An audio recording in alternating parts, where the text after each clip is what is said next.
Welcome to the stream. Finally, after weeks, we are working on the project again.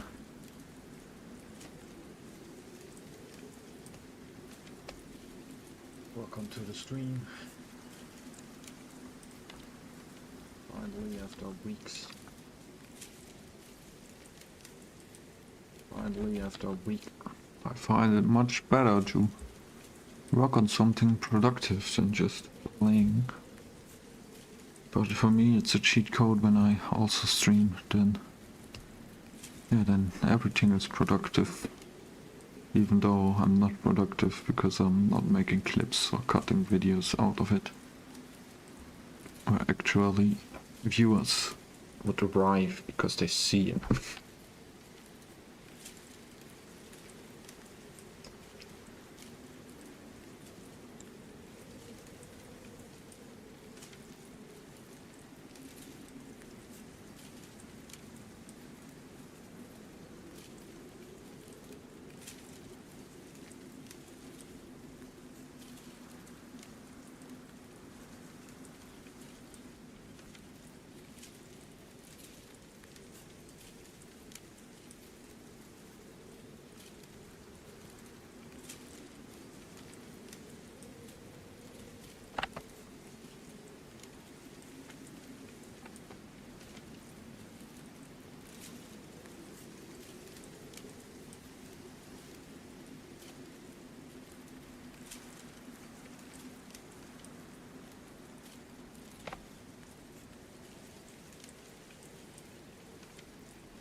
I wish I could move the chat. Can I? Yes, I can. Cool.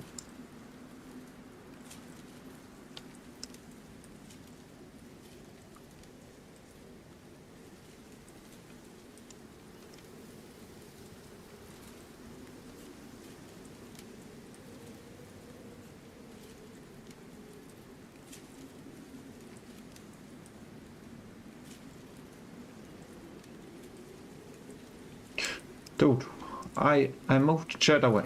Yeah, okay. I don't need the chat anymore. So, lovely game. Lovely YouTube, please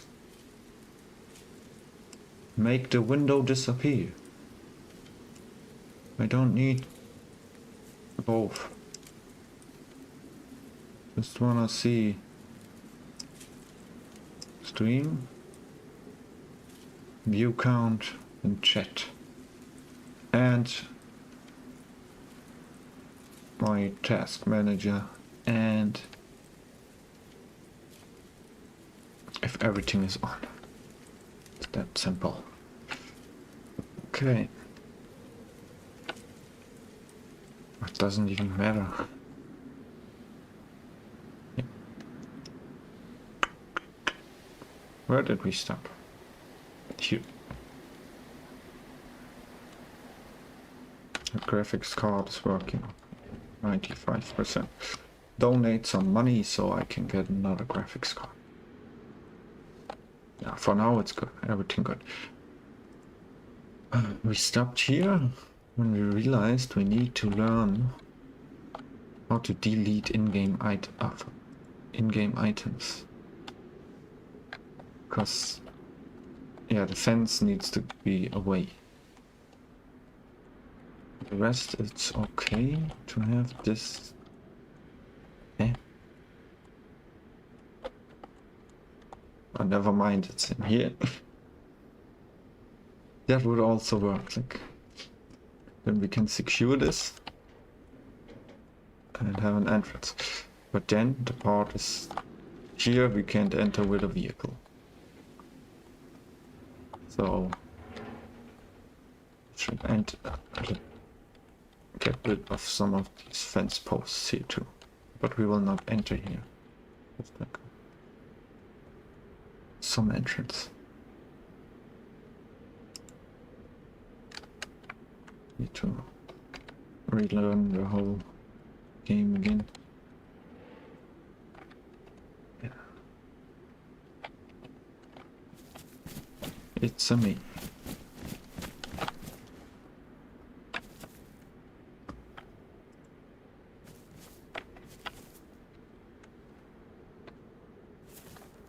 C? No.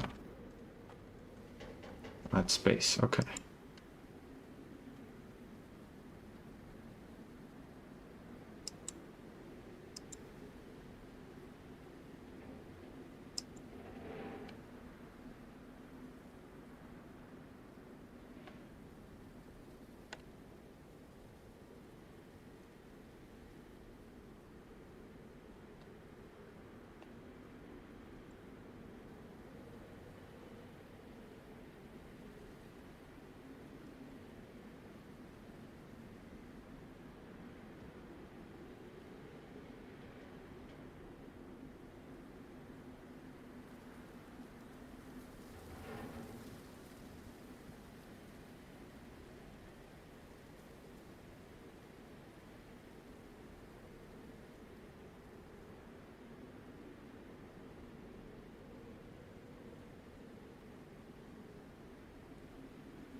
Trying to learn again how to delete items.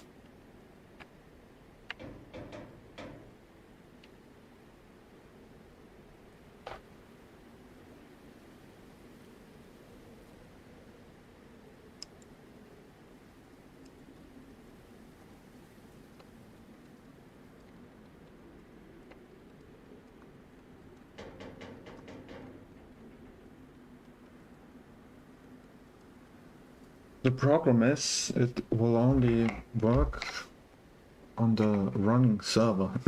So if I delete something, it will still stay in the editor. I hear.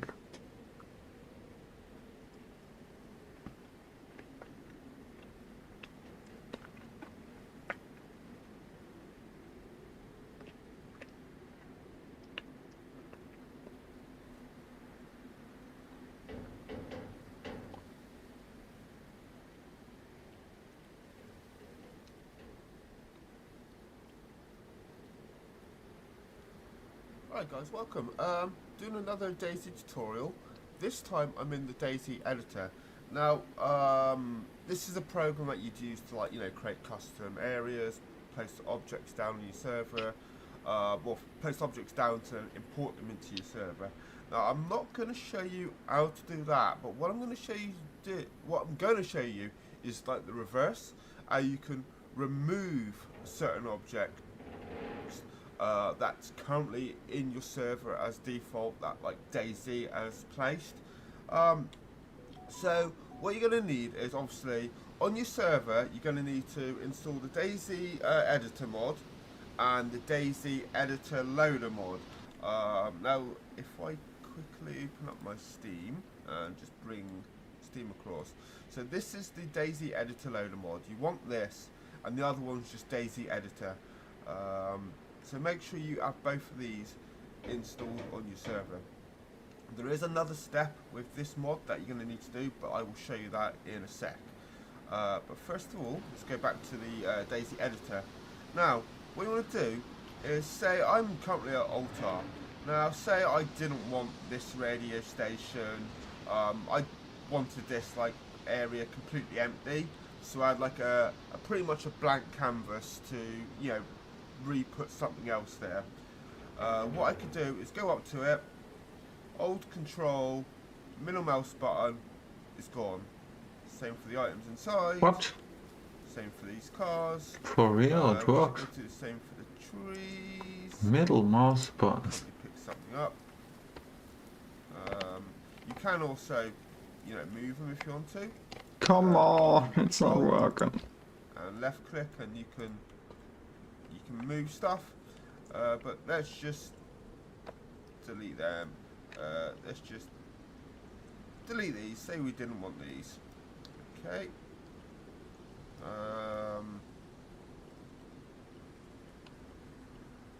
Same for that.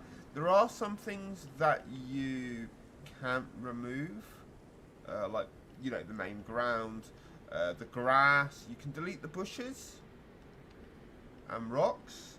You just can't delete like the main like surface of the map. You can't also delete roads. There is something work in progress, as far as I'm still aware of. They did want to remove the roads, but you can delete vehicles like this. You can delete pretty much, I would say, 98% of stuff. Why can't I delete that? I would say and rocks. You just can't delete like the main like surface of the map. You can't also delete roads. There is something work in progress, as far as I'm still aware of. They did want to remove the roads, but you can delete vehicles like this. You can delete pretty much, I would say, grass. You can delete the bushes. So I had like a pretty much a blank canvas to, you know, re-put something else there. What I could do is go up to it, hold Control, middle mouse button, it's gone. Same for the items inside. Same for these cars. We should be able to do the same for the trees. Oh, it's not working. Pick something up. Do I have to write? You can also, you know, move them if you want to. Holding Mods Control loaded. and left click, and you can move stuff. But I can't even see the mods I have loaded. Let's just Oh my god. delete these. Say we didn't want these. Okay.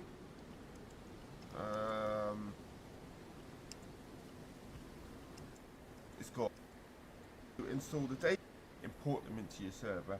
Now I'm not going to show you how to do that, but what I'm going to show you is like the reverse, how you can remove certain objects that's currently in your server as default, that like Dayz has placed. So what you're going to need is, obviously on your server you're going to need to install the Dayz editor mod and the Dayz editor loader mod. Now if I quickly open up my Steam and just bring Steam across, so this is the Dayz editor loader mod. You want this, and the other one's just Dayz editor. So make sure you have both. I need to restart on your server. There is another step with this mod that you're going to need to do, but I will show you that in a sec. But first of all, let's go back to the Dayz editor.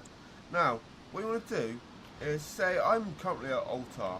Now, say I didn't want this radio station. I wanted this like area completely empty, so I had like a pretty much a blank canvas to, you know, re-put something else there. What I could do is go up to it, hold Control, middle mouse button, it's gone. Same for the items inside, same for these cars. We should be able to do the same for the trees. Oh, I can't really pick something up. You can also, you know, move them if you want to. Holding Control and left click, and you can move stuff. But let's just delete them. Let's just delete these. Say we didn't want these. Okay.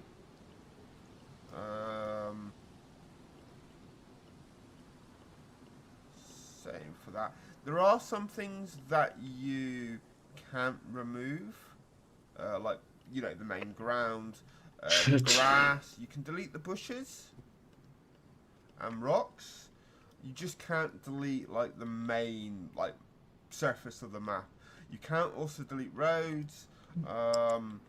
There is something work in progress. It says like I need to run it in the server. What? To remove the roads, but you can delete vehicles like this. You can delete pretty much, I would say, 98% of stuff. Why can't I delete that?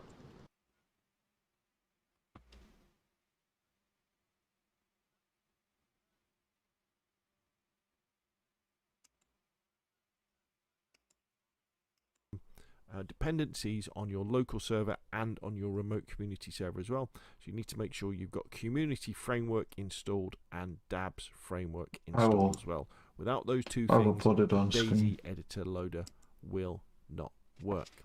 So what we're going to do first is we're going to jump into Dayz editor, and I'm going to show you kind of what you do in terms of creating a .dze file, and also in terms of creating a custom map group pos as well. So let me just search for editor. So let's load up the Dayz editor.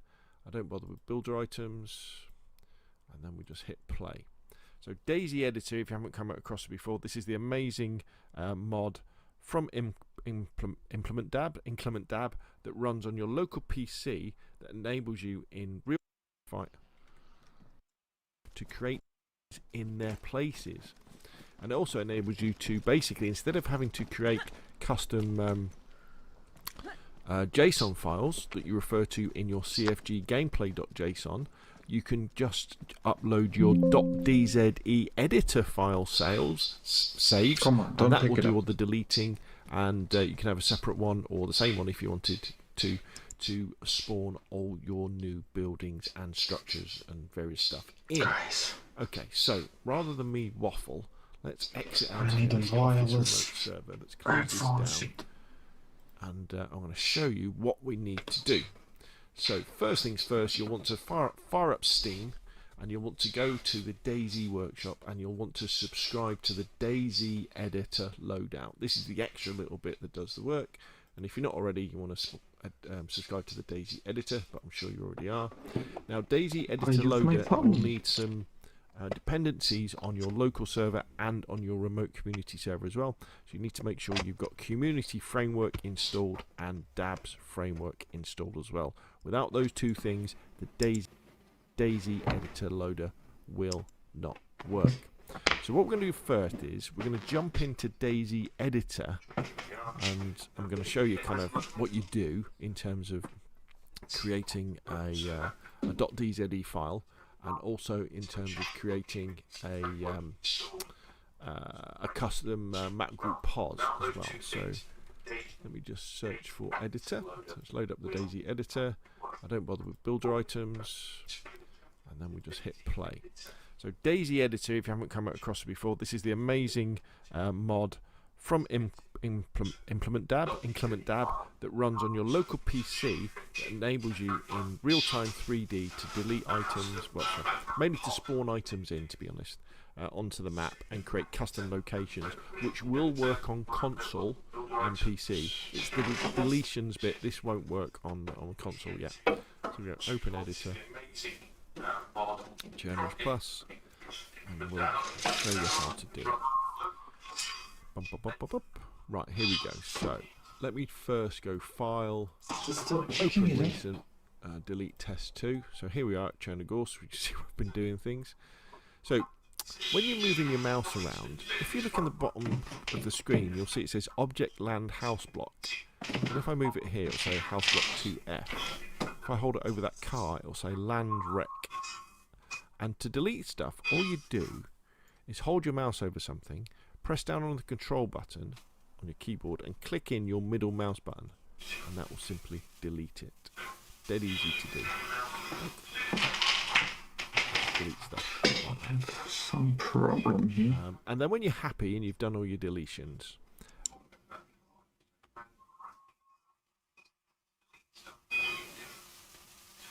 and I think the best way to do this is probably to have a .dze file for all your deletions, and then probably have separate custom JSONs for your additions, and that's to do with how the map group pos works. Because what I think could happen is over time on your server you could be adding more structures in, couldn't you? And when you add a structure in, often you'll want to add in loot that spawns in with those structures automatically using the central loot economy. And so you create a custom map group pos snippet, which you then add into your map group pos.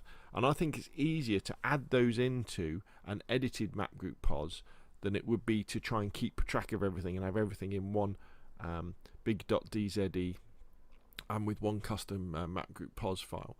It's kind of more obvious when I actually have a go of it. So anyway, so once we've done our deletions or additions, you go File, Save As, scroll down, and we call this Delete Test 3.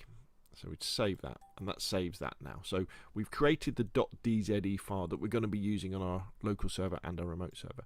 However, if we just left it as that and used that, what would happen is your server would refer to your map group pos, and it would still spawn things in midair where these buildings used to be.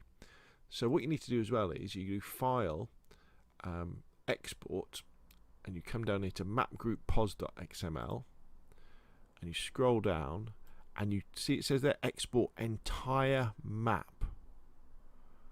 So you click on there, and we call this delete map group pos 3 test, and you'd export that. And it's just warning you here. It's saying, look, just so you know, this isn't going to delete anything. This is just for the loot. And so you say OK. Now this takes a couple of minutes to do. Because imagine it's going through the entire map, looking at all of the buildings, and then creating a new mapgrouppos.xml. Mapgrouppos.xml is actually quite a large file because it refers to every building in the map. And what mapgrouppos does is it tells the game where every single building is, what type of building it is, and what angle and coordinates it at, and what altitude as well. So then mapgroup will then spawn in the correct items inside that particular item. So now we've done that, it doesn't make any sense. It's not install the mod, and we're going to do that on our local server first, then our remote server. So let's just come out of here. Let's come out of Dayz Editor. There we go. Let's close this down. Can crash quite a lot when it comes out of Dayz Editor, I've found, but we won't worry too much about that. So here is my local server. Let me just scroll up a little bit so you can see. So there we go, Dayz server. I'll put a link in the description below this video that will show you how to install a local server.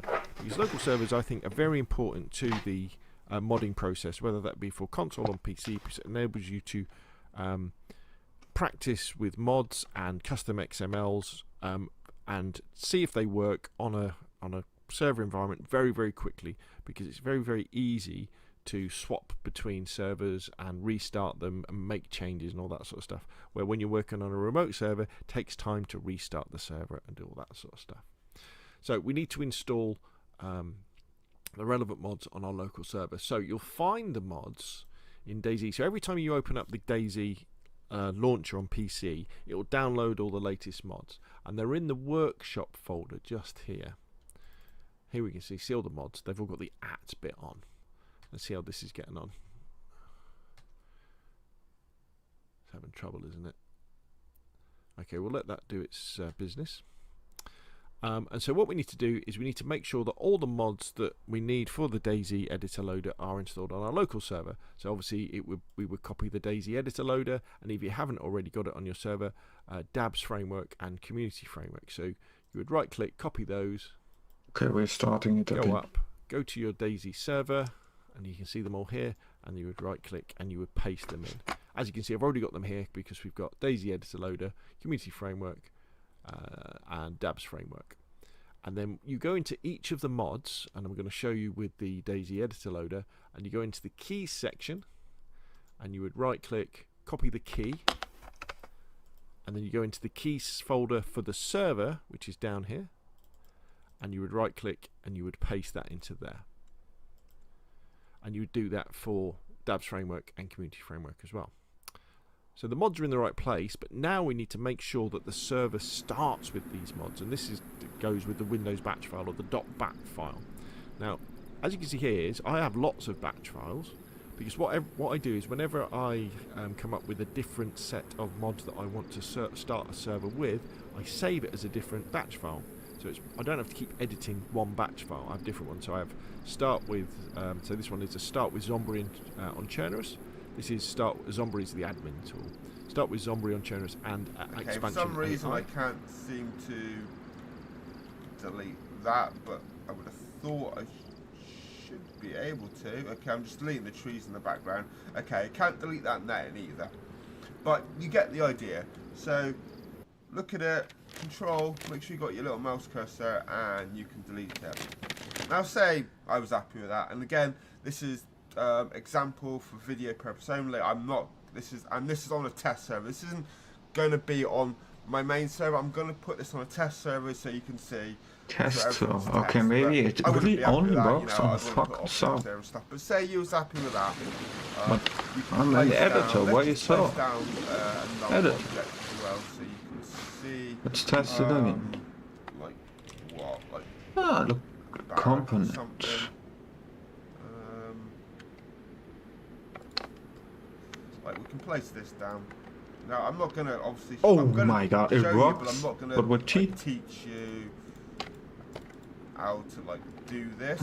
Oh, that's cool. Oh, finally. It can go on now. The project. That's where I really was stuck for a long time.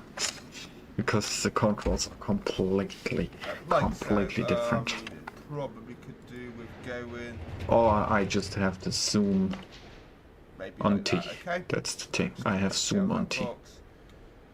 Problem is I have teleportation also. I want to put more there, but that's fine. But so you can see what I did. Alt Control, with your mouse cursor, middle mouse button, it deletes. Now. See, I was happy with that. I just wanted that build in there. Imagine. Oh my god, I can't believe it. Imagine. I want to have a fight with my mate, you know? Like a fight where we fight like Dayz gods, Dayz developer gods against each other. And we can do everything, you know what I mean? Like, just spawn everything and throw everything at us, and we have like, everybody has like 10 lives. The big tower, I could just do that. And when we die, imagine we are in a building and we just like... You know, make it look like you want it to. Then what you need to do... It's just like, we need to walk through this, we delete it. File, save. Right, this will save it as a DZ and then which is going to need. We put it down, back. So you got Is it working? This file bar, and where you can choose a name. We will just call this old How do I get guitar removal. File save. and Right, then we save just it. put it back. Once you're done there, you can close out of this. Crazy. I'm gonna close out of this. Crazy. And then I'm gonna go. The file saves into your documents.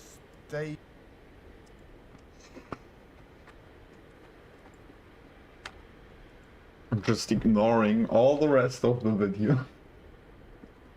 The important part about it. I just ignore this shit.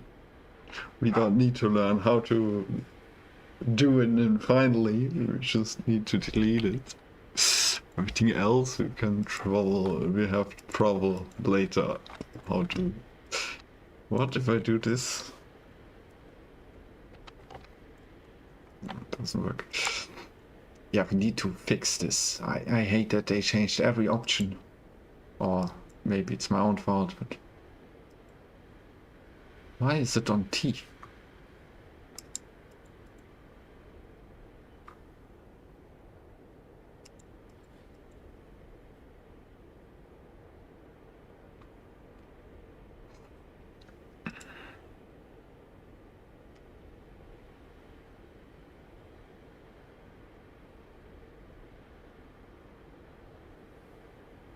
Why doesn't it show up as normal? The way it works right now is...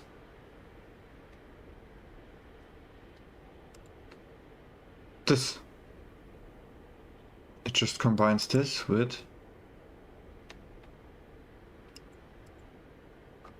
nothing.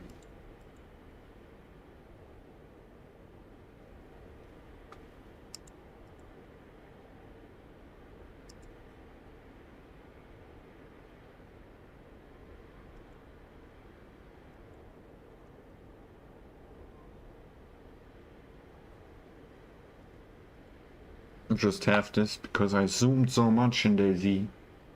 I zoomed so much in Dayz with this key. But on my other PC, my mouse wheels will keep on getting pounded. You know, my mouse wheels just like use themselves up while the mouse was still usable. And that's not very useful. Yup. That's the problem. That's so cool. That's so cool. But why isn't Central C working? Look, that's the problem with this. Because here the keyboard is amazingly... It's Y. Because this keyboard just thinks I have an American keyboard. The game. Okay, now we understand this.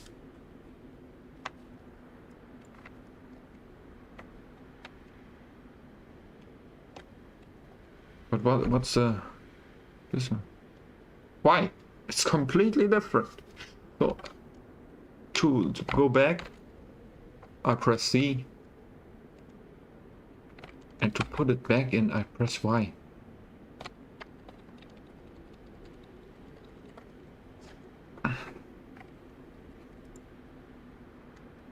So what if I'm here and I fight?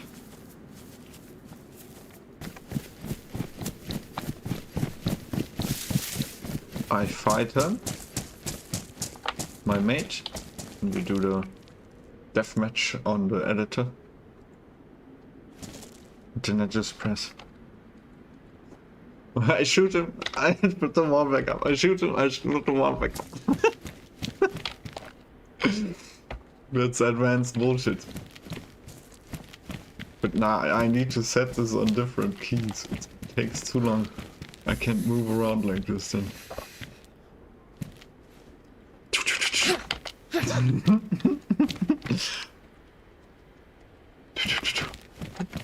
What happens if I... Oh shit. No. What? What?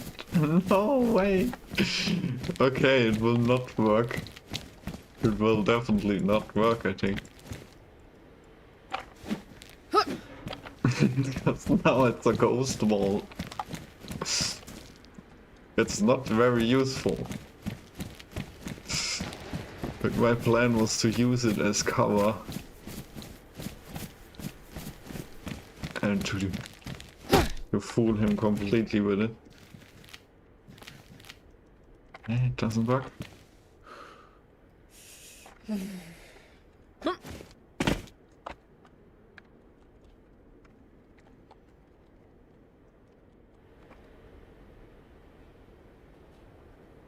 And then we put it back. What happened? Ah, come on. So everything we once deleted loses its hitbox. Good to know. Good to know that now. That's the simplest way of making an Harry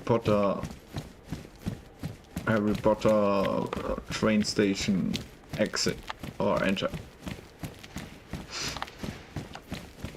But imagine we would delete some stuff and build all the map and everything, and then we learn later on when the servers run for like a long time that the wall is like this. It's broke. And to fix it, it's like I wouldn't even know how to.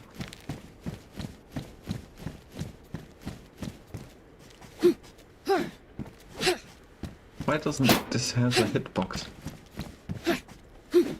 This wall also has no hitbox. Yeah, and what should we build out of this? We do something with? No. Should leave it like that. Maybe like help a bit with making safer spaces. We need to make like more safe building spaces, because otherwise there's like, because especially I know how hard it is to find a building where you can build much doors and be protected. This is like one of the only ones where you can have like very many doors to be protected from venom. But I think this is a real door.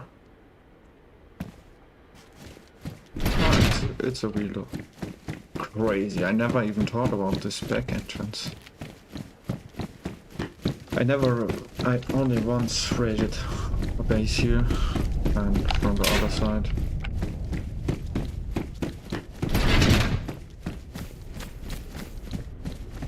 Okay.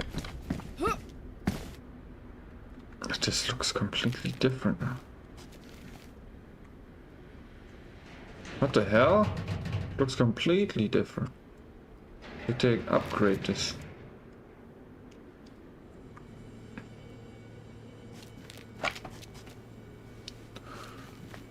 What the fuck? What the fuck? What the fuck is the sound coming from? This is a new soundtrack. Just pressed something, now it's away.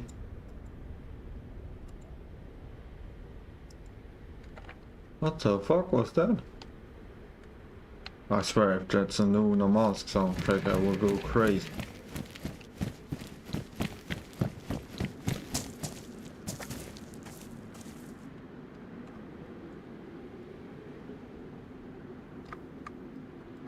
Yeah, and the other place. Hey.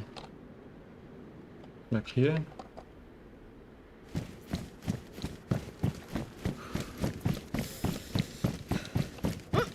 Oh wait, I don't need to be a character.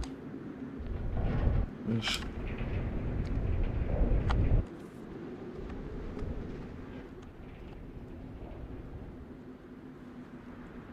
One base was here.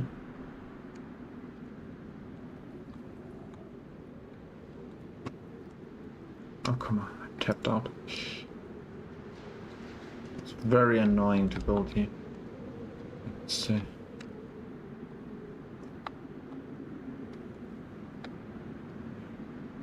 There's this. I would love to make like buildings, the inside of buildings, like these, but holy shit, that would be a lot of work. Dude. Imagine. No, I can't do that in editor. Need to... Nah. Not possible for me. Yeah. Like there need to be more spaces where you can build safely.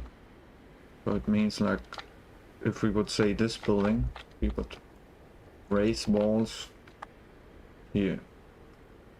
Maybe delete this. Can we delete this?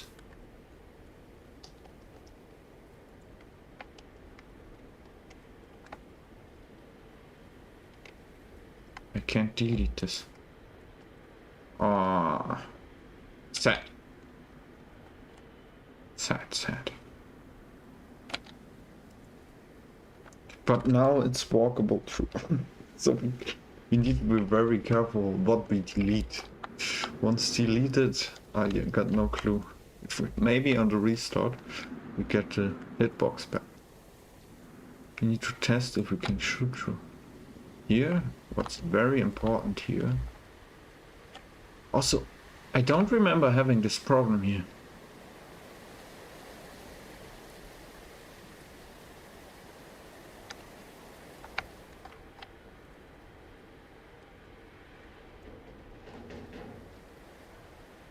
Is to delete this, to make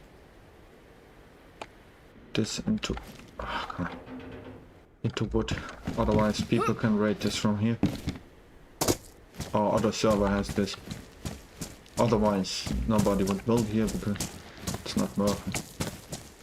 Get raided that easily. Even here. Double-sided.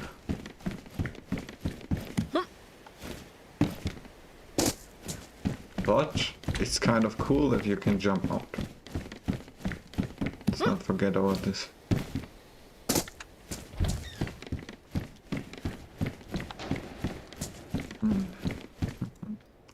What do you guys think? Should we make this into wood so people can build in here and are not as easy raided, but lose the ability to jump out? Because otherwise they can build like 4 doors here, 5 layers, which you can't go around, or 4. And from here they would need to build like 1, 2, 3, something like that. And a watchtower, yeah. They would need a watchtower.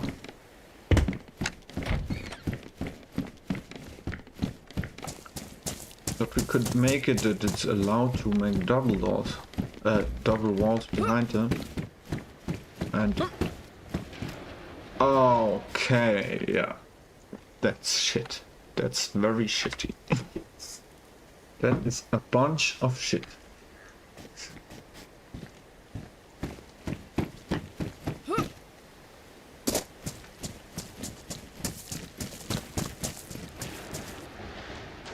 Did I just delete myself? No.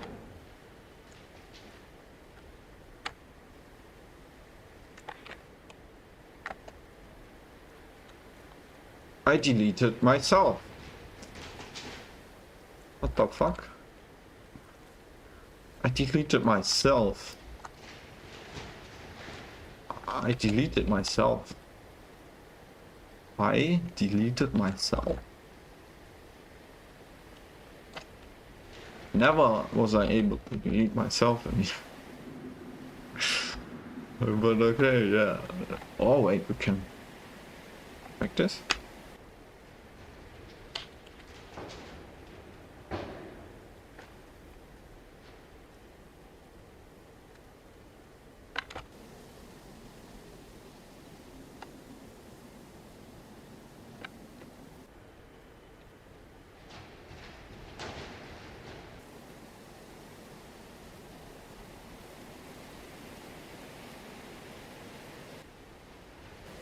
Forgot I could press return.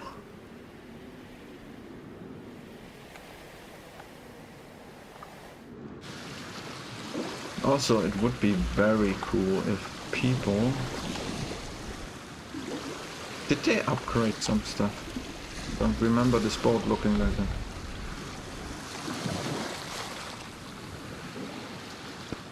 Oops. People, I really would love if somebody builds in this. Like that's like one of the coolest bases. And then you have like a boat or something, and you can like you can build a boat garage, you know? Drive the boat in here and lock it.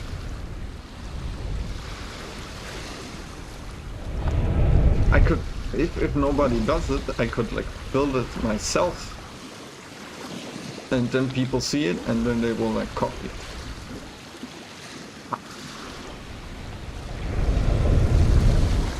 Like imagine there's a base here and people come with boats to raid it and that would be cool. Because it has like lots of spaces. We could make it harder to be raided, harder to be raided. But it should have many openings because it's like a big base. You need to put lots of rock in it.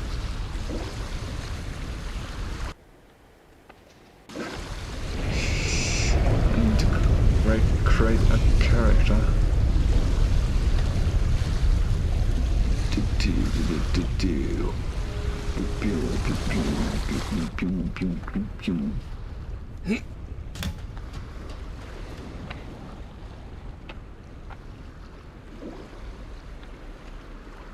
How do I close the... How do I close this vision again? I forgot how to... Was it C? Yeah, it's C. C. No, it's Y. It's Y, but for me it's C.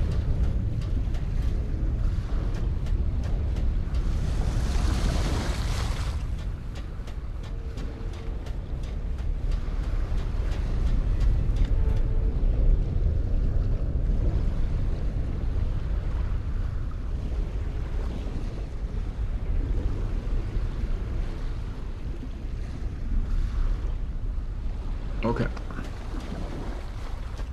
So where do we start thinking about this? Okay. Here. Ooh. Cool. That's cool. That's a cool sniper spot. Like building a door here. It would be cool. So cool if you could reuse stuff. If this game would be interactive, not just a pile of models. Why was I never up in this upper thing? I think I was never in here. In this upper part of it. I can't remember being up in here. Only here, like checking, maybe, yeah, maybe like this. But I never went into. I was all inside here. I was everywhere, but not in the upper one. Fuck.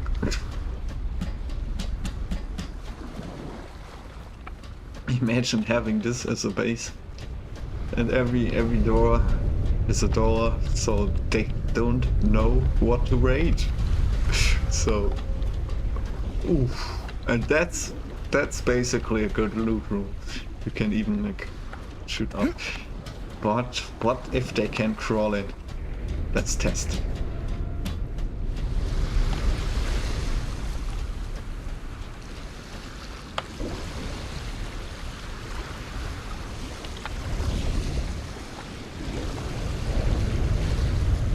It's the best part. We don't need to... Thanks.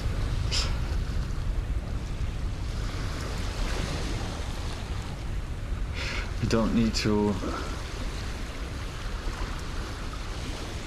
do crazy shit to get in there. We just place it down easily.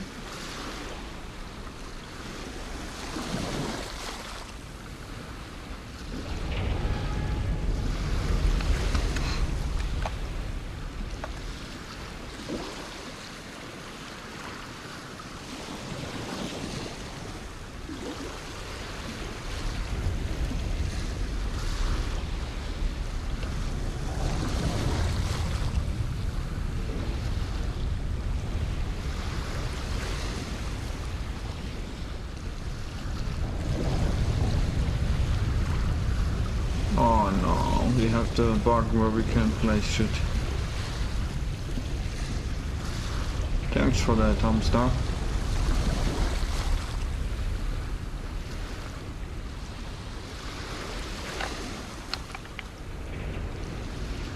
Say hello.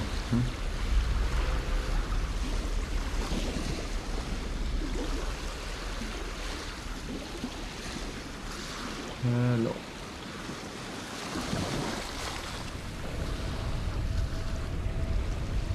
What don't you like about this ship? And the idea?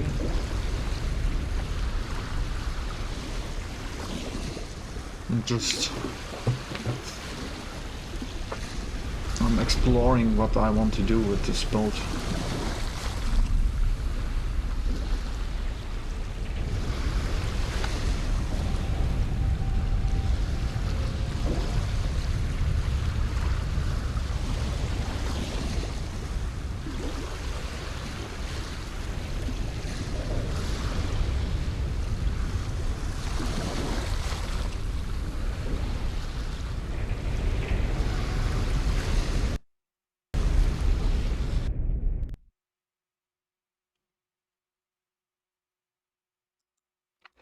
I think it crashed because we placed one table. Makes sense.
Okay, we are back.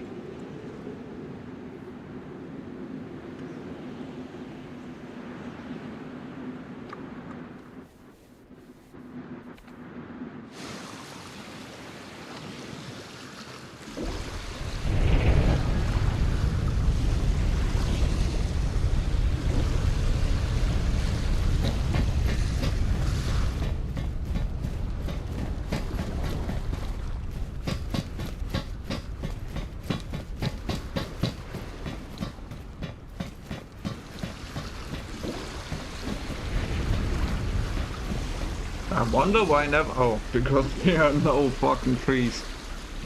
No wonder that nobody builds here.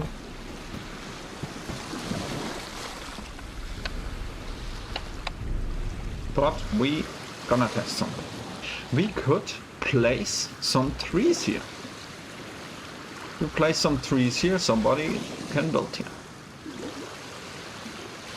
But the part about this place here is, you go here, you most of the time you bring sticks because you need to already make a fire in here. I think maybe it's only on the hardcore mode. Then you have no trees here, and that makes it a bit harder to survive. But there are sticks, so it doesn't matter. 1 or 2 trees makes sense here.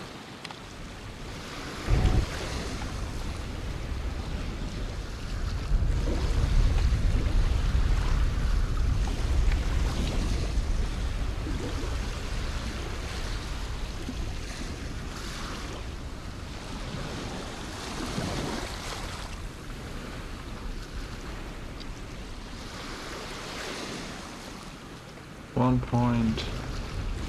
Ooh. 1.3. Okay. You're testing if we can crawl through this window.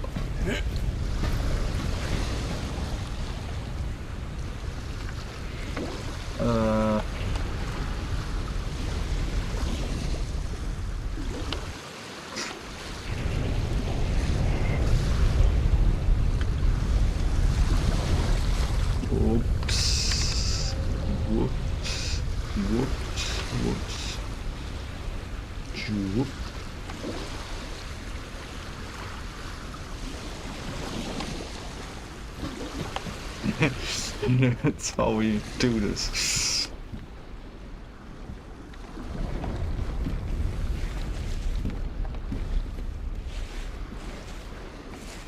It looks like it's too small.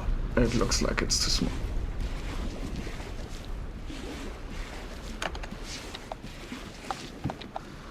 Okay, good.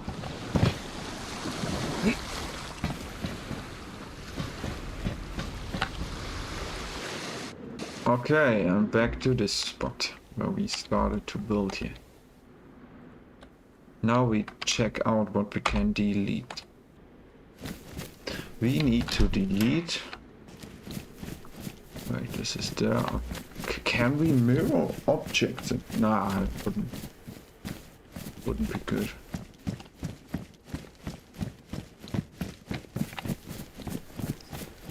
Okay, what would we need to delete here?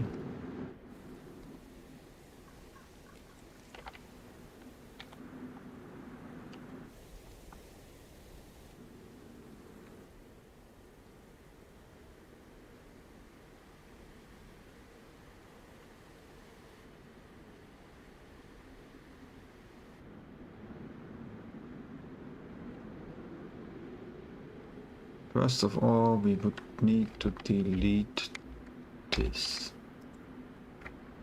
Come on, man. No, this, yeah.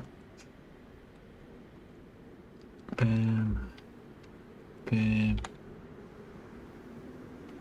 Wait, how far do we delete this?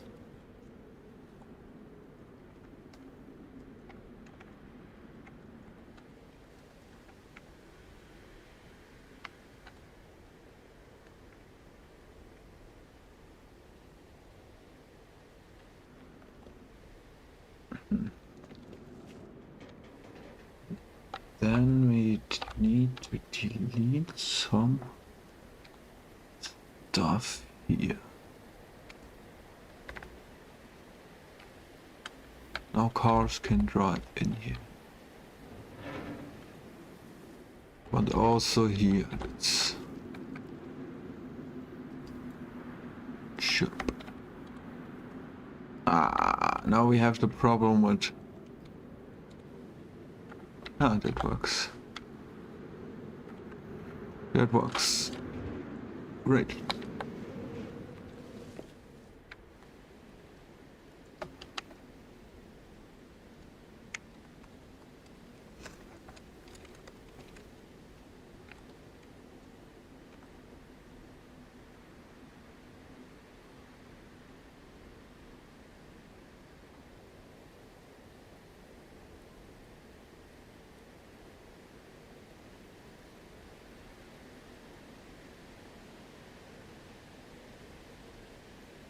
I forgot it.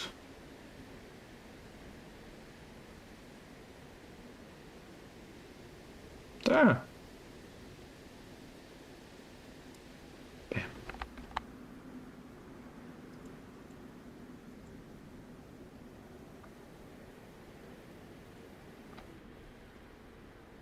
Now, why is it now on the left? It was on the right.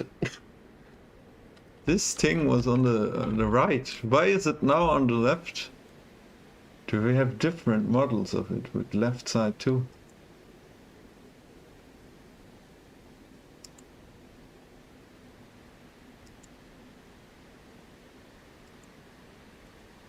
It's crazy.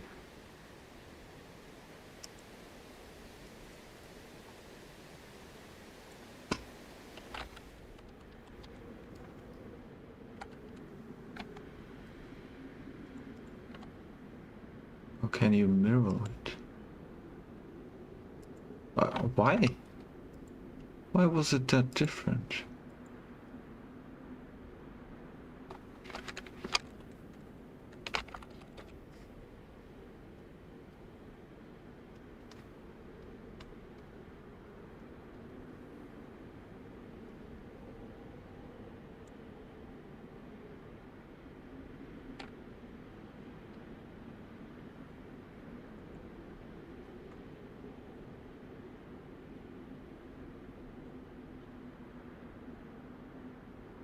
Are we even using the real?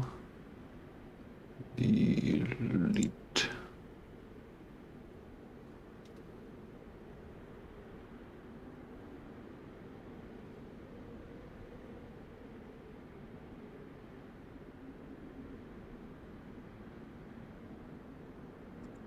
Emergency door. I think this door doesn't even work.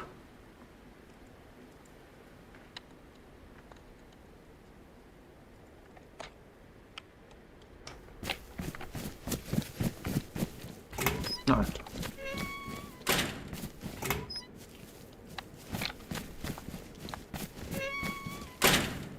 But it would need to have another vanilla door here too. Daisy door.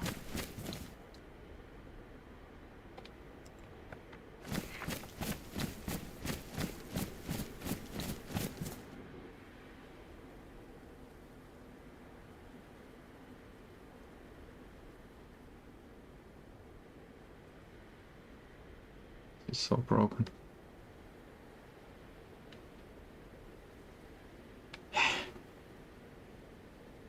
I really don't get it. I really don't get it.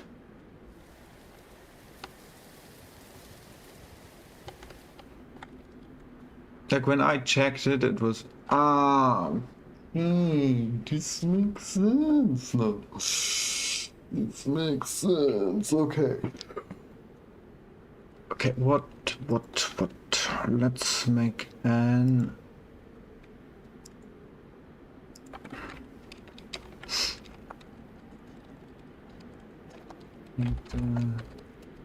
That also right.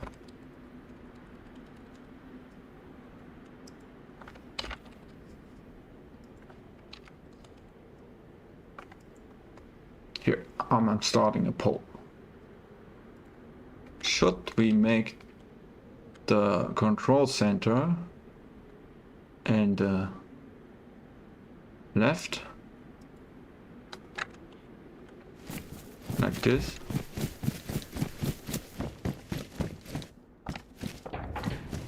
Or in here? We will secure these buildings. It would be here then.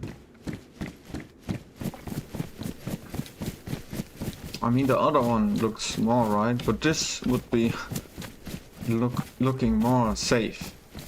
But also build like the base building walls here so people can raid it.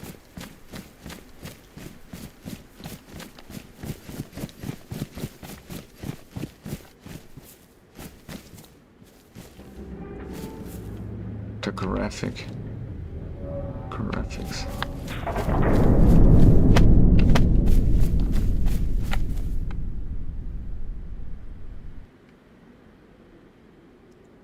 So many people voting.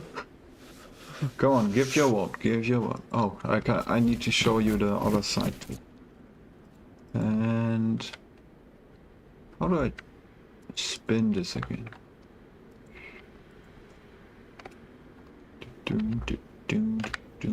Shift. This, nah.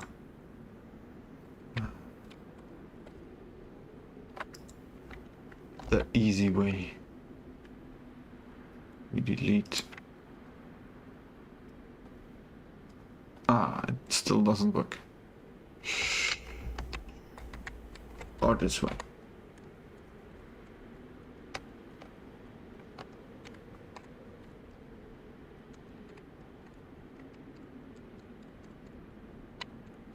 Now come on, man. Come on, man.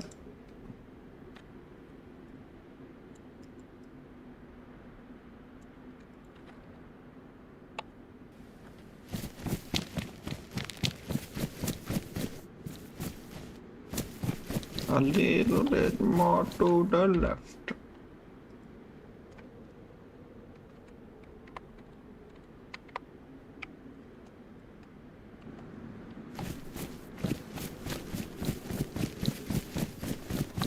On this one. It looks so stupid. That looks stupid. That looks stupid.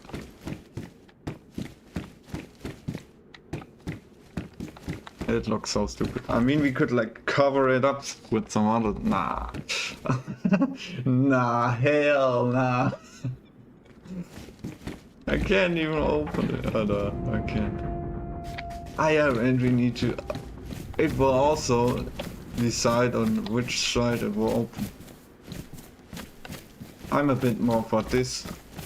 I would love to put it in this, but you see, it's not very good. Also, I could do it higher, but then it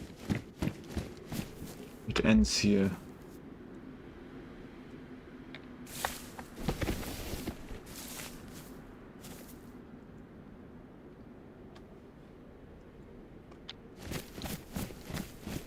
Yeah, it will end up in being in here, this side.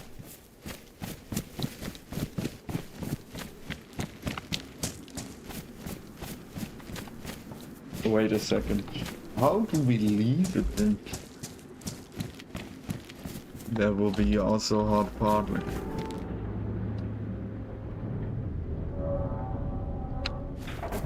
Is there enough time?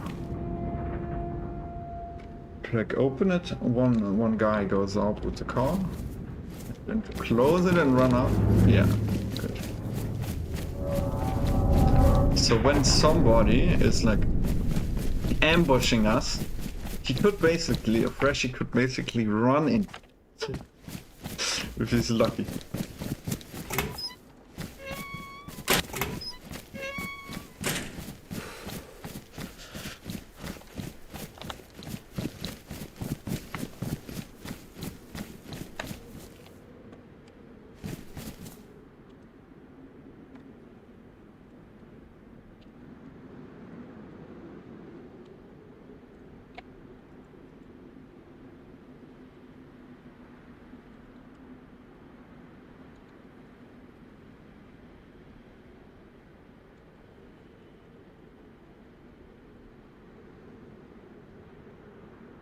It will not get better. Nah.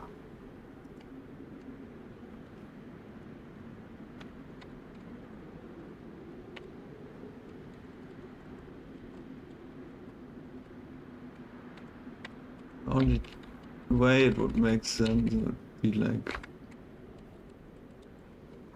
No, it doesn't. It doesn't work here. Nope. I mean, I could delete the building and put it in again in a different way. But no. Nah, it's perfect the other way around, because nobody needs to get into this one. Get for like building stuff. People outside, nobody needs to get into this. But people who are outside need to get into the police station to get some stuff. Like ammo, guns, vests. And it's better if it's opening the inside. So, and what about this one? just make it like this. It looks so stupid.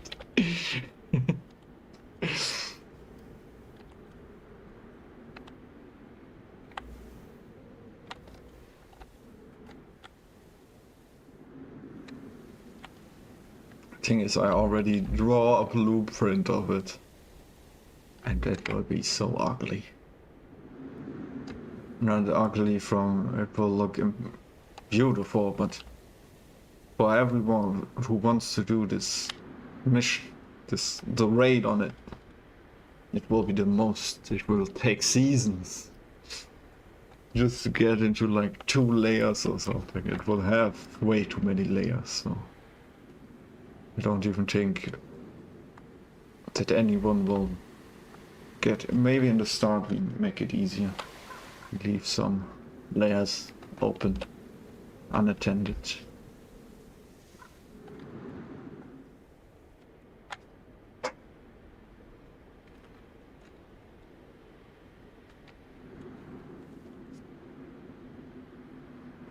Watchtowers, watchtowers. Watchtower. Hey, forgot about those.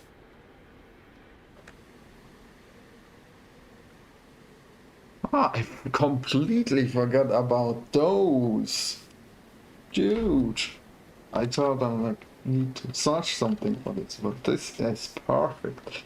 There's nothing more perfect than this. Right.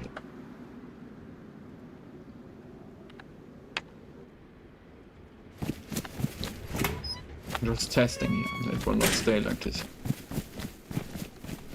But it has so ugly textures.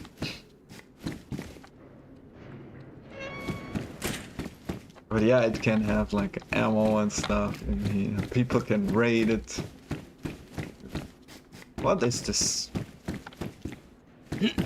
thing doing in here?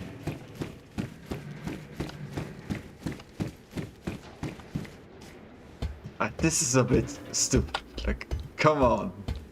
I want to be up here when I want to go up here. This also can be dropped down here. Ah, it's major flaw here. Like, come on. That's stupid. And also, there's too much garbage in here. And this is... It's...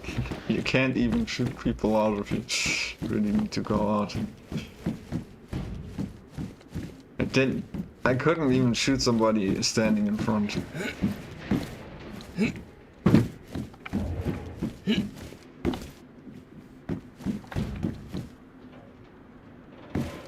What? I can land on the wall.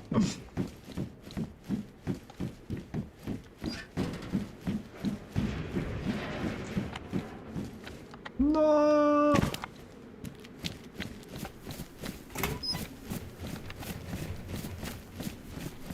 Bob the boulder. And we need to test something.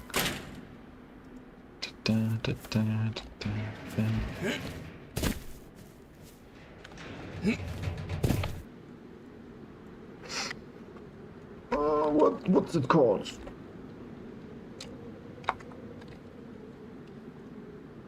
What's it called with what you lock stuff? Best. Tell me. Tell me. Tell me. Tell me. Tell me. Tell me. Tell me. Tell me. Tell me. Tell me. Tell me. Tell me. Tell me. I mean, like, not this, but... You know what I mean, like, the normal doors. Fuck. Can't do shit. I'm bugged.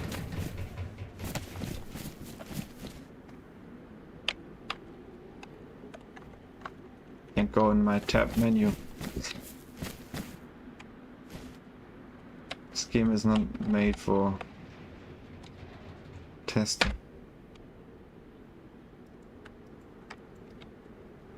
Cool. Yeah.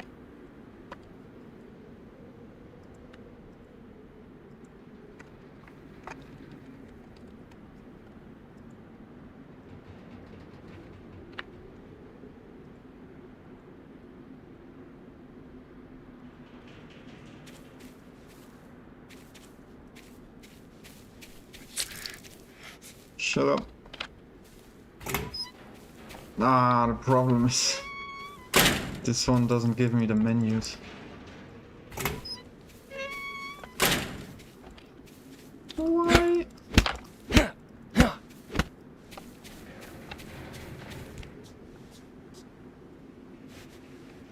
Oh.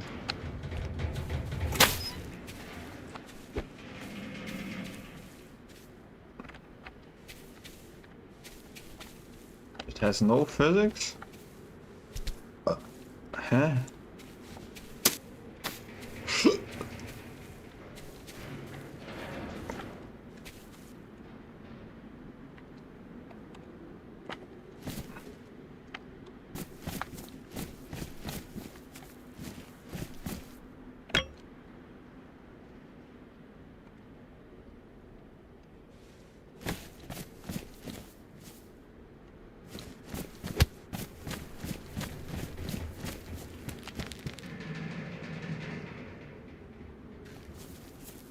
Lockpick. Lockpick. The name.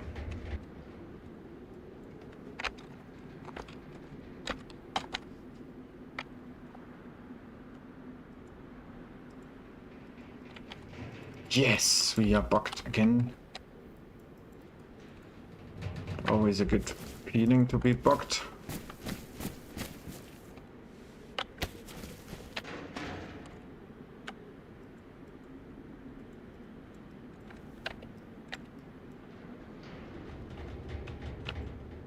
It's my own fault because I'm...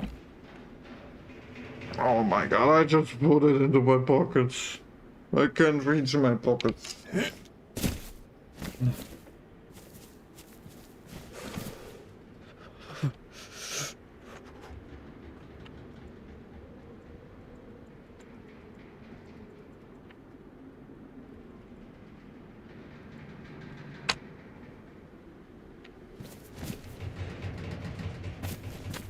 Yeah. Hi. Take it. Drop it.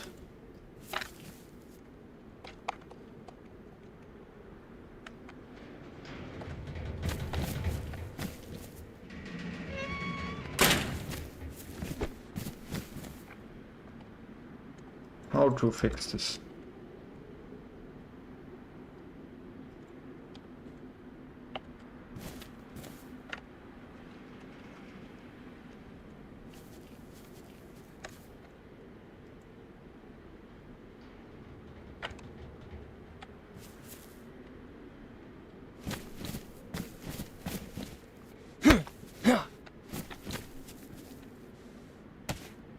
Stop taking it, man! Help! Help! This never works, not even in the editor.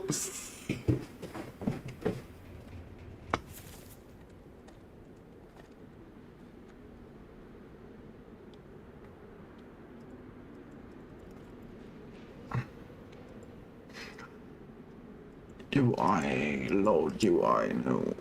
Fix everything, fix everything. Repair static file.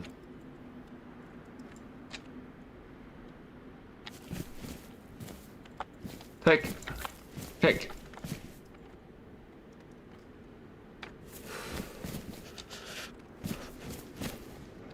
I can't even open the door anymore. Wait, maybe I'm double alted.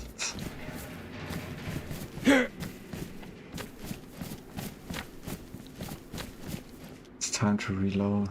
Oh, we can like tap this.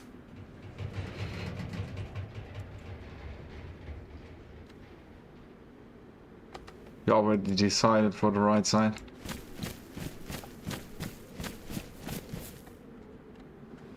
What were ways? Maybe with the teleport. Ah, I forgot something.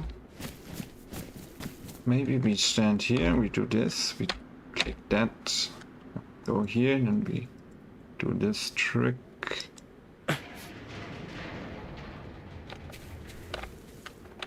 Now we place this. We can't even open it up, we need to restart it. I'm sorry to tell you guys, you need to restart. Every time the same.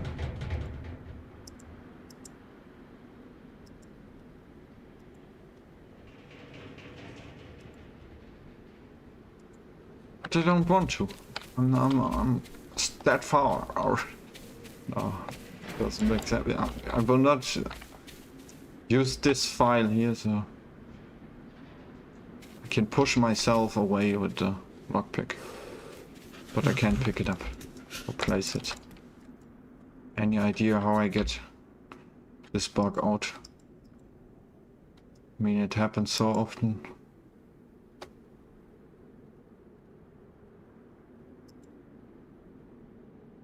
Save as. Save as. Save.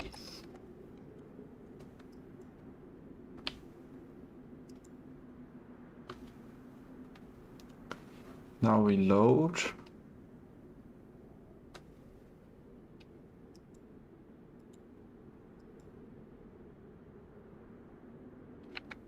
What?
It appears to be not loading,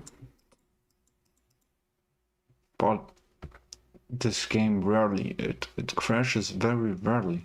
Often you just need to wait for it.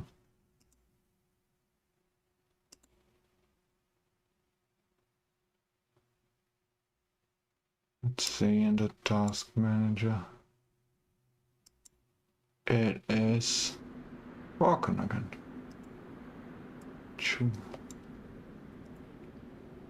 Choo. Choo.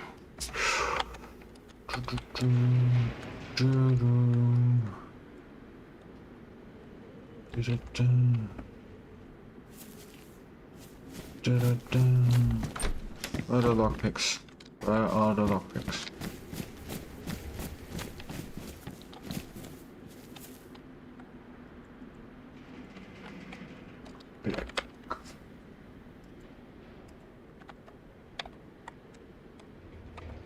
But the good part is we can just do what we just did to fix it. And now test. Let's not be lame. Let's not be lame.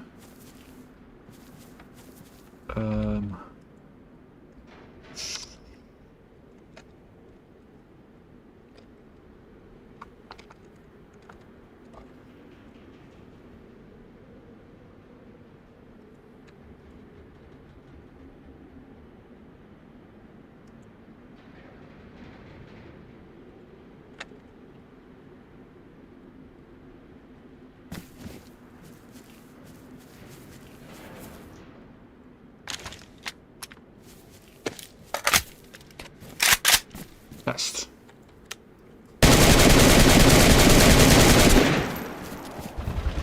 Locked.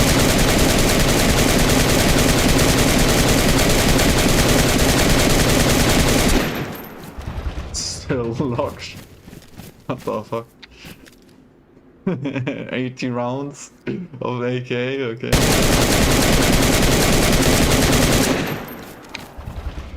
I think it's indestructible.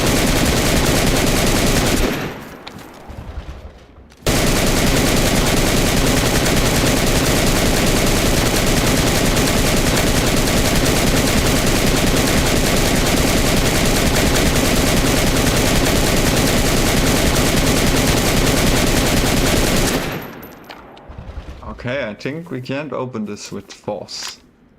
Only with lockpicks, that's perfect.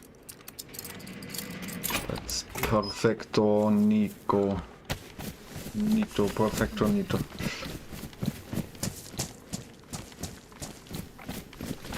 But wait, I don't think it can't be the same on this one, right?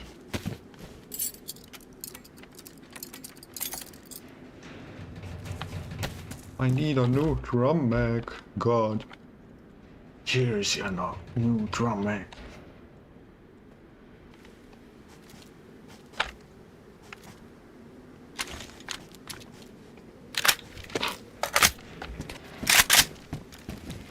I think it's 10 rounds.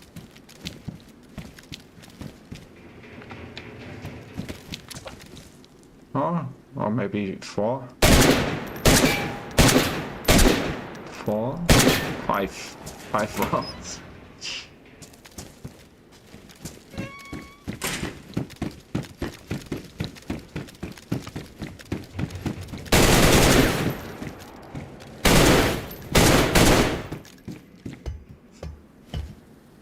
Testing the bulletproofness. What? You want to tell me this glass is bulletproof? No. Here it looked like.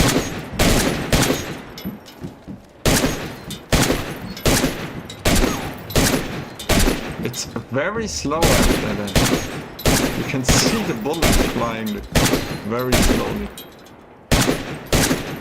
There it's deflecting. Okay. I would wonder if probably you can shoot through this. Okay, never mind, we stop this annoying sounds. I wonder if this is...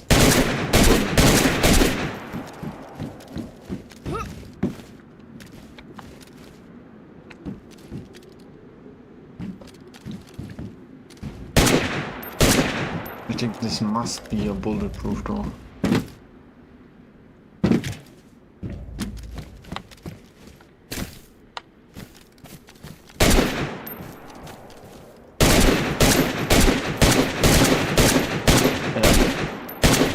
That's a bulletproof one here. Is this completely bulletproof? I hope so.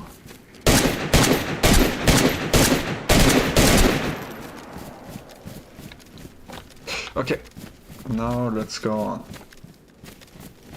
What do we have to delete also? I mean, it's not in the right... It's not even the right door. Right. Board here. Yeah, we need to delete this fence completely. That's a poor job here. How did they do this? Never realized that it's that bad here. Okay, I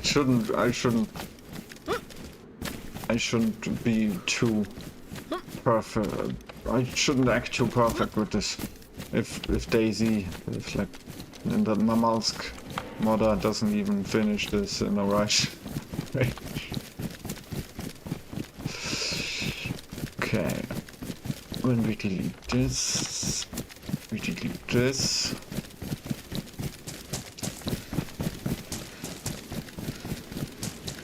No, too slow with them. We have to delete this.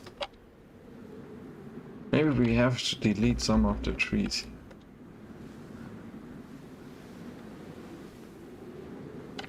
I need to pull up my plan. Where's the plan? Oh.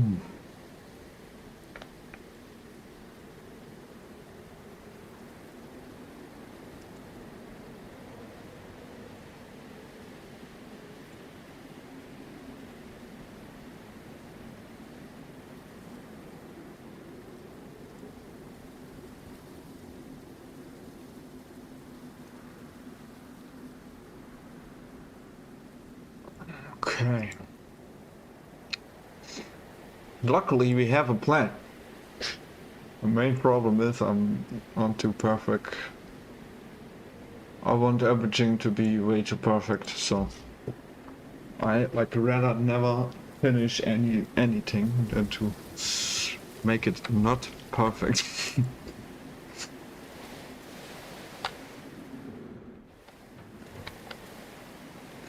Okay, so the first one was here. Then here. Yeah, this is a problem here. But we will see. Maybe we can line it through here. Then here. Then we wanted one to have to cut up this part and that part. Can we delete trees? Yes! Lovely. Okay, everything is possible now. The main problem was why I stopped with this is because I wasn't able to delete stuff. I watched the tutorials, I did it, you know, like I tried it, it's not working. It was because my zoom in key is set on a different key because I don't like to zoom with the middle mouse key. It fucks up my aim. Should we delete this building and place a better one? I think so. Good.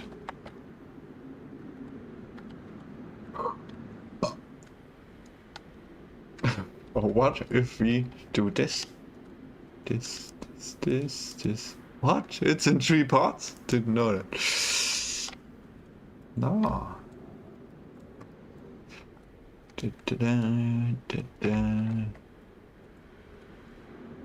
What the fuck? What? It's in 3 parts also? What if we delete everything? And build it all up from new? Ah, then it wouldn't be the same.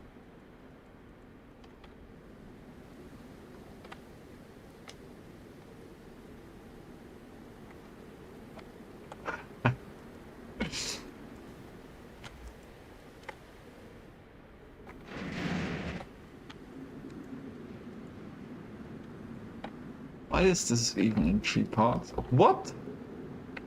What? We can delete this one part only? Cool. Finally, this block building alone. That's cool. Ah, forgot this too. And we need to delete this. That's copyrighted. Is how many items are from stock on this?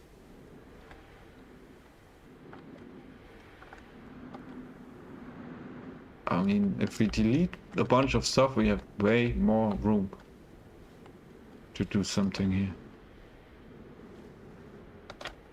Dude, that looks interesting. Never mind. So I hear that we need to delete stuff and save the deleted stuff on a different file. I need to learn that because not that I like build everything, delete it and have it in the same file and then it doesn't work.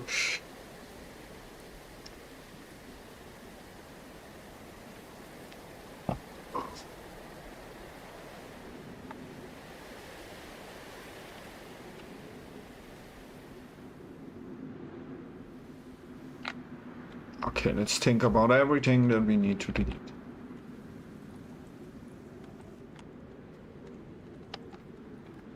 Ah. Looks better. Oh, did we just delete the water?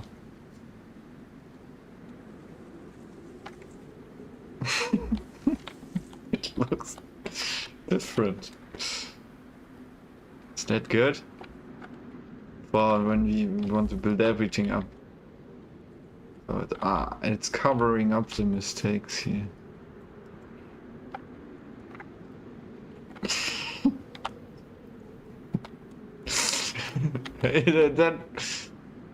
That would be a cool idea, like having a trap here, like a beer trap. Imagine somebody walking here that walked in DayZ every time, then he just falls down. Why is this moved?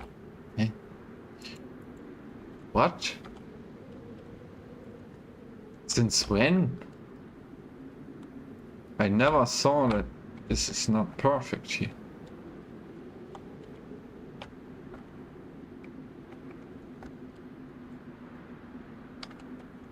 It's from... It's a 4. That's 9041 to 90... Okay, I thought it's like 1 here. From First World War.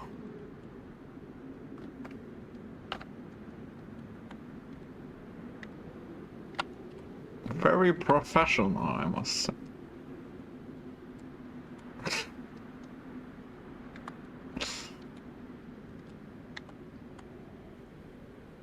Did he shit himself? I never looked at these statues for so long because standing here is dangerous.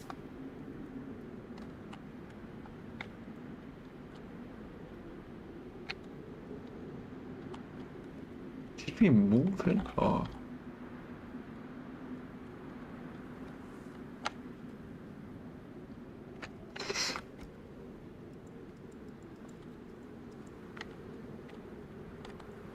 These stairs look completely fucked up.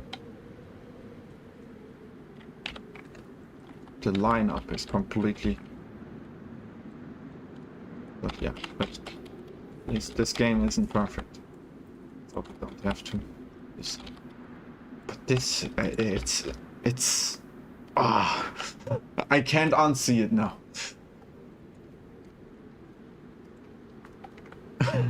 We leave it like this. That's better. That's better. And the beer trap in the... Oh, it's frozen. I missed the time when the water was not frozen. Every lake wasn't frozen. I think this part was frozen all the time, but I remember nice times of fishing at this lake. It's now frozen. Yeah. It was a nice time.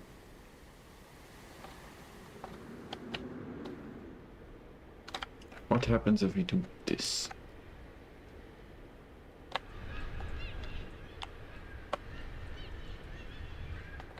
No, because we then would have to delete the children's sounds too, but we can't see it.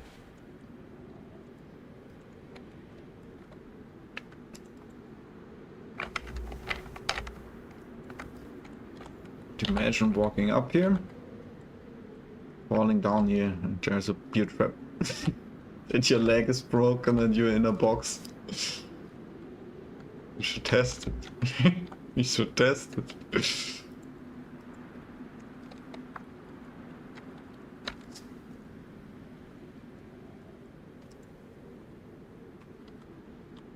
Is this placed?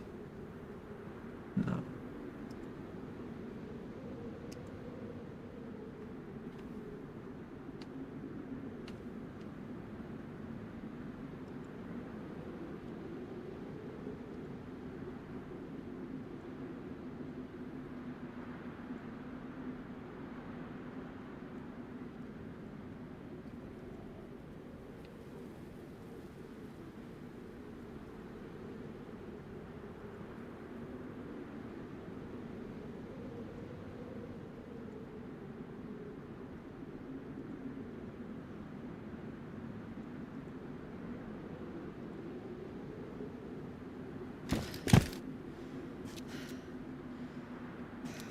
We need to do it ourselves.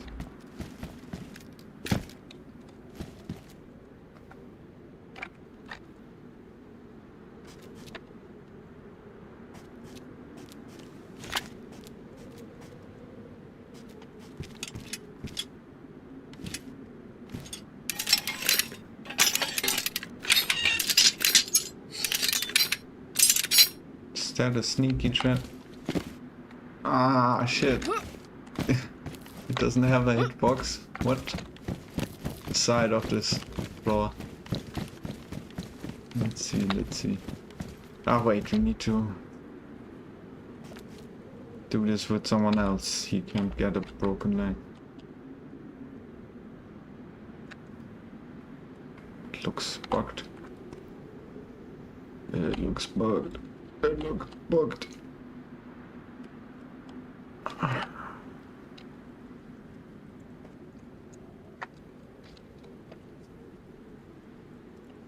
Hassan! Hassan! Okay, yo, what's up? I'm freshy. I'm a freshie, man. Do you know where I can get some water, man? Do you know where I can get some water, man? Oh, yeah, you just go to the school, man. Oh, okay, like that? Yeah.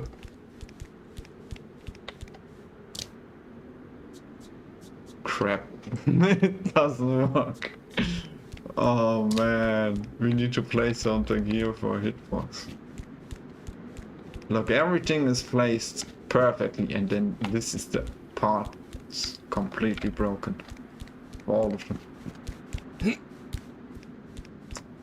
Or here, like, shoop. Yes, it worked. But here we need to do something here. This needs to have a hitbox. I don't know why it doesn't have a hitbox. I forgot. I forgot about it. I have to change otherwise. No. No.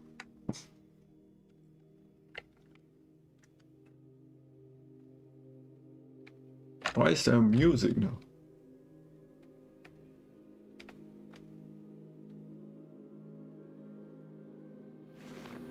There's so much sentimental value in this music.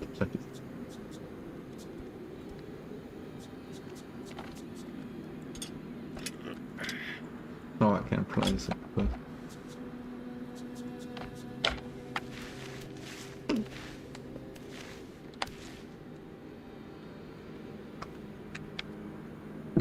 What? Since when can I teleport the other player? It's new for me. Why? What happened to this? Why is this now with no... What the fuck? Oh shit! I forgot because we deleted it. Because we deleted it. So everything that we delete once has no hitbox anymore.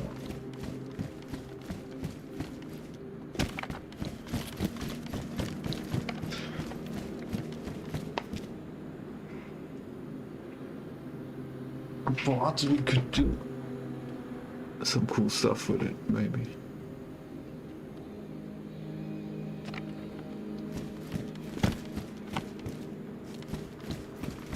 Okay, now we test. What happens if we save? Oh. How do we save this game?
Yeah, loading in takes some time.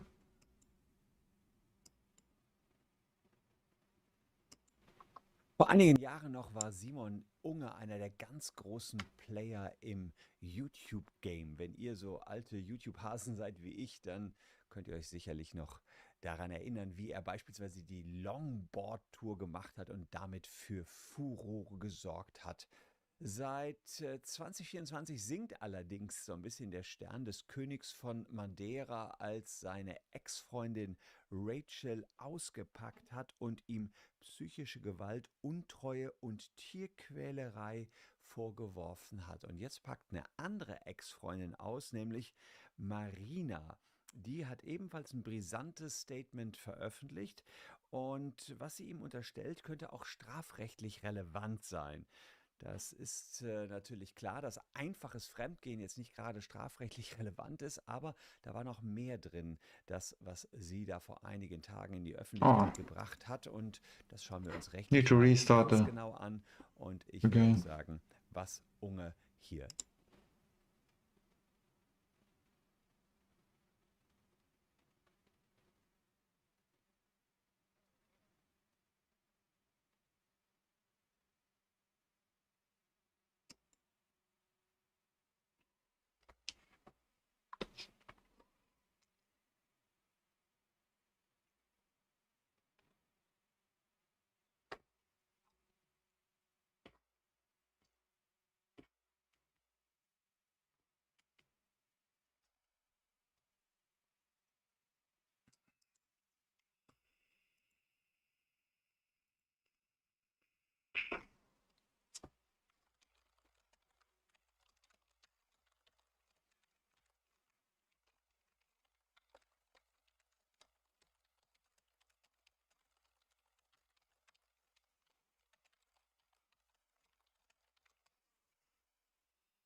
Okay.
I'm hearing some stuff. They talk about the old world that it got like extinct by atom bombs. Should I put it on?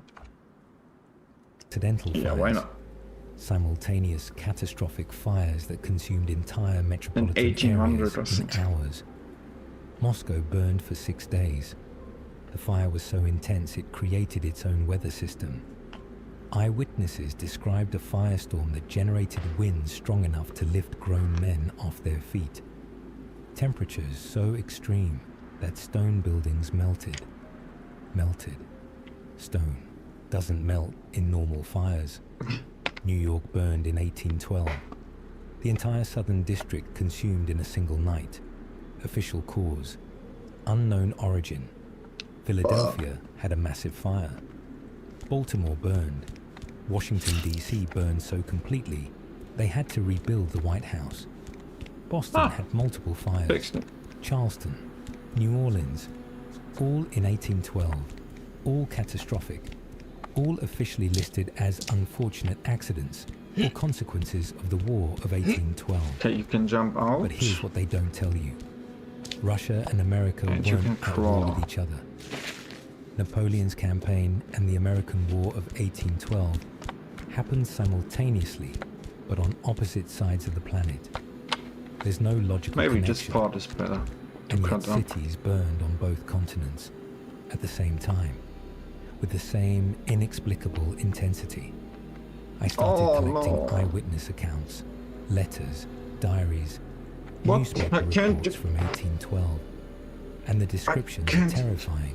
Can't Not delete because of what items people again. saw, because of what they describe without understanding it. A woman in Moscow wrote, "The light came first, brighter than 1,000 suns. We covered our eyes, but the light burned through our hands. Then came the wind, Hey, then came the fire. Brighter what? than 1,000 suns." That phrase, What the that fuck? exact All the phrase. buildings are back. it appears in multiple accounts from I 1812, saved it. a phrase that wouldn't be Huh? used But they again not. Huh? until Oppenheimer quoted Ah, the okay. Bhagavad Gita after Trinity test in 1945. Now I am Still become doesn't death, explain why I destroyer of can't worlds. delete stuff. A man in Moscow described a great flash in the sky that turned night into day. The flash came before the sound. The sound came Right. before the Yeah, fire. but what? And when the fire came, it came all at once, What? spreading. Why is this stairs now deleted? as if the air itself was burning. Flash before sound. Thermal radiation traveling at Maybe light I can't speed hit arriving before the it. shockwave. That's nuclear detonation, not conventional fire. Doesn't make And he any described sense. it in 1812. Another account from outside Moscow. A soldier wrote, Ah, look, this "The is trees stuck. were burnt but still standing, the leaves gone, the branches intact but black, and all the How trees many pointed times away I from can the city centre, skip back? What? as if pushed by enormous wind. But there was no wind, just sudden death. That's blast pattern. Radial devastation from a central point, trees stripped and directionally damaged. Classic nuclear detonation signature, documented in 1812. I found a medical report from a Russian doctor treating survivors. He described symptoms that make your Yeah, blood run stuck. cold. Patients exhibited strange wounds, burns without flame exposure, skin falling away in sheets, hair falling out in clumps, vomiting blood, death within days even without visible injury. Others survived the fire but died weeks later from mysterious sickness. That's acute radiation syndrome, described perfectly in 1812 by a doctor who had no concept of radiation. He was documenting the symptoms of nuclear fallout and didn't know it. The official history says Moscow burned because Napoleon's forces set fires during their retreat. Scorched earth tactics. Except the timeline doesn't work. The Great Fire of Moscow began on September 14, 1812. Again broken. Napoleon entered the city on September 14, I need a coffee. 1812. His forces didn't have time to set systematic fires. They arrived and the city was already burning, already destroyed, already dead. And here's what breaks the official narrative completely. Napoleon's army was devastated before winter even started. The infamous Russian winter that supposedly Yeah, it's destroyed broken. his forces. That came in Oh. November. But by October, most of his army was already gone. Not defeated in battle, not frozen, just gone. 600,000 men reduced to scattered remnants in 6 weeks. No conventional war explains that casualty rate. Unless Sorry they for walked if into it's something boring worse right than now. war. I'm Unless they tired trying marched to into make the a coffee. incineration zone of a civilization being systematically destroyed. I found I a will French pull up military this report buried in archives video. describing what Napoleon's scouts found as they advanced into Russia. Empty cities, perfectly intact but abandoned. Buildings undamaged. Food still on tables. Possessions left behind. As if entire populations had simply vanished. The report called it the Great Silence. Mile after mile of civilization with no one living in it. That's not war. That's evacuation. Mass evacuation before something catastrophic. And then the fires came. City after city. Moscow, St. Petersburg, Kazan, Smolensk. Simultaneously or in rapid succession. Each fire described with the same impossible characteristics. Too hot, too fast, too complete. Stone melting. Metal flowing like water. Destruction so absolute that in some cities nothing remained but glass and ash. Glass. Let me explain something about glass. Normal fires don't create glass. To turn sand and stone into glass requires temperatures above 1,400 degrees Celsius, sustained temperatures. Even modern building fires rarely exceed 800 degrees. But across Russia in 1812, they found glass. Pools of it, layers of it. Buildings fused into glossy black residue. That's nuclear heat. That's thermal. Devastation beyond anything conventional fire can produce. I went to Moscow, walked through the old city, started looking at the buildings, really looking, and I found something that changed everything. Scorch marks, not on the surface, embedded in the stone itself. Mineral discoloration, thermal metamorphosis, the kind of damage that requires instantaneous exposure to extreme heat. And it's everywhere. On buildings officially dated to pre-1812. Buildings that survived the fire, except they didn't survive. They're scarred at the molecular level, marked by something far more intense than Napoleon's retreat. There's a layer of ash under Moscow, under St. Petersburg, under every major Russian city, at precisely the same depth. Archaeologists call it the cultural discontinuity of the early 19th century. A polite way of saying civilization stopped, completely, at exactly the same moment. And when it started again, it was different, simpler, smaller. As if something had reset everything. But it's not just Russia. I started looking at other continents, the same year, 1812. In South America, the earthquake of Caracas destroyed the city on March 26, 1812. Except eyewitness accounts describe something stranger than earthquake. A priest wrote, "The ground did not shake, the ground burned. Heat rose from below. The buildings did not fall, they melted. The devastation was instant and total." In the Caribbean, volcanic eruptions devastated multiple islands in 1812. Except the eruption patterns were strange, simultaneous, coordinated, as if something triggered them all at once.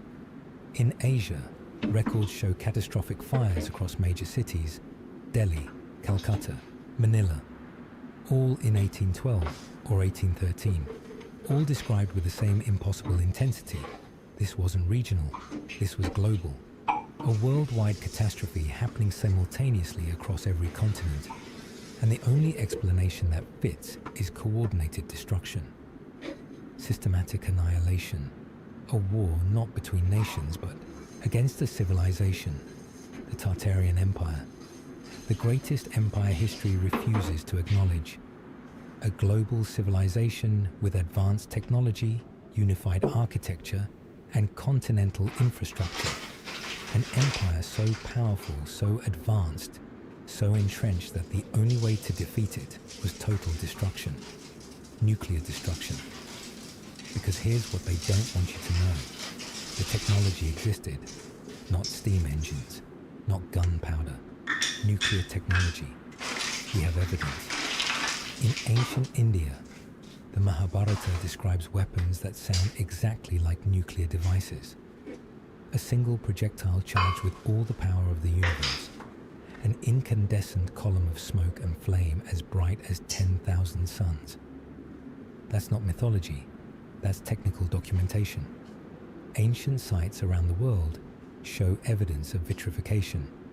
Stone turned to glass, Mohenjo-daro in Pakistan, glass-covered ruins, radiation signatures above normal background levels, dated to thousands of years ago, but also present in ruins from 1812. What if the technology wasn't new? What if it was old? What if Tartaria had it? And what if the forces that destroyed them had it too? The War of 1812 was the cover story. Napoleon's invasion was the distraction. While the world watched armies march, something else was happening. The systematic nuclear bombardment of every major Tartarian city: Moscow, St. Petersburg, New York, Philadelphia, Washington, Caracas, Delhi. Simultaneous strikes, coordinated destruction, a reset of global civilization.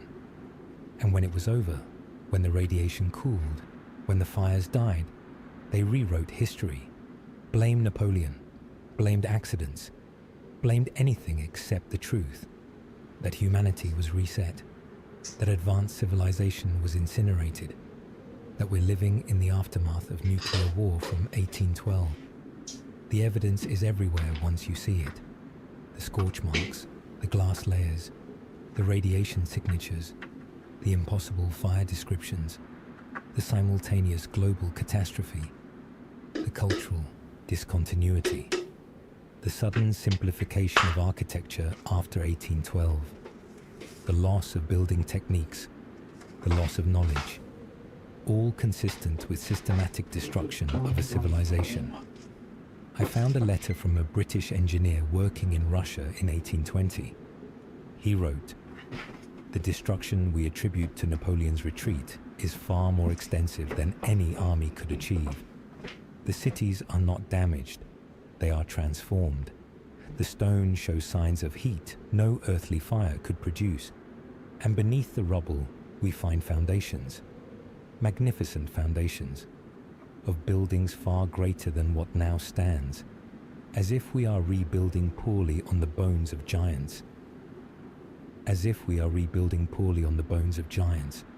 That's not reconstruction, that's replacement, inferior replacement, after extermination. The year 1812 was the year they killed Tartaria. Nuclear fire, simultaneous strikes, global incineration, and then they buried the evidence. Blamed conventional war, blamed weather, blamed anything but the truth.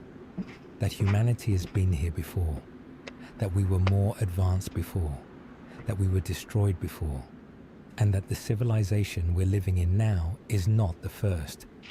It's the remnant, the survivors, the children of catastrophe who forgot their own history because someone made sure we would forget.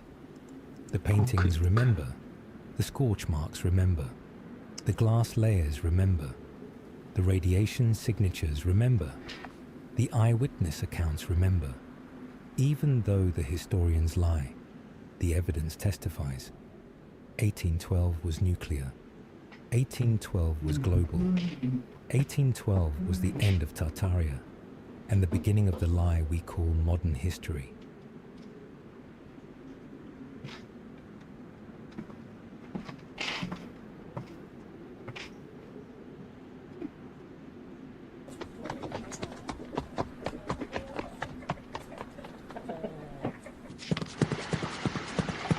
Your furnace runs constantly, your bills keep climbing, and you're still cold.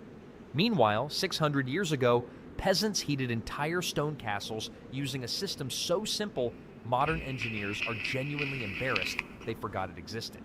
What did medieval builders know that we somehow unlearned? Look, I've heated my home with a wood stove for years. And every winter, I'm out there feeding that hungry beast 3-4 times a day. It eats wood like a teenager eats pizza. But medieval monks, they figured out something that makes my setup look prehistoric. Back in the 1400s, builders in Poland and the Baltic regions took the old Roman Hipparcos system and cranked it up to 11. The Romans had underfloor heating, sure, but they needed slaves constantly shoveling fuel to keep it running. Not exactly efficient. The medieval upgrade was stupid simple. They added massive thermal mass chambers. We're talking tons of stone and brick surrounding those hot gas channels. And here's what that changed. One fire lasting about 4 hours could heat a monastery dormitory for 60 hours straight. 60 hours. I can barely keep my living room warm for 6. The secret was the labyrinth. Hot gases from the furnace didn't just shoot up a chimney and wave goodbye. Nope. They snaked through a maze of channels under floors, up through walls, surrendering heat to all that dense masonry before finally escaping. By the time smoke hit the outside air, most of its energy was already stored in stone. Think about it like a giant battery. Charge it with a 4-hour burn. Then it slowly discharges warmth for days. The monks needed this because they had those all-night prayer vigils. Nobody wanted to assign poor brother Thomas to stoke fires at 3 in the morning. One documented Hipparchos from 1340 kept rooms at 65 degrees for nearly 3 full days after the flames died completely. That's not heating, that's time travel. The fuel savings hit around 70% compared to continuous burning systems. In an era when cutting and hauling firewood could literally kill you, that mattered. But building one of these heat batteries wasn't something you could DIY over a weekend. The engineering required precision that would make modern contractors nervous.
We're loading.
Getting coffee still.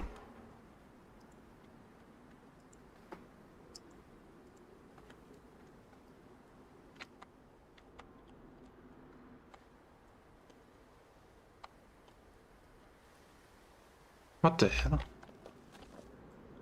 How is that deleting? We already start?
Fuck.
Okay, back to the project.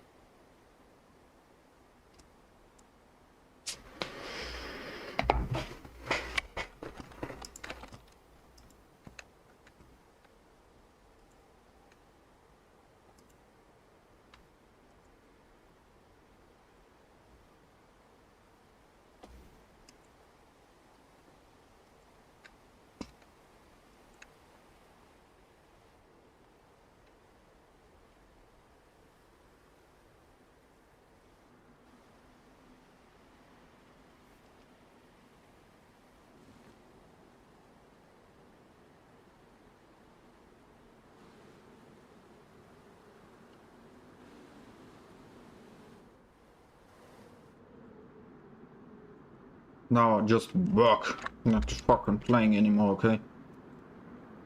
We already tested everything twice. Triple 15 times. You have to get over with this. This is only the beginning. We have way more work.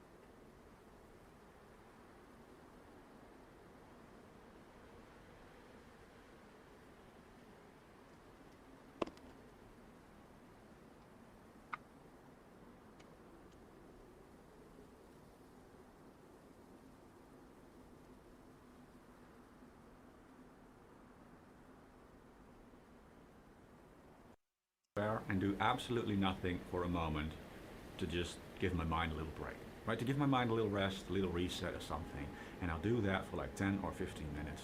And then I'll come back to the computer and then I'll do whatever I want to do. So then I'll start up a video game and just, you know, have fun the rest of the day. And hopefully I'll actually get to have some fun. So I removed myself from the computer and I went into another room where there was no computer and I didn't bring my phone, so there was no form of stimulation. And I just sat down on a chair and I stared in front of myself at like a wall or something, and I did absolutely nothing for a couple of minutes. And I'm not exaggerating when I say this, but within 5 minutes, literally within 5 minutes, I sat there and I started to feel a little bit of restlessness inside of me. And I thought, you know what? That work task that I have been procrastinating on, that I should be doing, I actually feel kind of ready to do that thing right now. I actually feel a little bit of motivation to start up that task.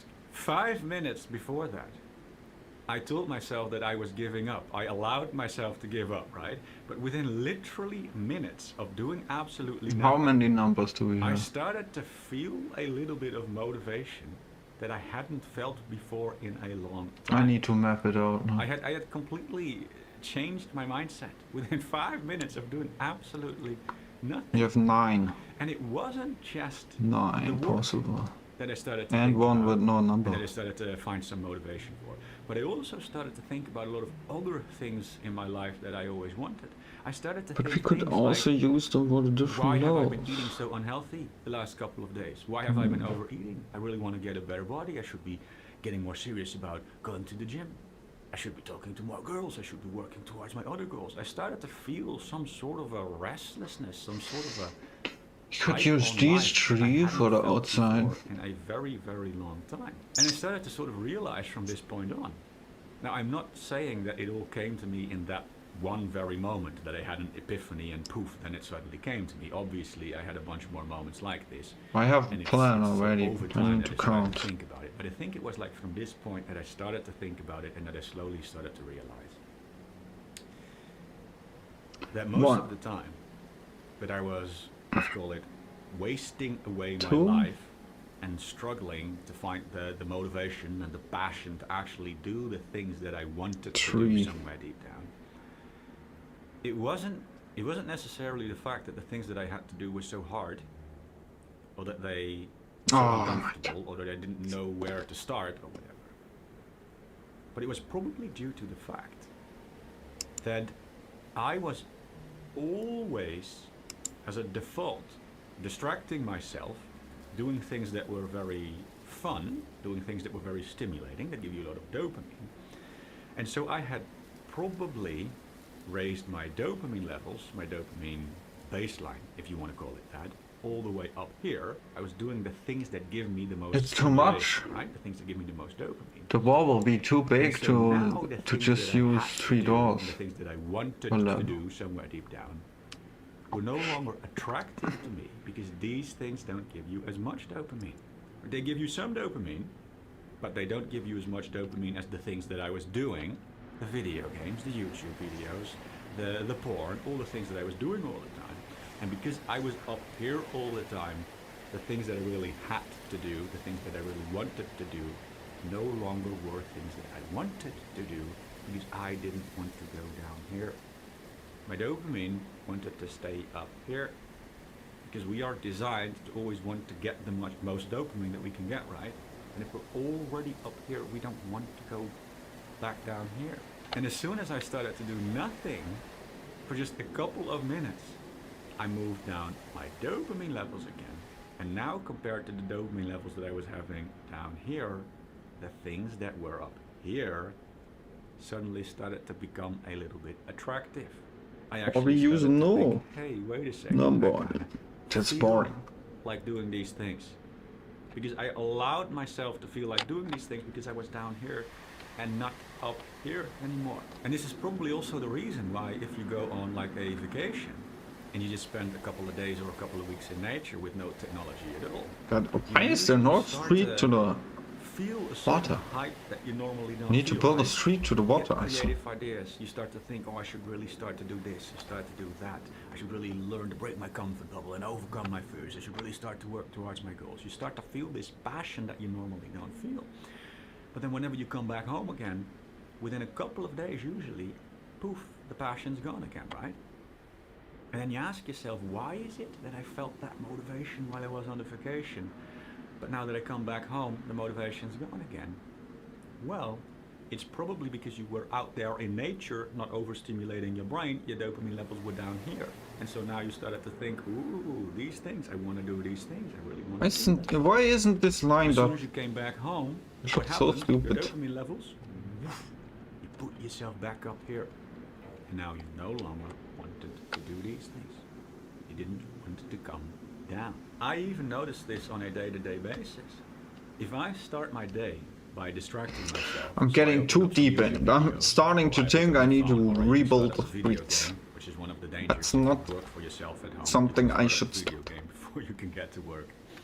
Wait, I I can't. noticed Oh that my god, are you 99% of the kidding? time, I'm probably closer to 100% of the time, I had a tough day.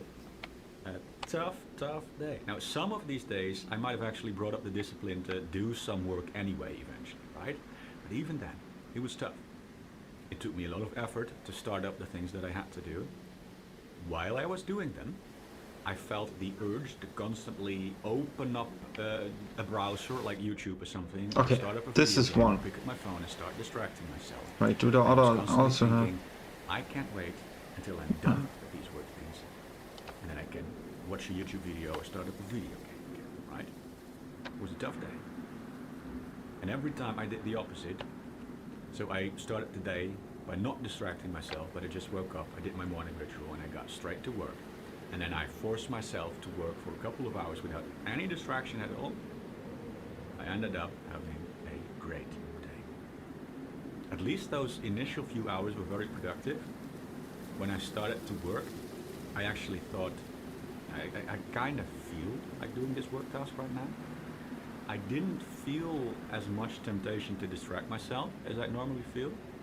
And a lot of the time, when I was done working, I actually felt motivated to do other things in my life, like going to the gym or something.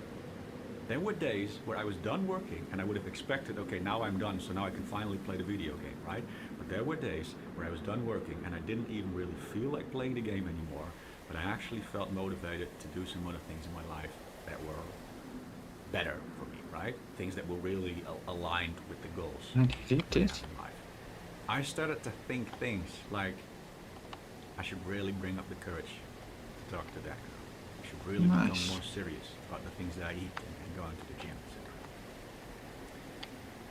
All these things that I normally didn't really think about, I mean, they were there.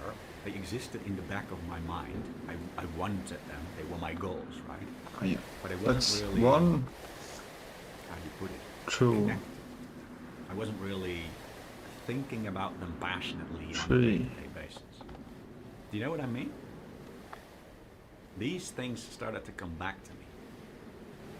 Now these things were things that I started to think about really passionately, and I actually started My to plan feel has built an that I'm urge building to like this. put them into practice.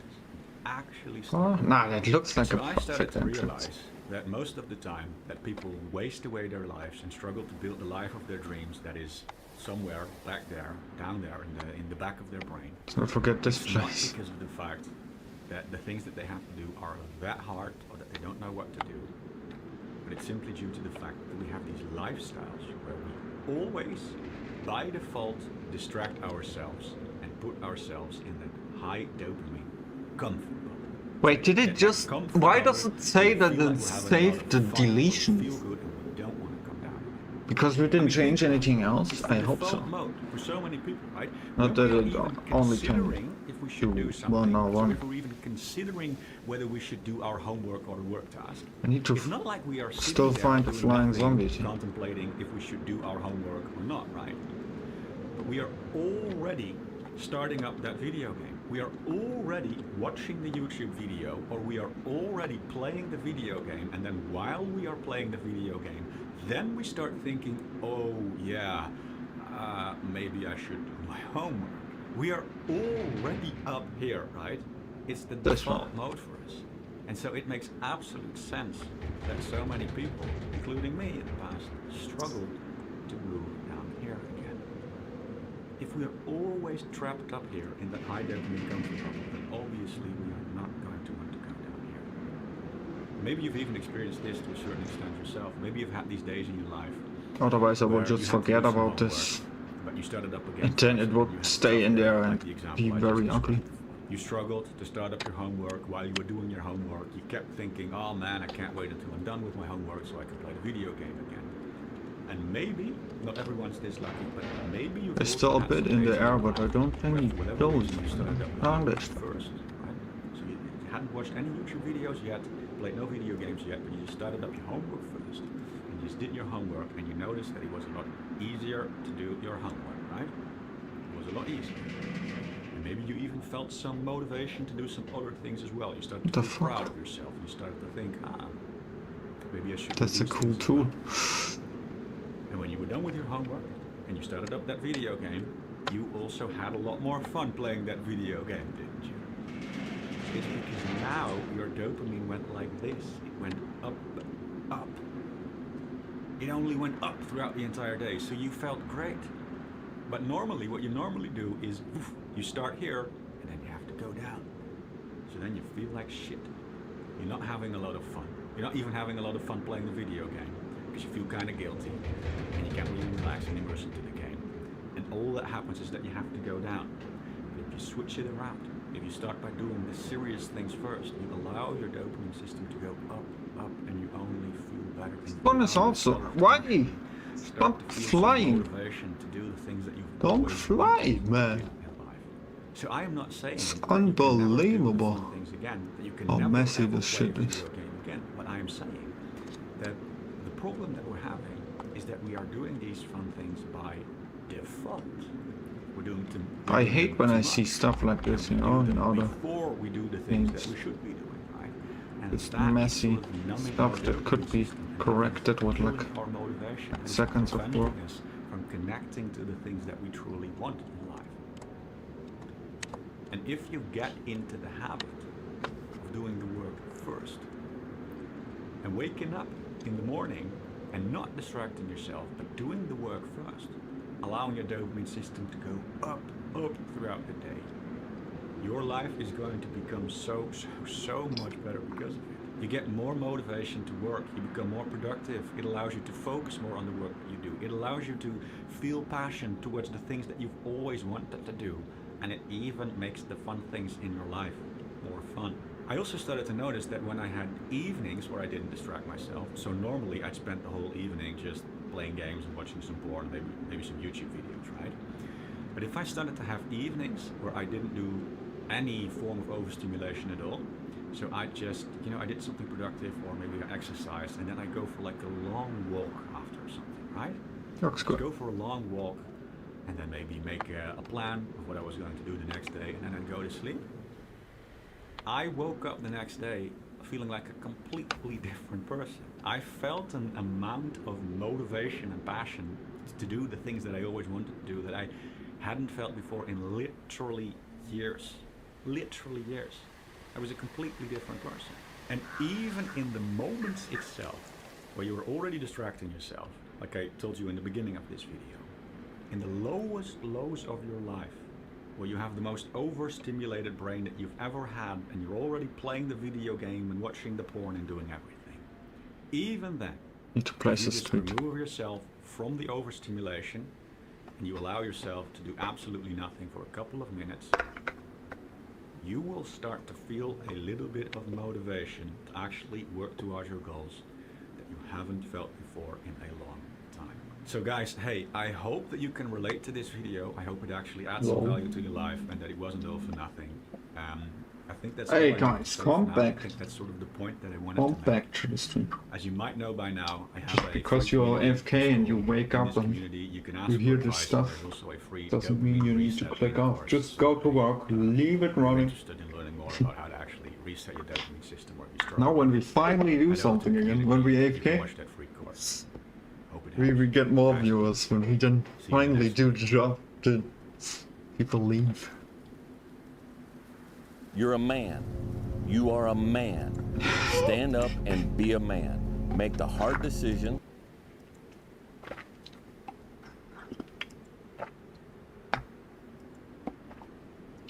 That was a good video, the one before.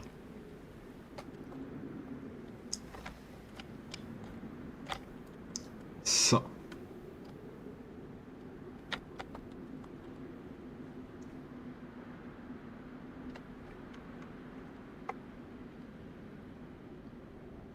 Should we delete this?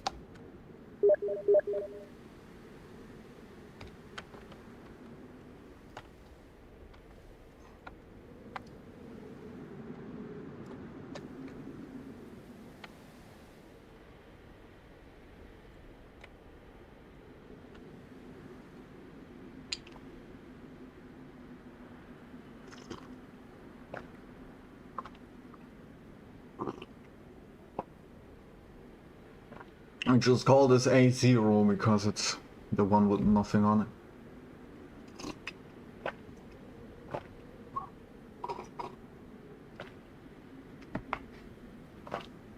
Or should we make every outer wall there? With nothing on it?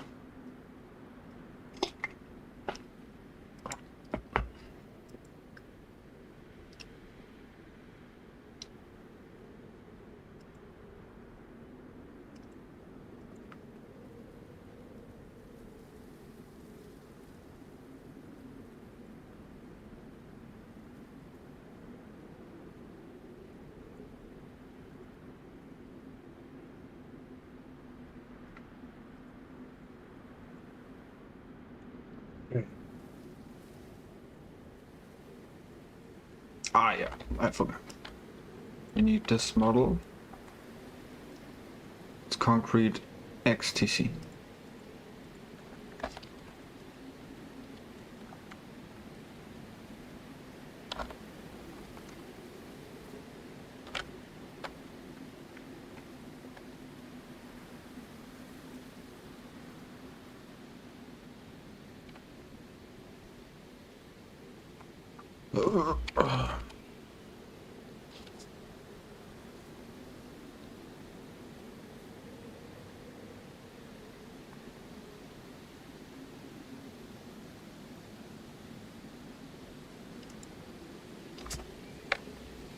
I just want to play something like this.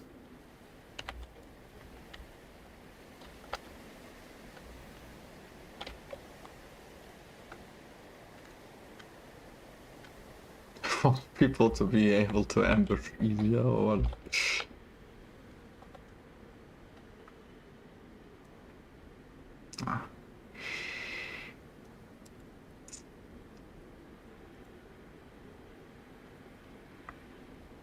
Oh, what also would be very cool is like some of those with this on and then just accessible from inside, you know. What?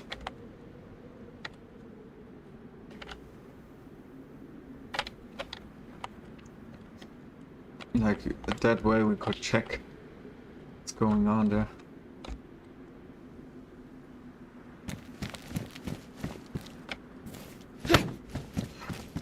Why is this model from the other side different?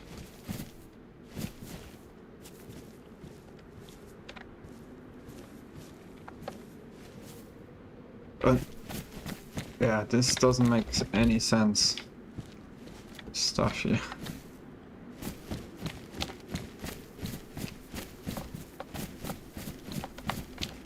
But yeah, it's too unrealistic. People in real life could cut through this. Don't like unrealistic stuff.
Why there are two different ones?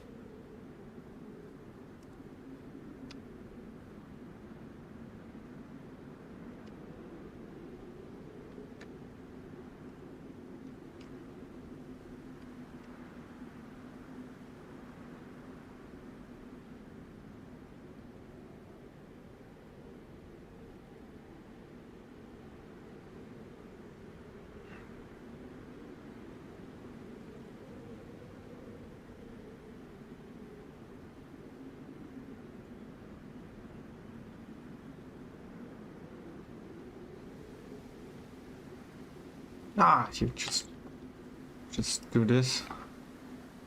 That's how such an ugly model is. Holy moly.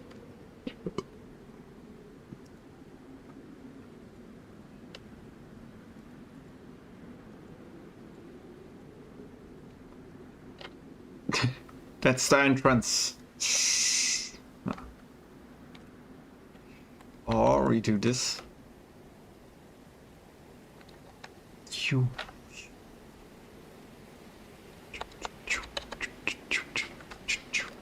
Hey, for real, this isn't even that bad.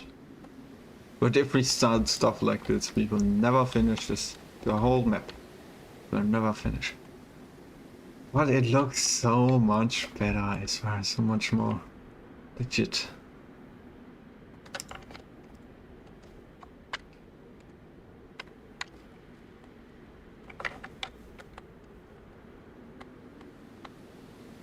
But we would like completely waste resources because all this model will still get loaded in.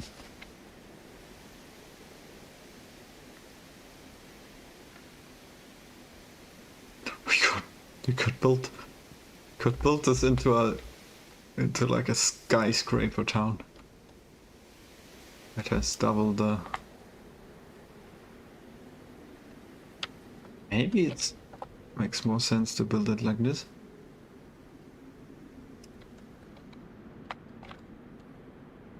Because this will not be a car entrance.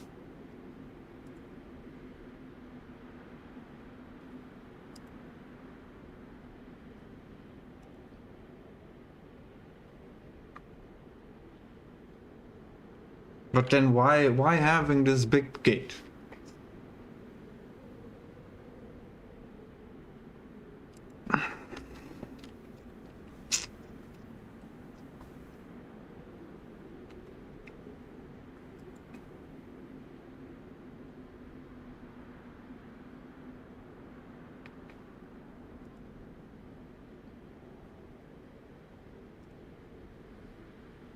Concrete bricks. Hey, this is from an other model. You can build those, or what? I think you can build this. Because here you get concrete bricks. Yeah, is really a mod where you can build those? Jeez, I need to check that out.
Blacklist.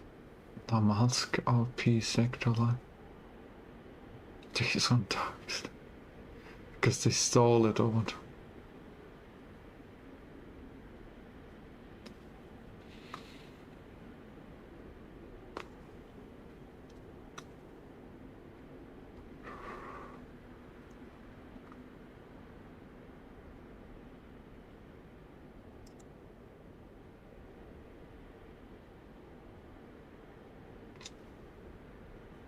What the hell did he upgrade this?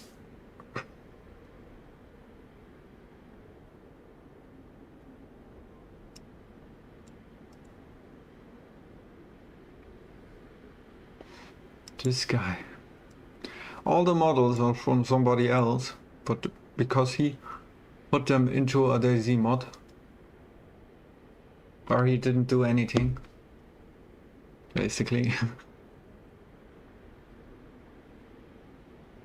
He acts like he made the stuff, and everything is from someone else.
This is so crazy, this one.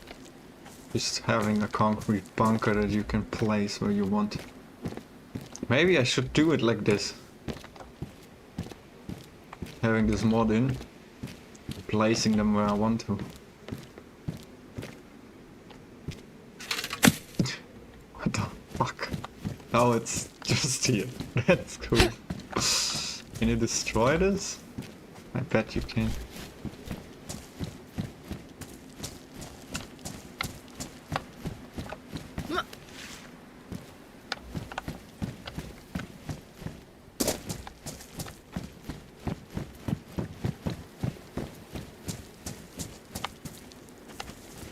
If I use this bunker, I want to have metal doors.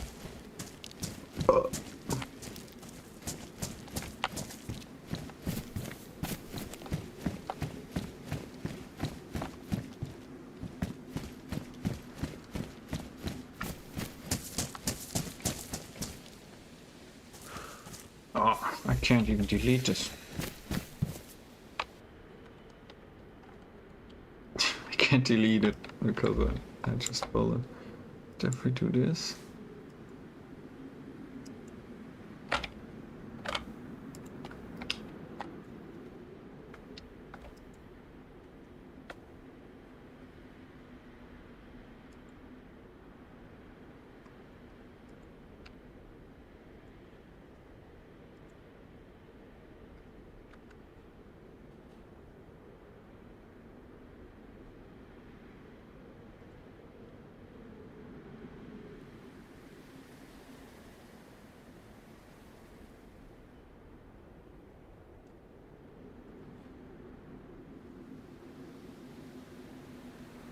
Wow.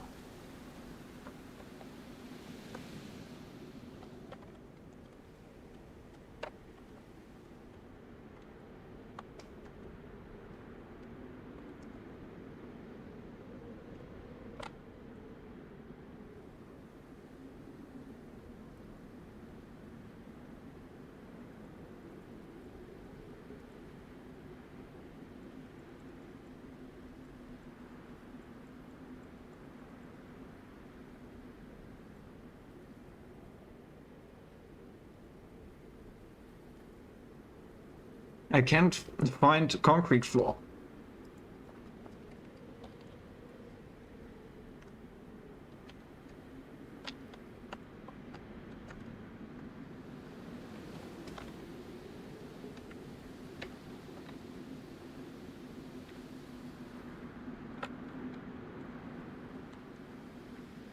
Look, the surface type concrete XTC.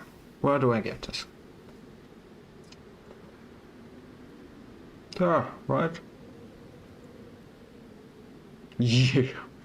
What the hell? What the hell? What the hell? Does it change? Look at this. It changes. What? What the hell? What the hell? Oh my god, it has months?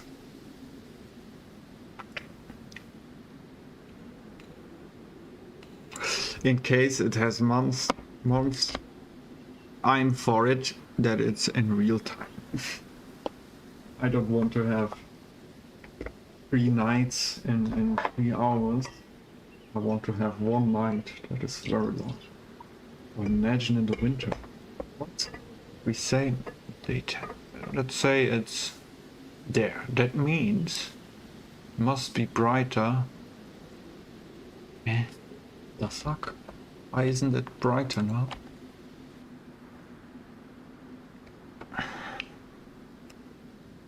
The longest days. Ooh, look. How dark the day. Oh my god. What the fuck? This is too realistic.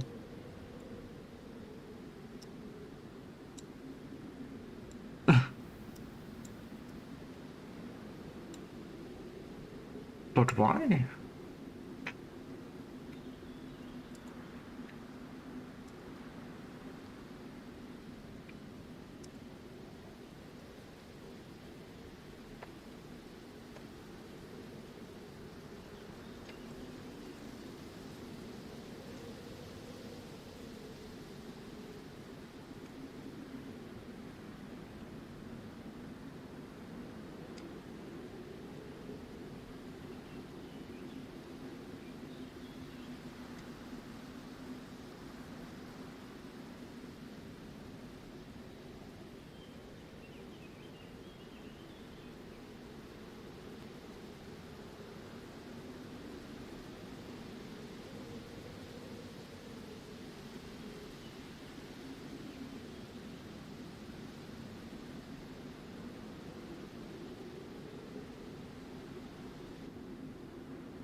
Holy shit.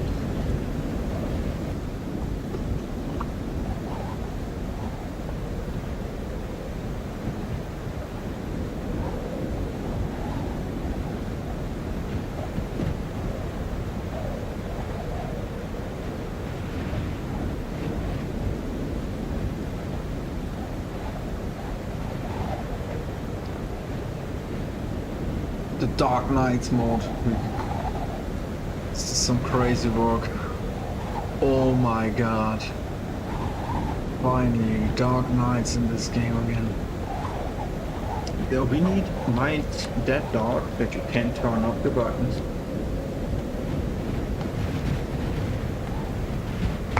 That you really need a light, because all of the other, most of them, it doesn't matter if it's night, you can see like in day if you turn up your brightness. And then you have to do it, because otherwise the ones who do it just kill you, because they can see you.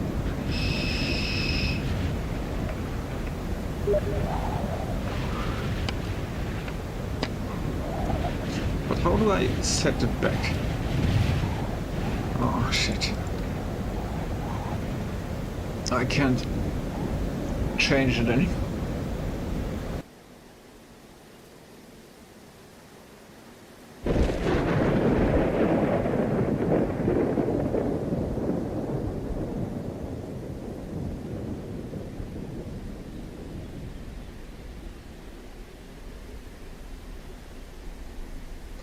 I hope this will not change anything. For now.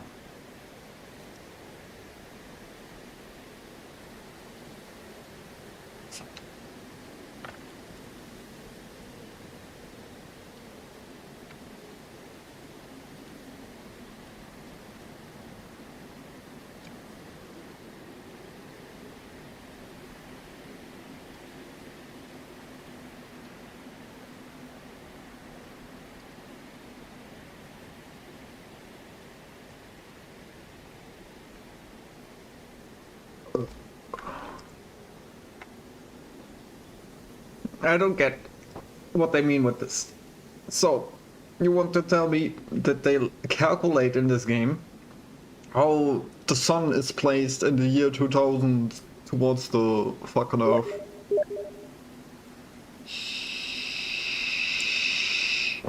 And it only goes...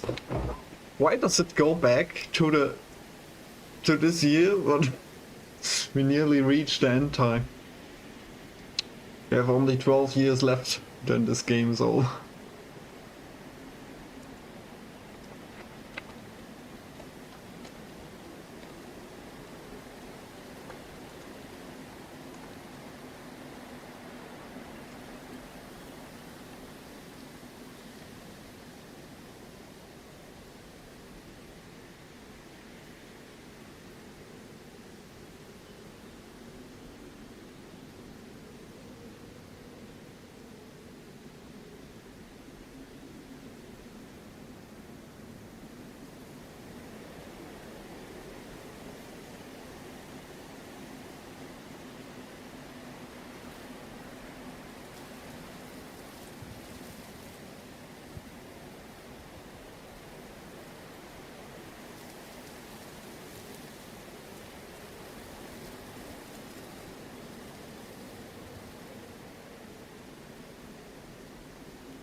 $8:32.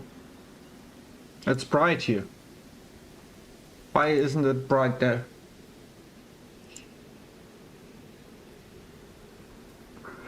Is it so far away?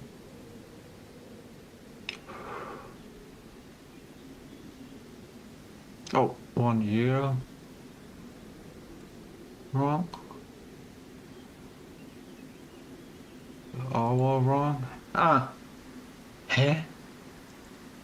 No, it's like exactly the same brightness nearly here. Are you kidding me?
Where do I get the floor ground shit?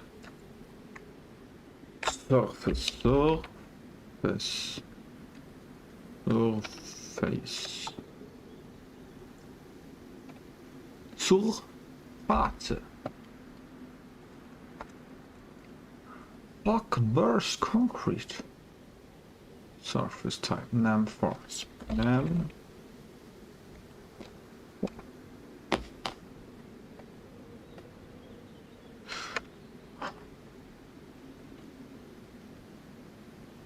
We had it, concrete. I remember having the surface. Where's the surface now?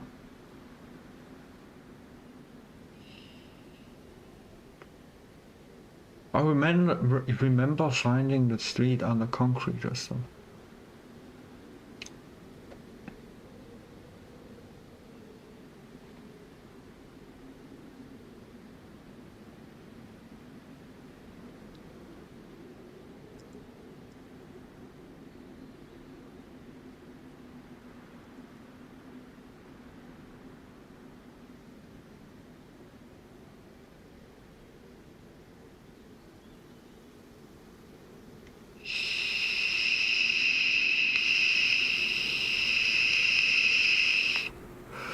Fuck.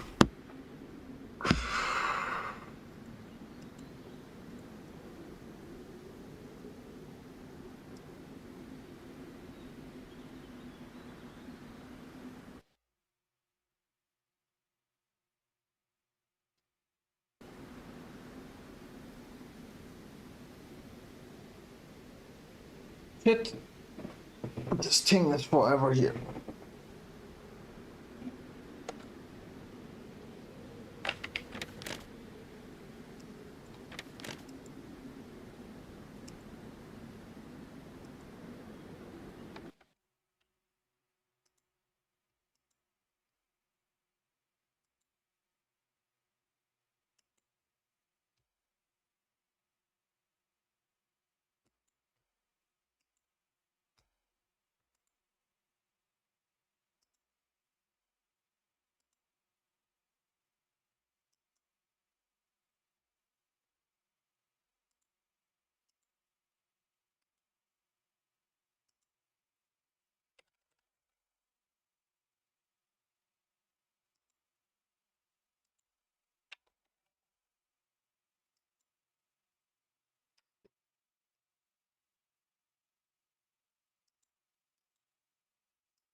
Just texting with my mate.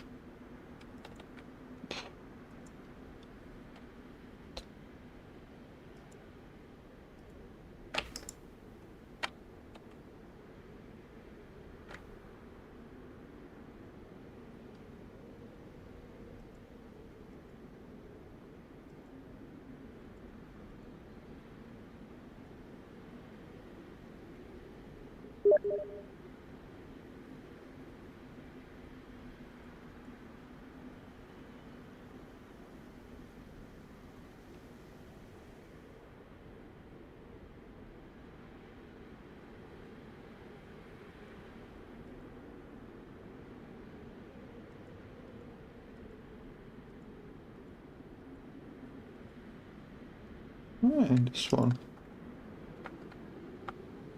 Let's explore this.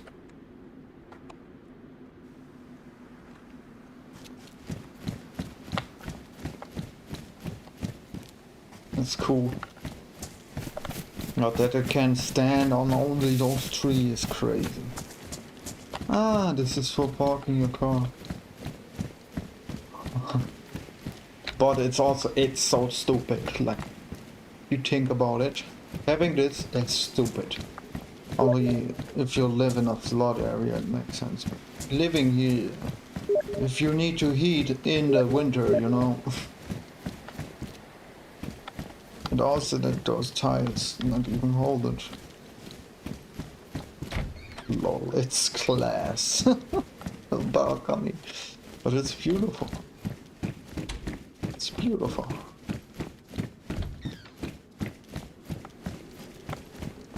But it's like not efficient. You would get, the floor would get cooled the whole time. And the wind going under it. Is this made out of wood?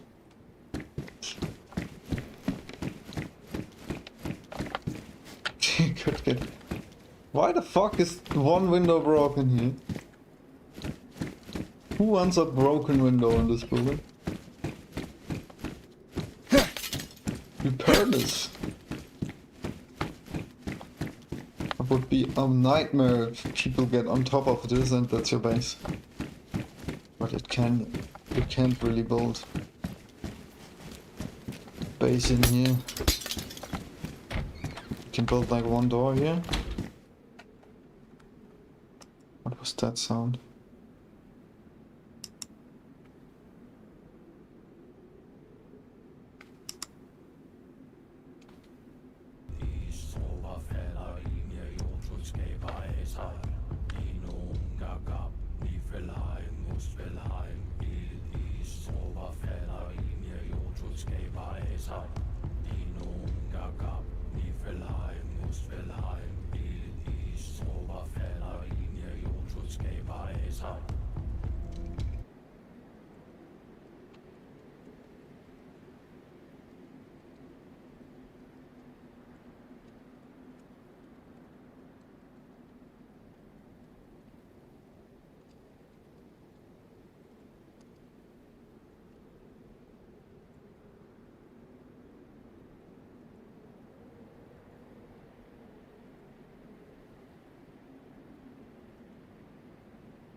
You could basically have only like 1, 2, 3, 4 doors or something.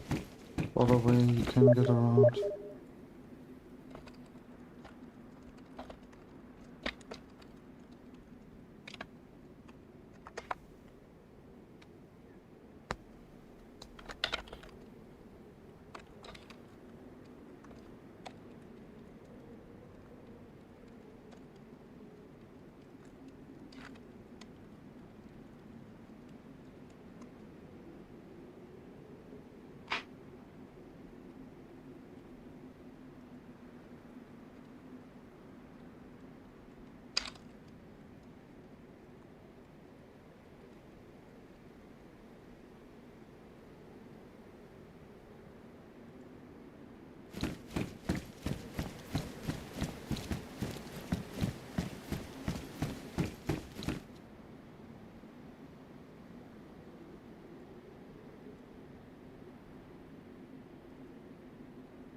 Jo, coming.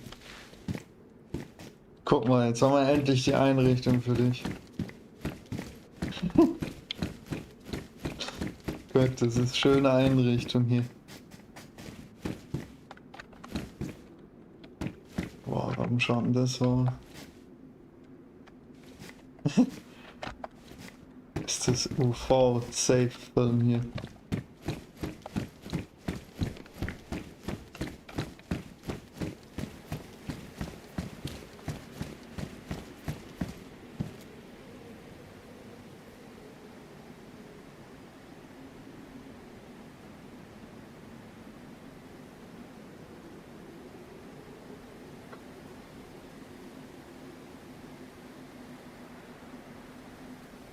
Oh, meine Wampe wird immer fetter.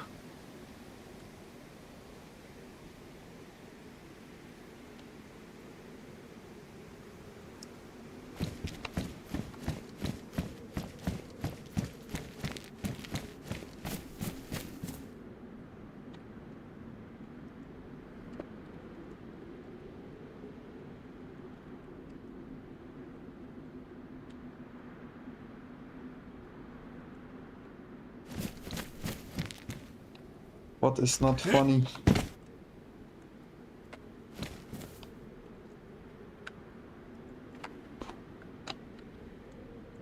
Wait, can I put this into the floor?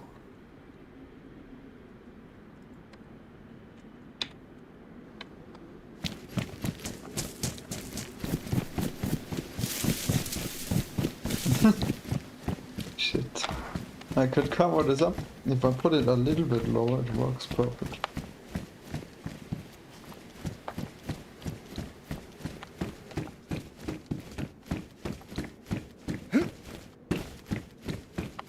What is your main language?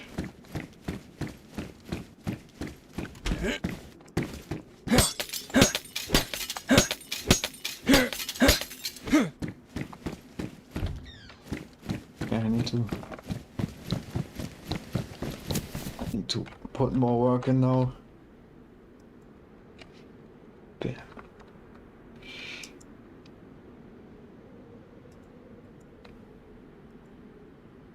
Where's the floor? If anyone knows where the floor is, please tell me.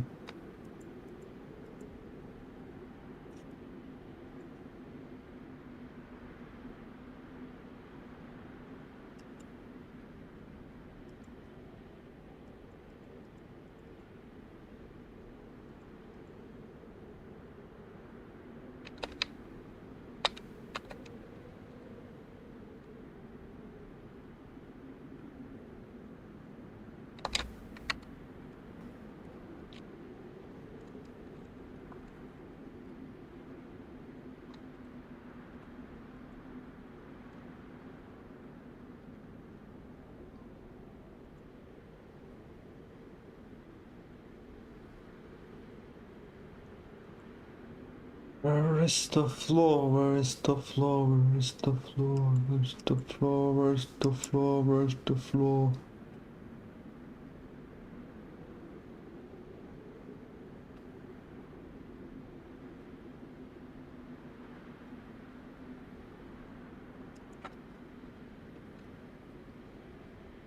How did I... Streets... Concrete... Like this? Maybe. Only can't see. Oh my god. This is all not flooring. This is all a 3D element. I need a 2D street.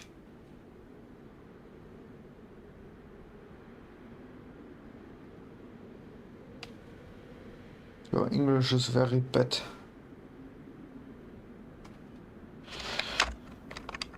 So, concrete. Maybe it's XTC.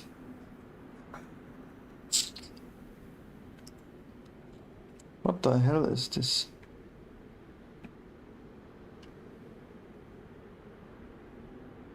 What the hell? Fizzy radar. What the hell is this? BLRG, big door frame extract. Big door frame extract?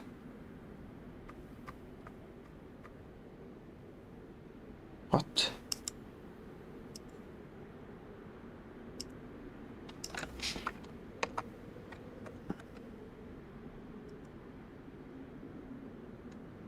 Hey.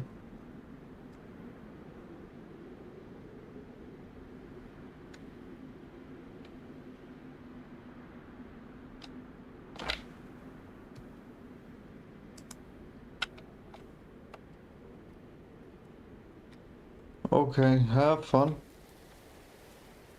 Have fun. And don't forget your washing machine.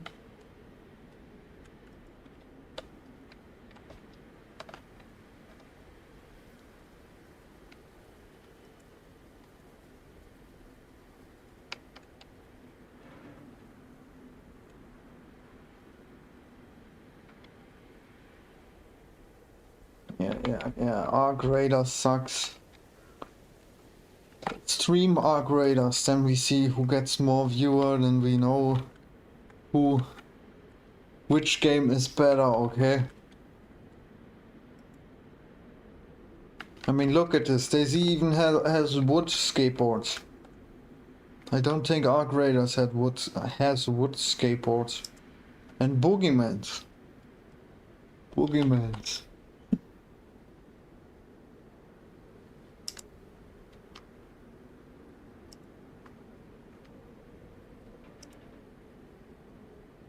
What the fuck? Wood box.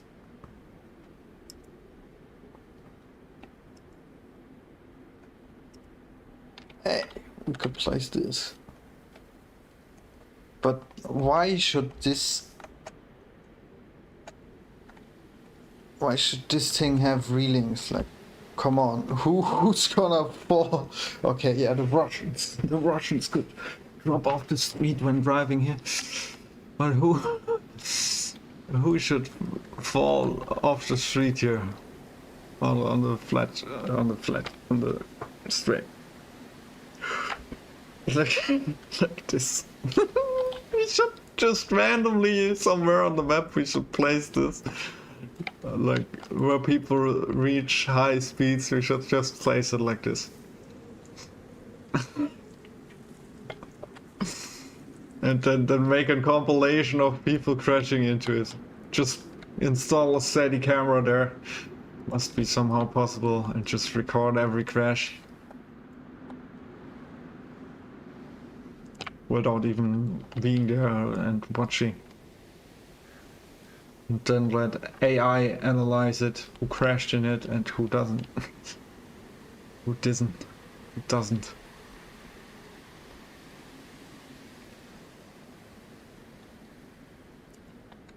Windbreaker.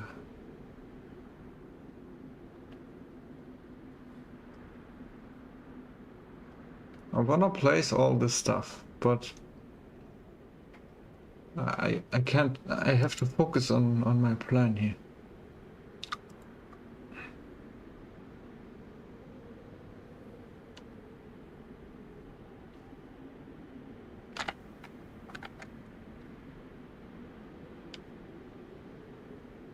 I search for the street. Is this a working door? If that is really a working door, that would be so cool. Finally, we can install working doors. That would be crazy. That would be crazy as hell. Never thought about it. Wow. No, we can't.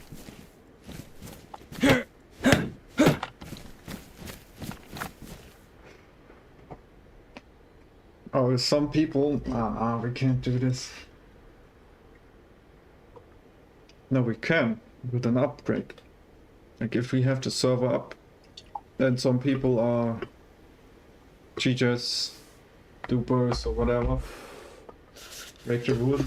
We just place a fucking door in front of the base like this. We make this the server file update. They come online. They are not banned, but like a small thing. No, they are locked in or locked out with the store from their own base for a week or something.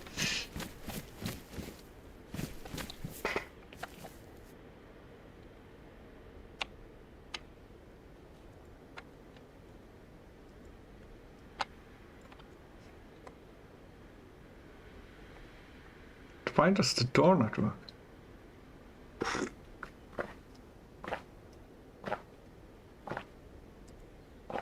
What the fuck? What the fuck? What the fuck is this? Holy shit. Holy shit. What building is this? Is this not a hotel or what is this?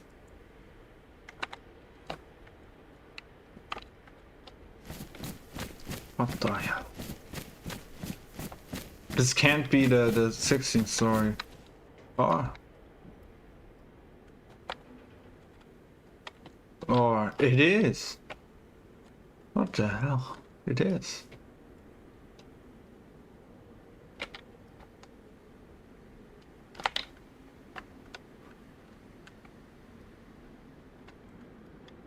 Yep.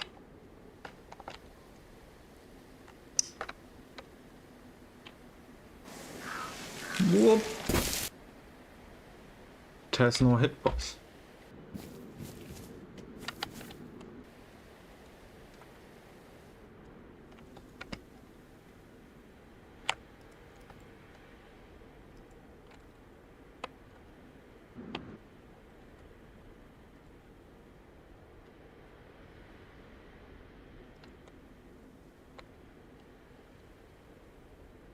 Let's think about another way to make a safe way to use this entrance.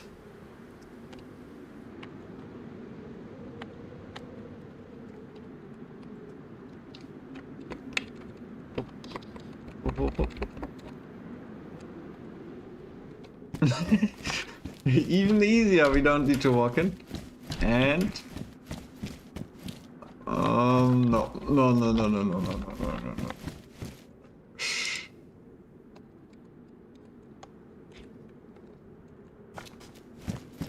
Still not enough. No, that doesn't work at all. It doesn't work at all.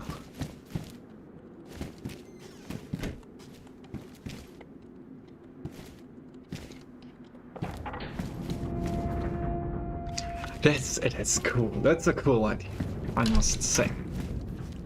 That's a cool idea, this one. But it would need to have a bunch of doors. But I bet it's sticking out of the...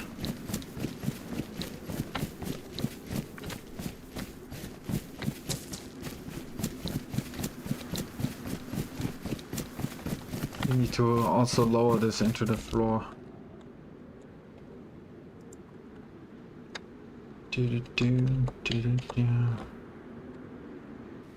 Like this.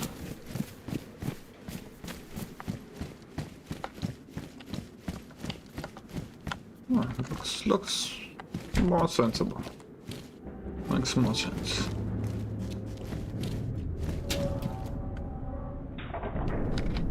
But the placement looks so awful. It should be in like a control center and not in like the garbage storage here. What's cool is it hasn't even this part here, so people could see it. You could see it. Don't need to think too much about it. You don't need to be told about it. We can see it. On the other one, they can see it too.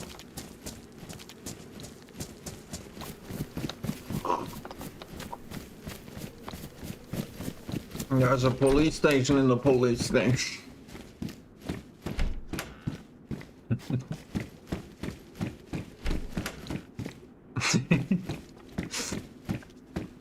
Hey, who parked that police station in my police station? Look, what the fuck? You can even use it. You can use all the rooms. You can use all the rooms. It even makes sense. It's not even that far off because even the doors can open. And they're not in the texture. This doesn't make any sense. Nah, this makes sense. Yeah, people would build like this.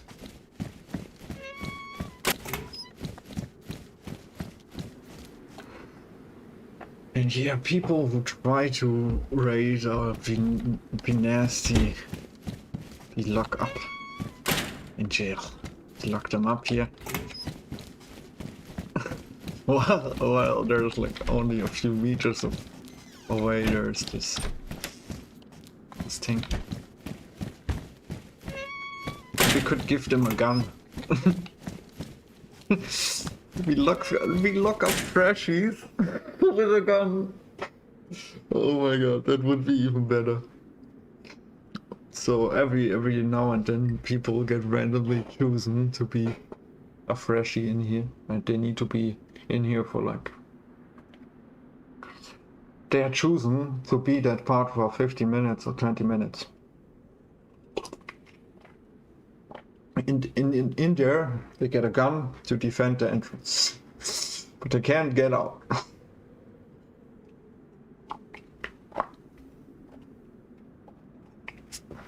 But that would only make sense if the server gets full, like in the future, someday.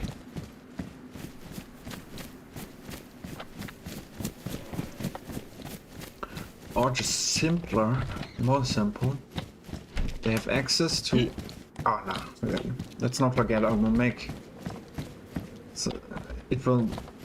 There will be real players defending it. That do it because they want to. You don't need to punish them to do it. But I can't. When nobody is like online and there are too many raiders, I like jail. I teleport them automatically. One gets teleported in here. But now and then he can damage it. But let's say there are doors here. Everywhere, so he can't walk or run or jump out.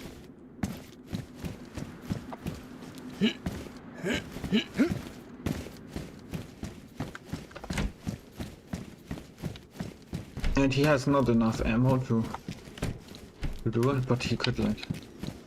Yeah. So this is one door. Or do we do more doors here? One door, two doors. But I know people can go in those windows somehow. Two doors. 3, 4, 5. Yeah. Somehow about 5. But then people can raid from top of here. Okay, let's fuck this. It's just a test. You should stop testing stuff.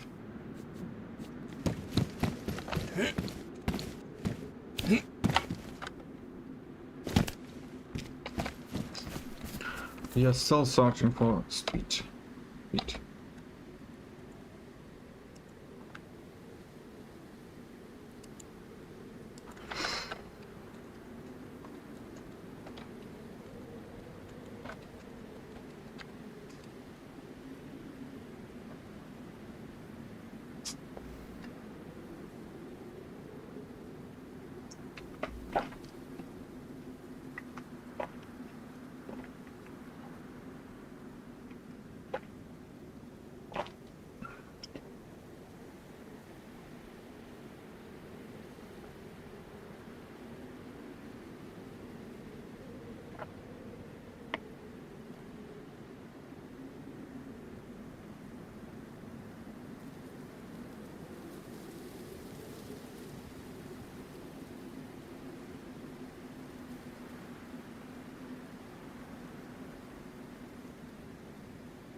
What the fuck? Italy was deported to Russia. What? The Irish US? Vitaly was just deported to Russia, but What? that's a good thing for him because that means he was essentially spared by the Philippines. And if you have no idea what's going on, that probably sounds insane. Like, what do you mean being deported to Russia is a good thing? So in short, Big Idiot has done a lot of stupid things in his life, but he was about to do the dumbest thing so far. He lost his team, so I guess he thought the proper solution to that was to go to the Philippines and be incredibly disrespectful to the locals there. Run off with a security motorcycle, steal officers' hats, steal an industrial fan, steal a red light mask, threatened to rob an elder lady, and honestly, a whole lot more. But according to him, they were all pranks or jokes, and he welcomed going to jail because he enjoyed it there. And when confronted about it that night, he shrugged it off saying, oh, I donate so much money here, so it's okay. Well, I guess it was okay until he got arrested, perp walked out in front of the nation, and charged with a whole bunch of crimes. And that's also around the same time that people started realizing, oh wait, stealing a motorcycle is Grand Theft Auto, and Grand Theft Auto is an automatic 20-year prison sentence in the Philippines. But he wasn't charged for that. So his entire freedom in life was hinging on if the prosecutors decided to charge him for the thing he live streamed himself doing for the entire world to see. So now that we've caught up, as I got out of Jack Doherty's arraignment for Now his he will criminal get trial sent yesterday, to I saw Russia the news or that they Russia. had yet another press conference with Vitaly, which is wild because it looks like his jail time there started and ended with being perp walked out for a press conference. But unfortunately for us, the press conference was in Tagalog, so I had to dub it so we have any shot at understanding what's going on here. But was How it do a we get flawless dub? surface types? Probably not, but with it we can actually see what's going on here. This is subject to clearances from the NBI Law. courts where cases have been Law. filed. His cases at the Taguig What the Regional fuck? Trial Court and Municipal Trial Court have been resolved. Ah, we and can use served this. as well. The penalty you have there. Thus, the siblings can also proceed with his deportation soon. We are coordinating on the location for his deportation, which is his country, It's Russia. an underground object, I guess but they resolved it. looks usable. And think about the amount of doors you can place in this place like that. Not about the country of residence, but the passport of origin. His passport is from Russia, so the deportation. That looks way more Once we secure the necessary papers, perfect for this. Yeah! flight release, Yeah, it has no doors installed. That's perfect.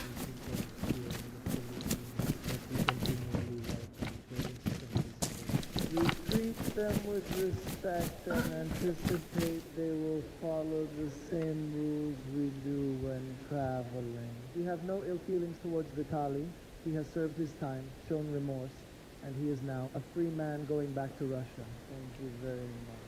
All right, and just like that, he was allowed to go home. So that's essentially how the headline of being deported to Russia is a positive thing for him, because normally when you use the word deported, it has a negative context. And I mean, it makes sense, because like there's no longer any real pressure on the government to actually punish him. Because around half the people I talked to didn't know who he was. A lot of other people said they already forgotten about him, even though they still didn't like him. Well, I knew him like a long time ago.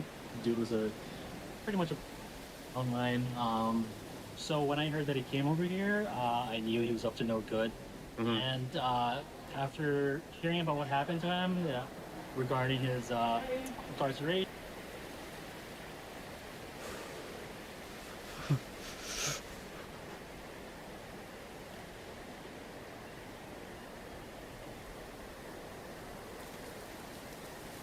I need to look up on YouTube office.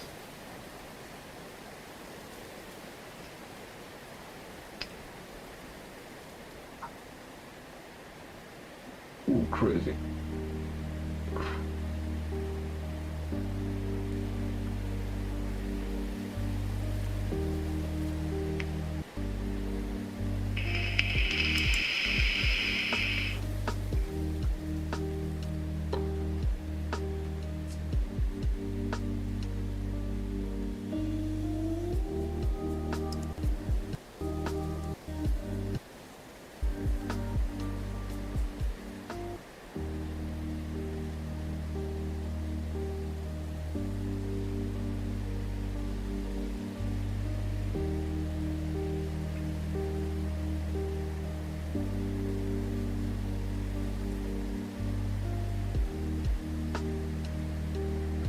Isn't that all of it?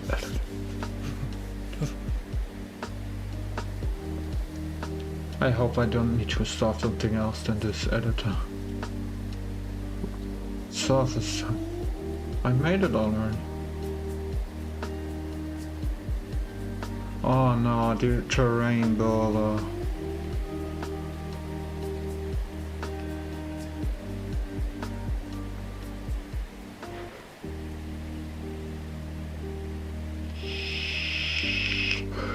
Creating a Daisy map from scratch.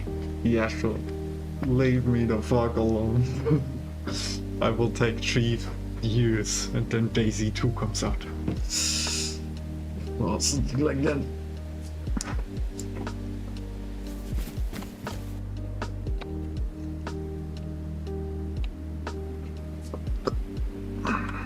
I hate that you can't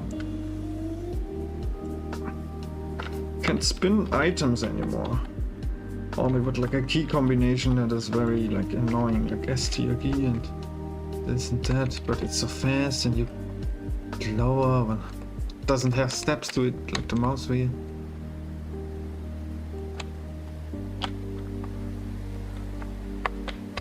Let's say this is here. Let's make it higher.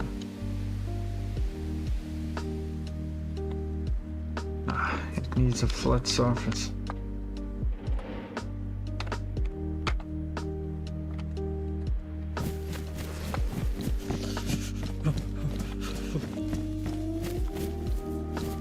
But that looks good. And here's some base building doors. The door is still open from when I opened them. This is... forget about this. And then, thank you. So that would be a very good entrance for like a third way, not only one door. Forget this. Or maybe to more inside. That makes sense. Because then they would have to rate like 1, 2, 3, 4, 5, 6, 7, 8, 9, 10 doors. And here would be like the loot.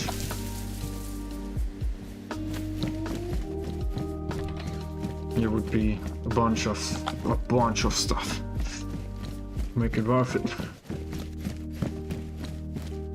It's missing light.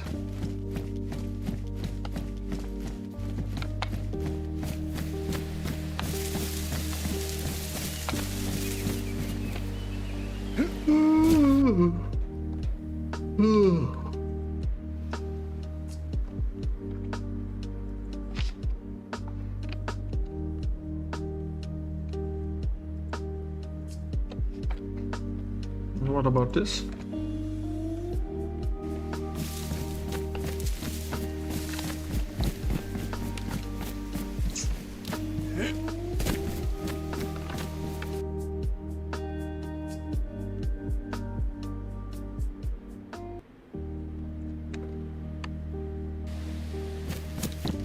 Ah, this is the one I found a bit better.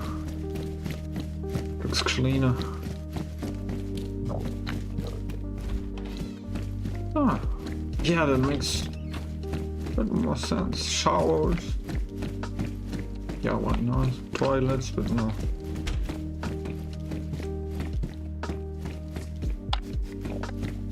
But then it wouldn't have much loot. The best part is just to open the no doors here. The outside looks a bit too polished, too unrealistic.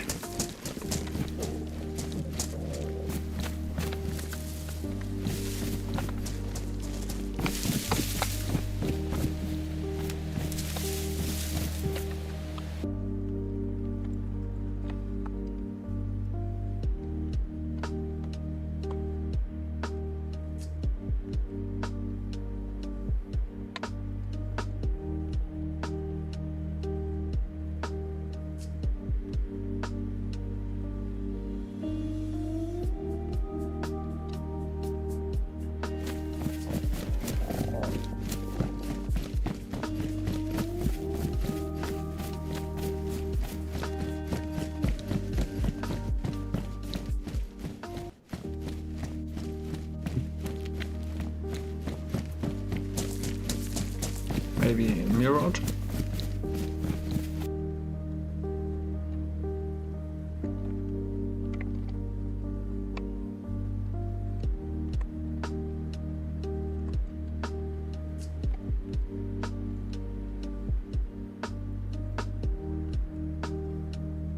When it goes too fast.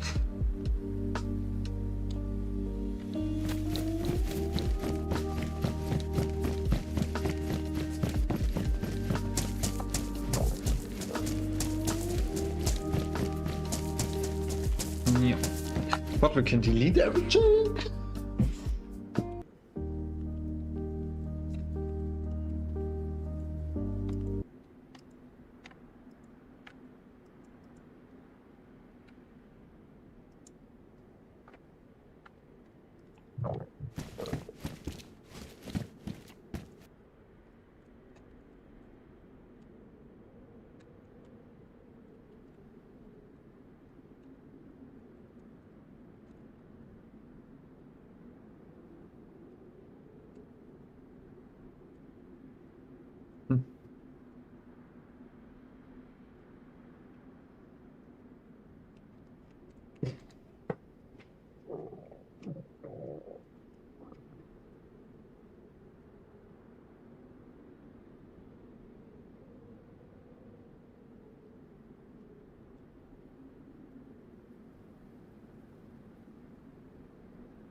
I need to Google that.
Now I understand much.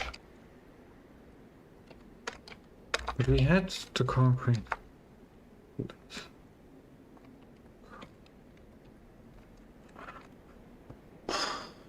But GPT is telling me bullshit.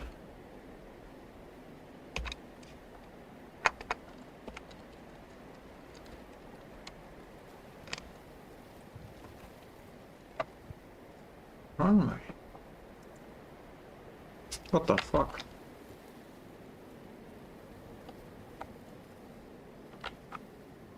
Why is that small?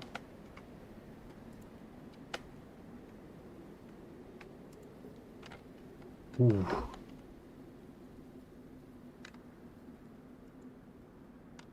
Ooh. What the fuck? Why is this so big?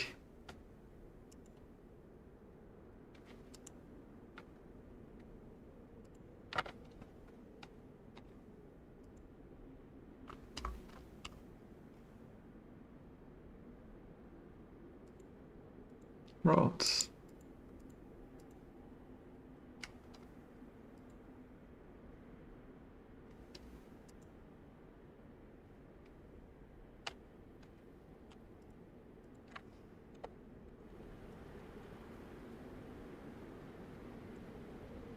Makes sense. It looks ugly.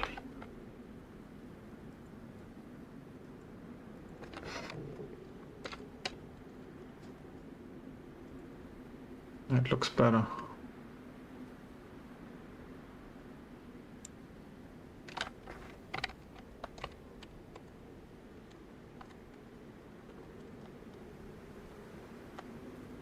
Three different surface types.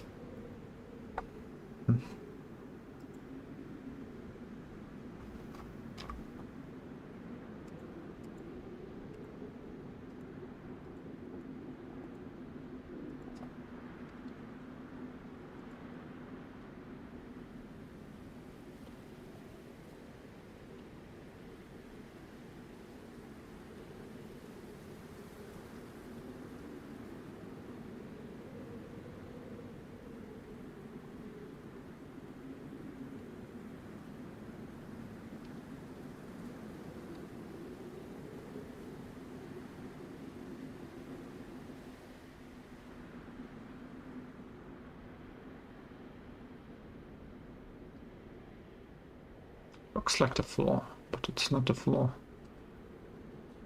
Crazy. Crazy. You can see that it's a bit too... Let's make it...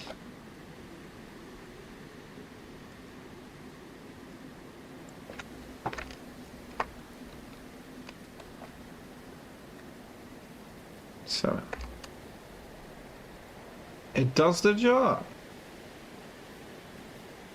What item is this? Runway number 1.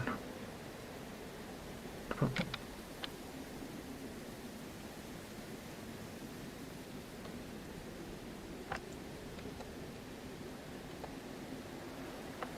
The thing is, it's perfectly lined up now, but as soon as I...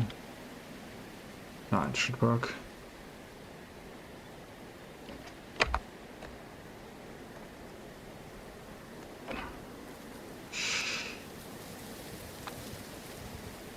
it's perfect because it's needing a bit more to the left. Needs that. But how do I move it without fucking it up? Just like this. Yeah. Zoop.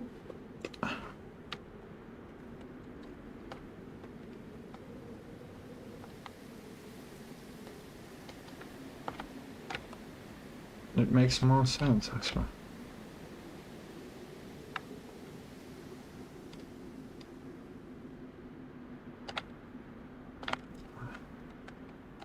No, no, no, no, no. No, no, no, no, no, no, no. Shoop. Shoop, shoop, shoop, shoop. Somewhere here. Like this?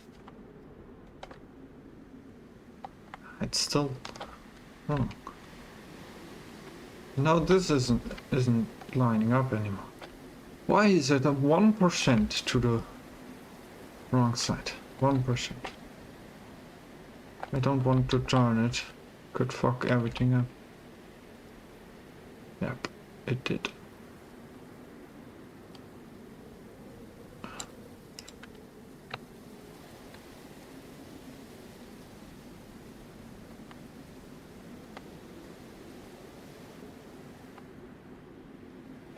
Now we just pull this here.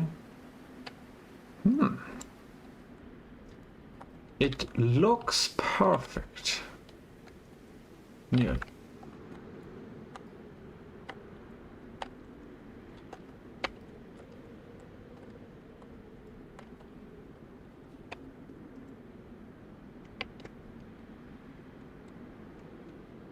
Ah.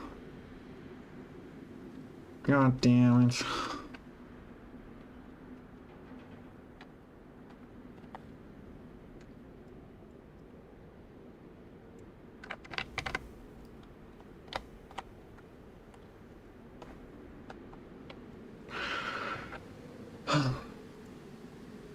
I really forgot how hard it is to play something in 3D without making it look stupid.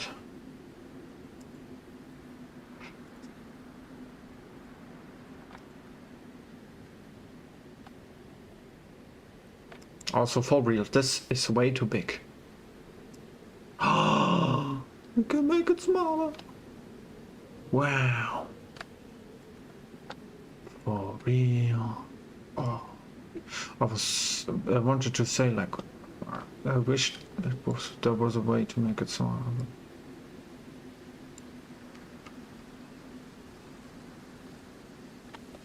But not the right way.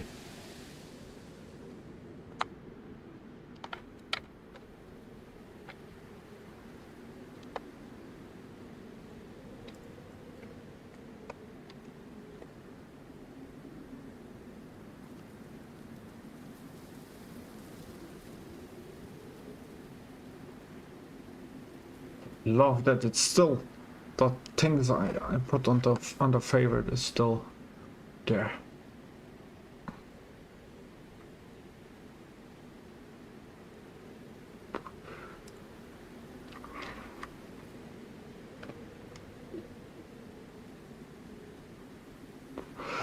Or what is if we place an old wall out? So it shouldn't be all the same. It shouldn't look perfect. It should look all messed up and patched up and done over centuries.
Crazy.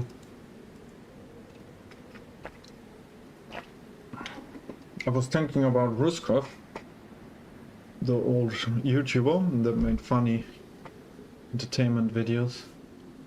And I thought like maybe he got drafted, because nothing was heard about him for a long time.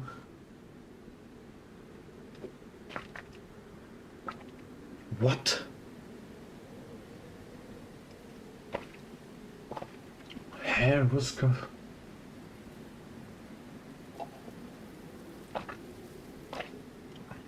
Not FPS Russia, what? Is he the same?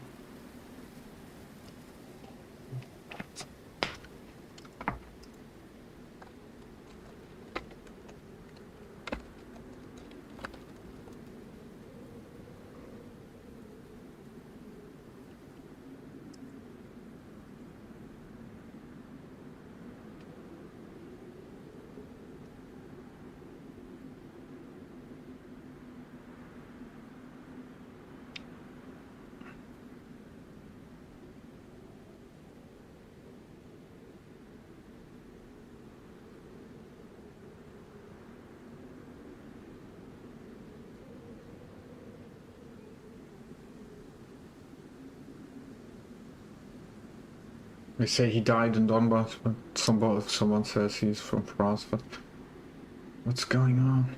He's linked as from US.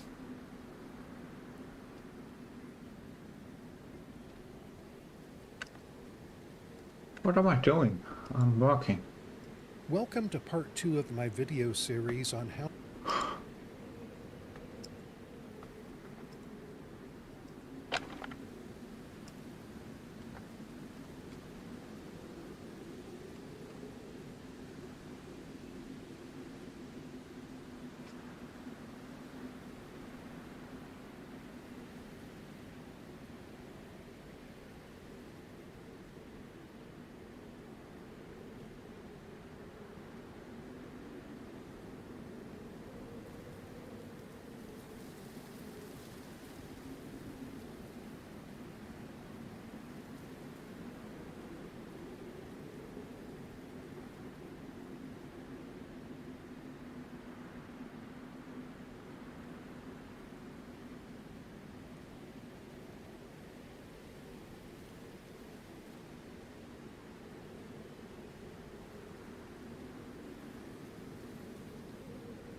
Thought only favorites. Why?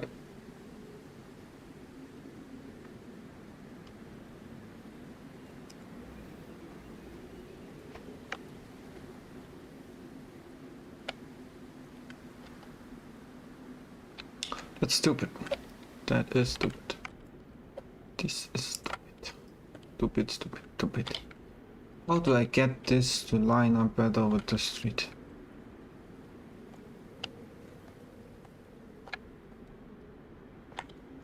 Okay, I realized the best idea is to have it play stuff from above, like this.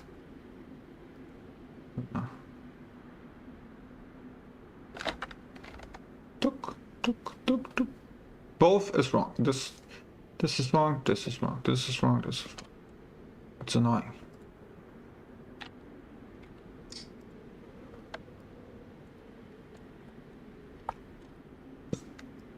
Whoop.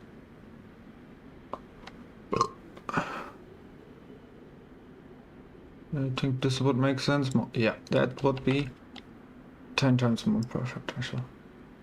Look, I think when I take this, I should still be able to turn it with the mouse wheel. Doesn't make any sense that I can't. But yeah, I can do this.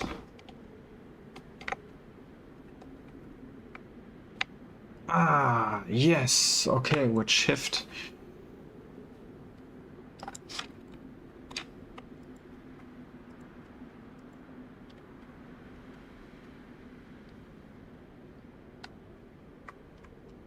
But look, it looks... Oh, look at the spacing. It's nearly perfect.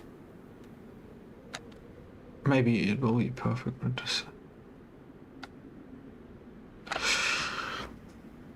I mean, the concrete should also go up to the right side. Dude, I'm acting like I'm programming my own game.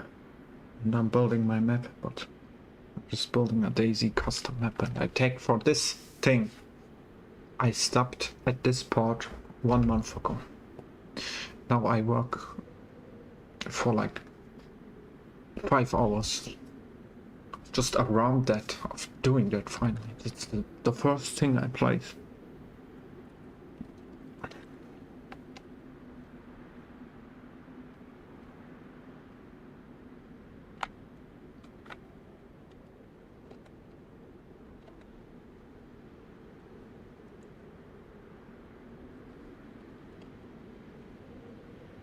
It looks wrong, it looks wrong.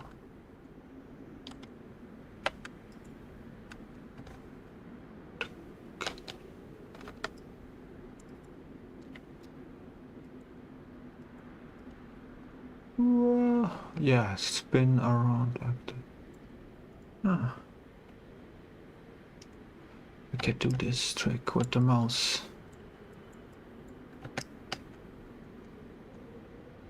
Still way too fast.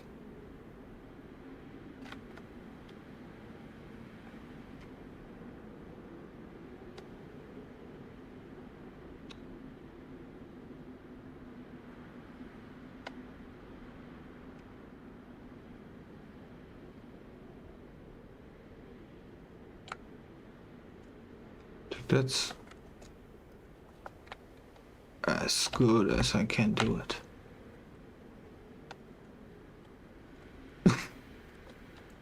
It's not even showing up.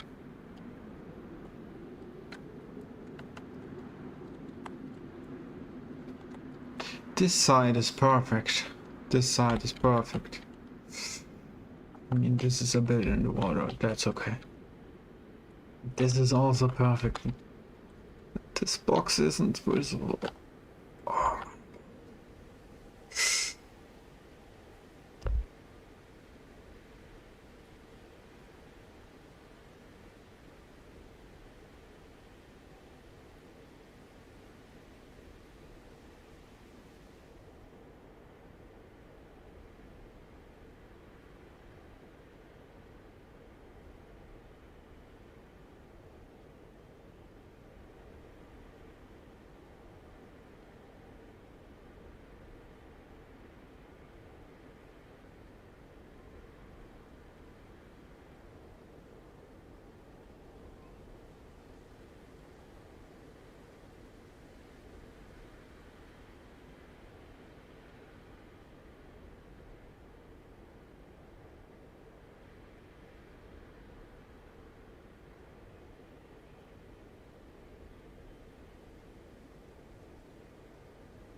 looking some stuff up.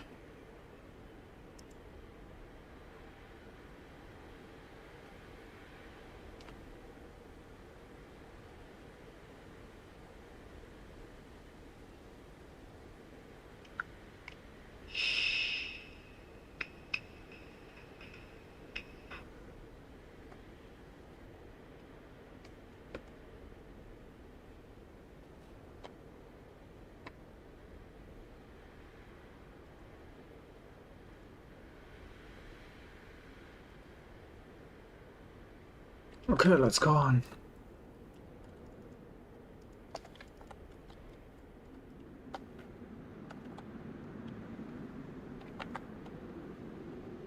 I mean, we have some space here still.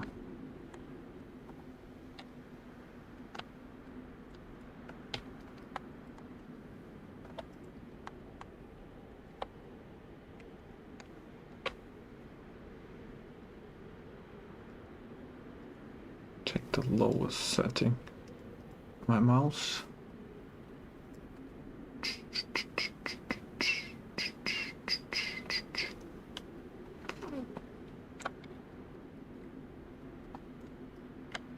I don't want it to be in this wall. It's not allowed to be in this wall. It is in the wall.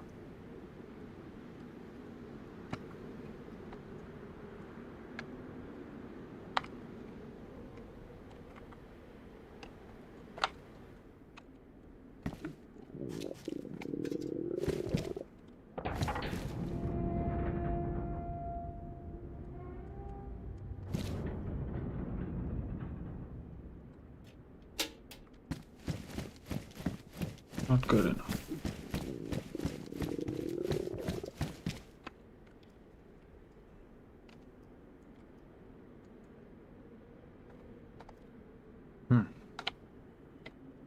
Floor also looks off.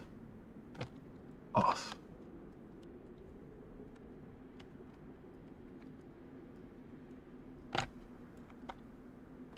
Also the grass.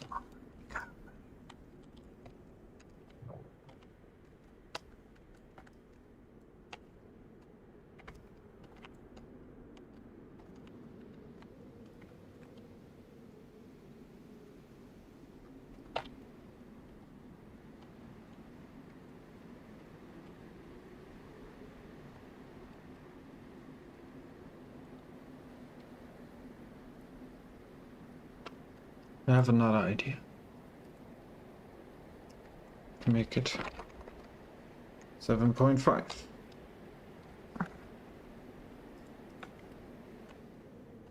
Yeah, that's enough.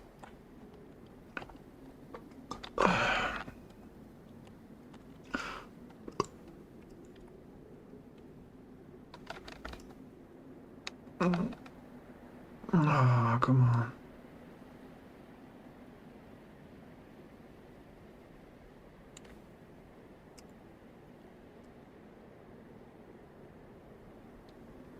Why does this make a shadow?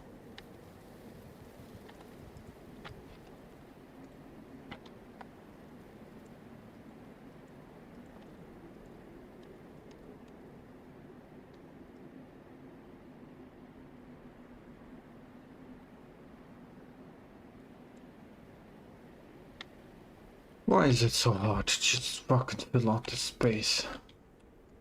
Some concrete.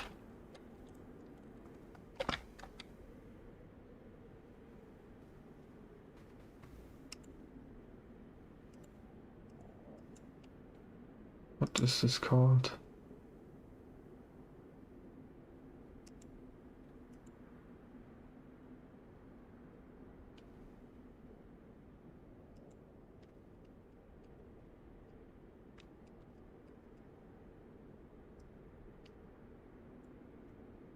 Runway number 1.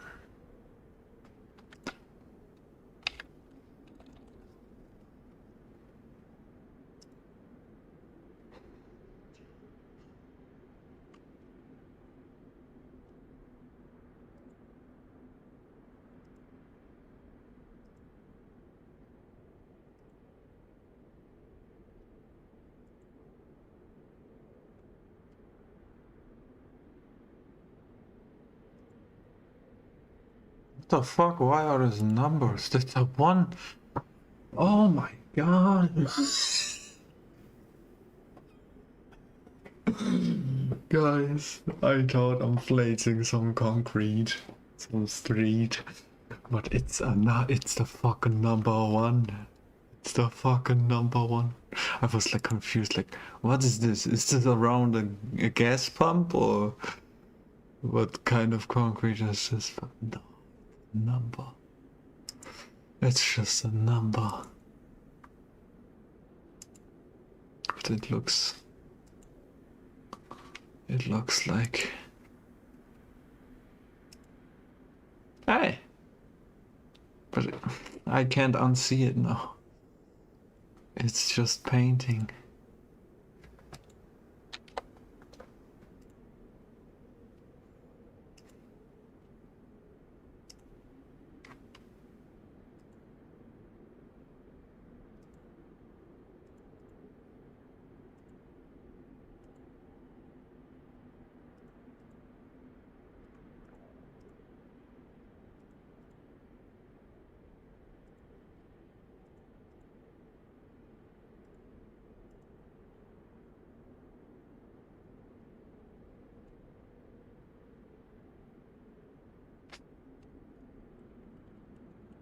Yeah, you can see the floor through it.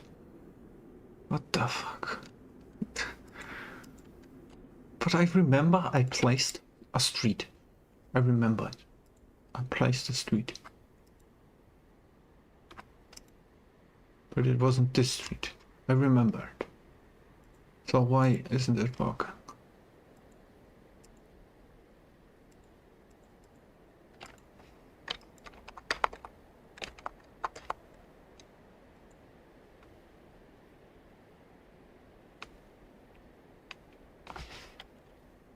Oh, will anyone ever like realize this? I know it, that's too much.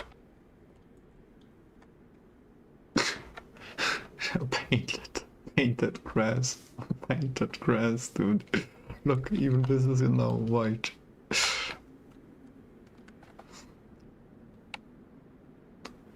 But at least we need this. We need this here. And you know where we need this? Here. Need this in here. I need to pull this move. I need to pull this move, I swear. And inside here, there's like a AK-47 laying there, and people can't read. They will try to destroy this toilet.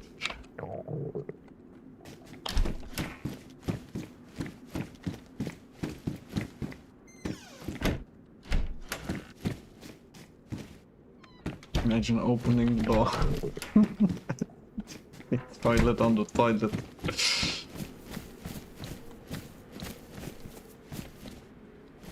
But it makes sense because nobody can use the toilet anymore. Because only they would need to like have everything still working.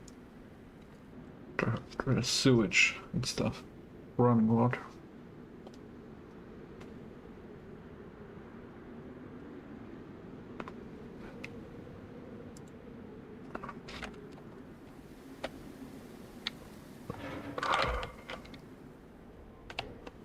What is this doing out there?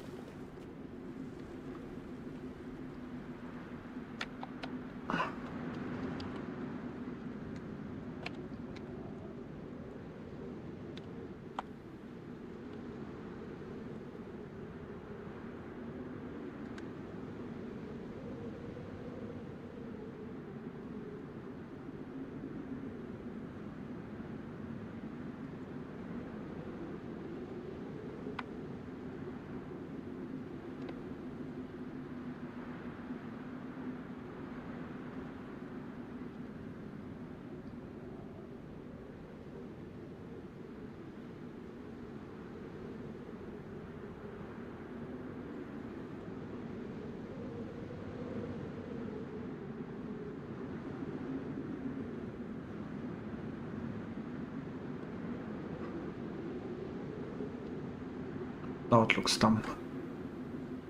Oh, it looks dumb. Why did we delete this? Ah, we can... Ah, but it will be forever gone, right? Huh?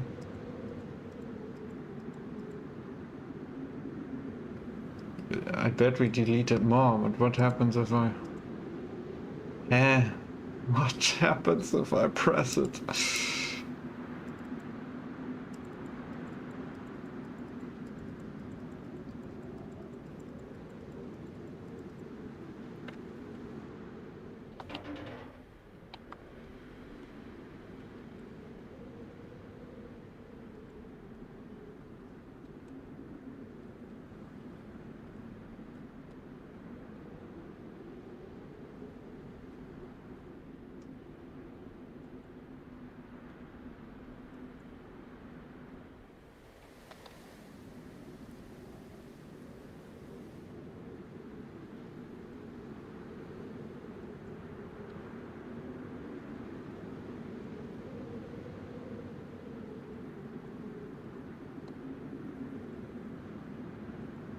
Can't delete it. What the fuck?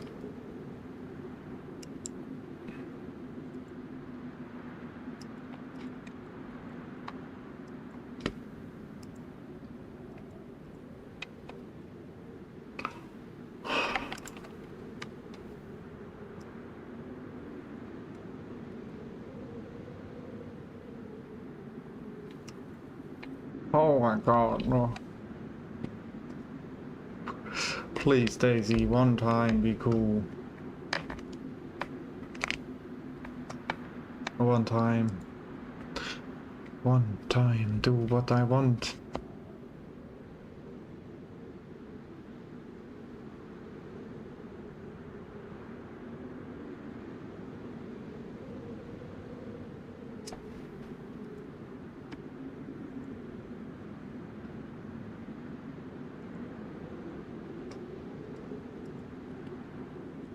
Nothing works. I want to recreate the stuff, it doesn't work.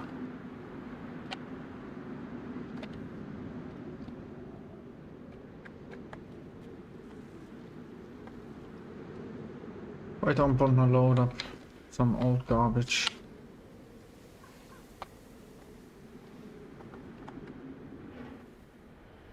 We should not delete. I need to watch the deleting video again. Not that you have to like do it completely different.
Look at this kid, guys.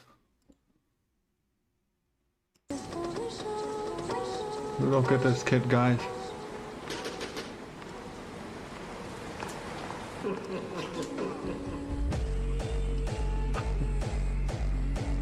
It's slide canceling.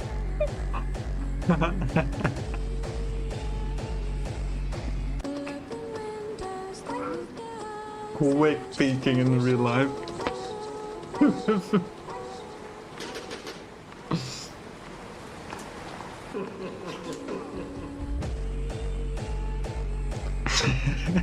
Imagine this. Dude is sliding.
Rent Corporation in 1950 was studying game theory to beat the Soviets, Cold War. That year, two mathematicians came up with a game called The Prisoner's Dilemma. It is a metaphor for the mechanics of the Cold War. But you can also see the same dynamics in economy or nature. I want to play, блядь, давай. You need to understand the rules. Ready? Я готов, дядька, давай, поехали. You and another person are sitting in different prison cells. You don't see each other. Now you get interrogated many times. You now can snitch like a suka, or you can be honorable and do not snitch on your brother. If you both keep your mouth shut, the police can't do shit. You both win. Symbolically, 3 gold coins. If one is honorable and the other one is a snitch, then the snitch gets a reward by the system.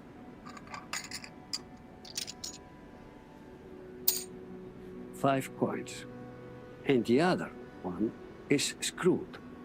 He gets 0. If both snitch,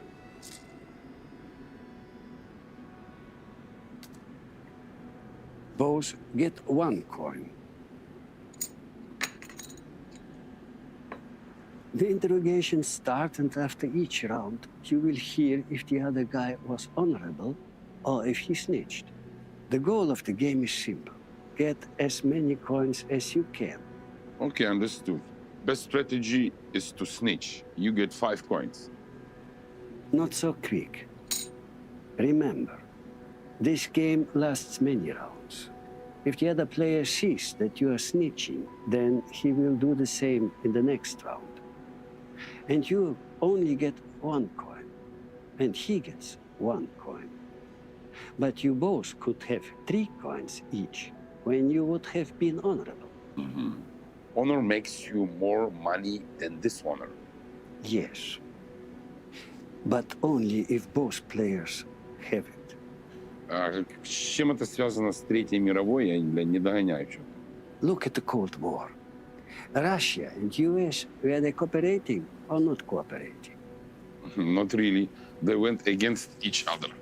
Exactly. Both built big nuclear weapons, wasted trillions of dollars. They never used these weapons. The money was lost.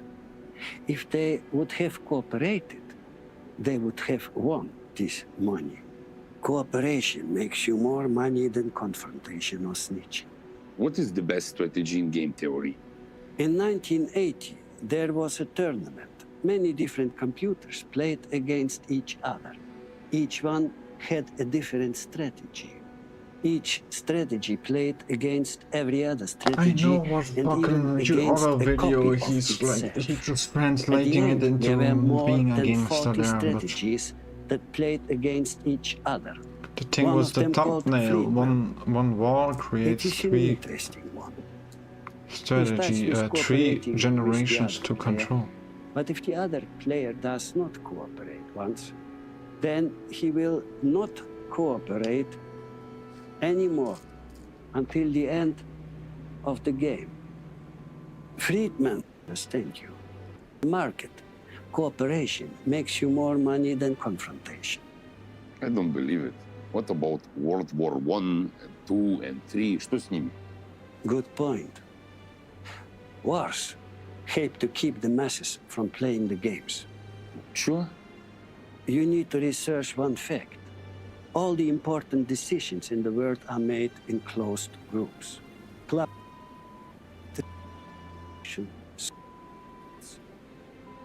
Club. Over 1 million members in these societies, and the masses have never heard of them. In these societies, these closed groups have one goal: maximum cooperation amongst members. It's the strategy that makes most money. It is game theory. But the money is made not inside these circles, but outside of them. The Suki play cooperation amongst each other and non-cooperation against the rest of the world. I call this strategy honor to the inside, dishonor to the outside. A two-faced game theory. What about the war? Regularly, the Suki start a big war. One war produces 3 generations of controllable humans. Control how? Control them with a loser's mindset. A loser's mindset has the mindset to be isolated, untrusting, dishonorable, non-cooperating. They have been divided and conquered. They have adopted the Friedman strategy. The scientists who have studied game theory found out that over time, a system of people will go towards cooperation, just because it is the better thing for all the individuals. But the Suki don't want the masses to cooperate. They want to play the game for themselves. They want the masses to have a useless strategy, the strategy of non-cooperation. It gives the least gold. Remember? What does a war have to do with it? If you send your sons to war, if they come home negative, broken, traumatized, they will not cooperate anymore. They will more easily adopt the loser strategy of non-cooperate with each other's or the strategy of Friedman, losing trust immediately after one little thing goes wrong. The reason why the art of war talks about divide and conquer is exactly this: game theory. By no means follow the Suki in their cry for war. Don't listen to the narratives. Find like-minded people. Be honorable. Be forgiving. Play tit for tat. Or the upgraded version, generous tit for tat. The most effective game theory strategy to bring home the gold. How does it work? Be 10% more forgiving than regular tit for tat. If you want to prosper, you need to cooperate, Proton. That is the reason we have built the Ring of Grim. Cooperation, protection, and wealth in grim times. Now you wanna sell a WhatsApp group? And unlike the Suki, We don't exploit the sheep. We don't play zero-sum games.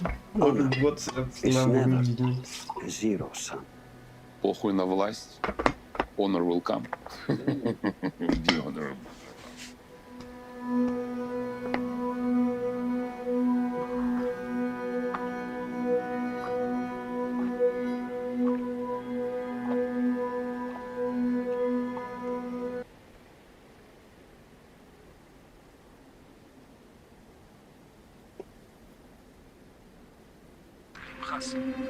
I look around and I see so many good men and women bleeding out.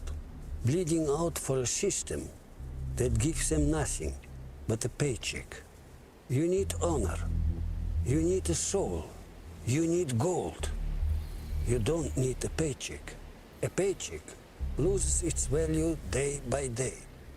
$1 tomorrow is worth less than $1 today. This is not a glitch. This is the design of money in a debt-based monetary system. Inflation is always part of the equation. Why was it set up this way? When your dollar is losing its value every day, you have to stay in a rat race. You are discouraged to save money. You are encouraged to consume. This depreciating system forces the masses to work for their whole life to survive. It keeps the hamster wheel turning. You don't need this system. What you need is decent values. What you need is your family and a loyal clan.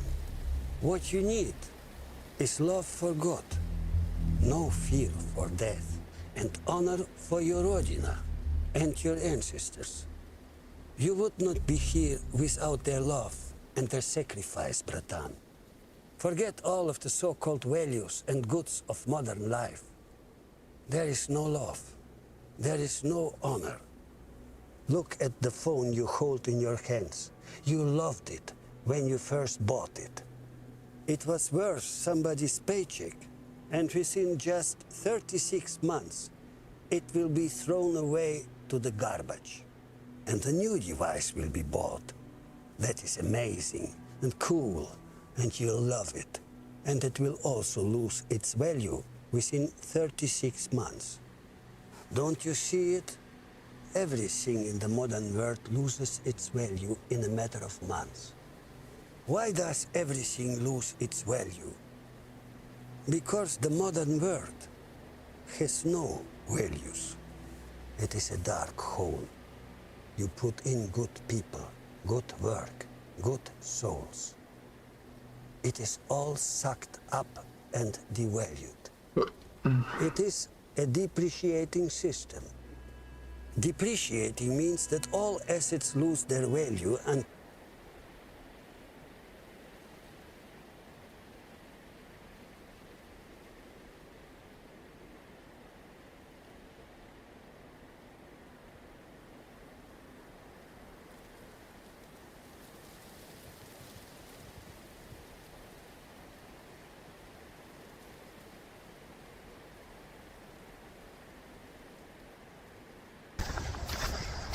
Don't step off the trail.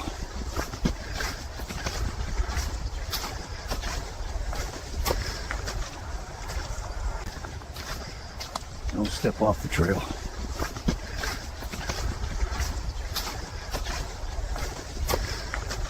Regel Nummer 1. Autos niemals im Dunkeln abends kaufen und voller Euphorie sein. Denkst du, oh geil, schwarz getönte Scheiben, wartet abends. Diese Hurensöhne, die haben das einfach schwarz gesprayt. Und was für ein... Komm ich nicht drauf klar, Digga. Das gehe ich crash out. Regel Nummer 1.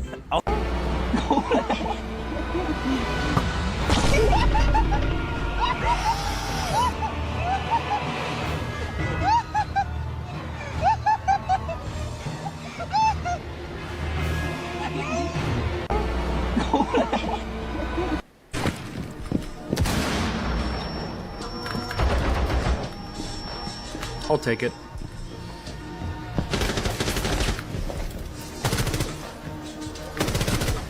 Cheater. Jesus Christ. I guess I'll get in a sec.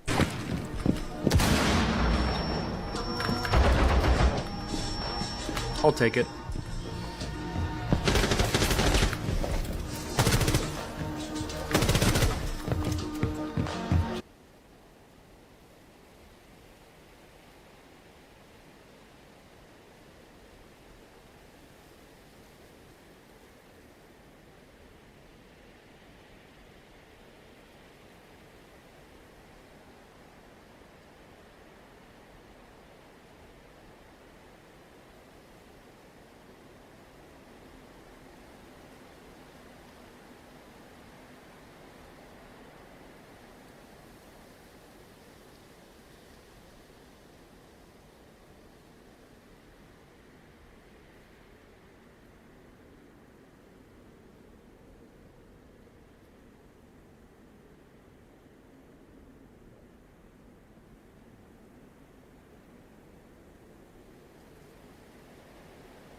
Hi everybody, welcome back to DayZ and welcome to my PC community server, and you should spot that, well, something is missing.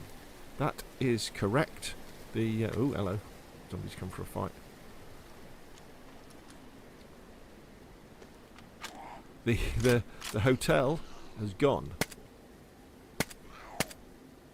Running in midair from the for PC to delete items from your map. How cool is this? And also, I'm going to show you how to use the DayZ editor to create a new map group pos file so that you don't end up with items spawning in midair from the buildings that you've deleted. And I'm going to show you how to do this on a DayZ local PC server and also on a remote community server as well. How cool is this? Now, these are a bit odd examples here where I've just deleted some random buildings. Why is this deleted? What it does mean is that you can delete areas and I deleted this on another fucking map. And it also enables you to basically, I deleted this somewhere completely else, man. JSON files that you refer to in your CFG gameplay.json, you can just upload your .dze editor file saves, and that will do all the deleting, and you can have a separate one or the same one if you wanted to spawn all your new buildings and structures and various stuff in. Okay, so rather than me waffle, let's exit out of here. Let's get off this remote server. Let's close this down, and I want to show you what we need to do. So first things first, you'll want to fire up Steam, and you'll want to go to the DayZ workshop, and you'll want to subscribe to the DayZ editor loadout. This is the extra little bit that does the work. If you're not already, you want to subscribe to the DayZ editor, but I'm sure you already are. Now, DayZ editor loader will need some dependencies on your local server and on your remote community server as well. So you need to make sure you've got community framework installed and dabs framework installed as well. Without those two things, the DayZ editor loader first. Yes, I'm going to jump into DayZ editor, and I'm going to show you kind of what you do in terms of creating a .dze file, and also in terms of creating a custom map group pos as well. So let me just search for editor. So let's load up the DayZ editor. I don't bother with builder items, and then we'll just hit play. So DayZ editor, if you haven't come across it before, this is the amazing mod from Inclement Dab that runs on your local PC that enables you in real-time 3D to delete items, mainly to spawn items in, to be honest, onto the map and create custom locations, which will work on console and PC. It's the deletions bit, this won't work on console yet. So we're going to open editor, Generous Plus, and we'll show you how to do it. Right, here we go. So, let me first go very off-road tires, I must say. Recent, delete test 2. So here we are at Chernigorsk. We can see we've been doing things. So when you're moving your mouse around, if you look in the bottom of the screen, you'll see it says Object Land House Block. And if I move it here, it'll say House Block 2F. If I hold it over that car, it'll say Land Rec. And to delete stuff, all you do on the console, yeah. So we go Open Editor,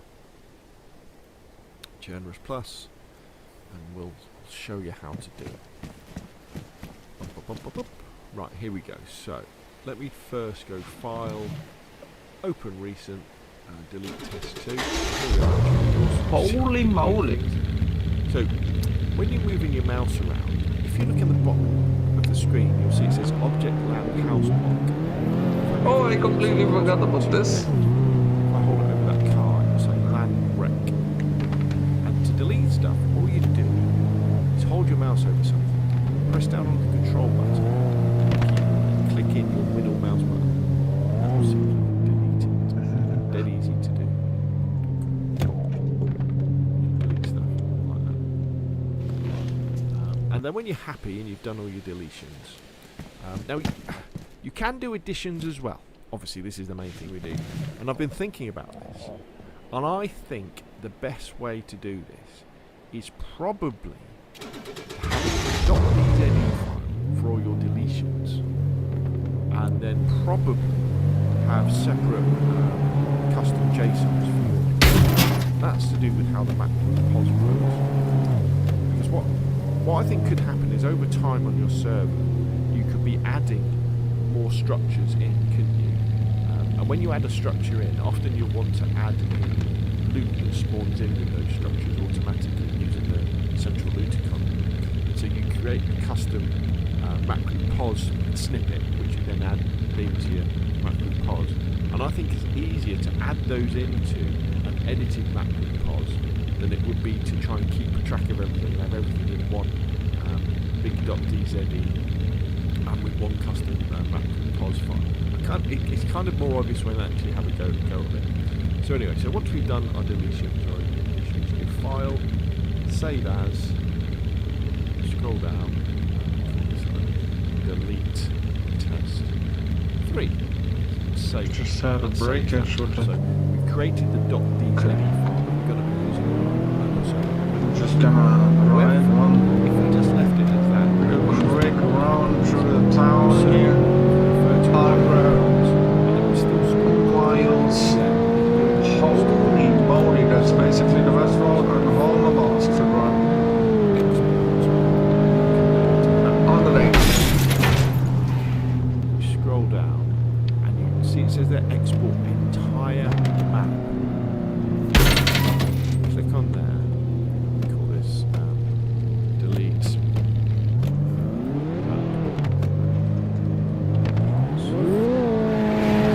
Oh, nice. You can spin the tire. Just so you know, this isn't going to delete anything. This is just for the loot. So you say OK. Now this takes a couple of minutes to do. Why is this flying in there? Because imagine it's going through. Oh, all the stuff I deleted from the other map is deleted here too. That's quite a large file. Oh shit. Oh shit. It tells the game where every single building is, what type of building it is, and what angle and quality and altitude as well. So then proton.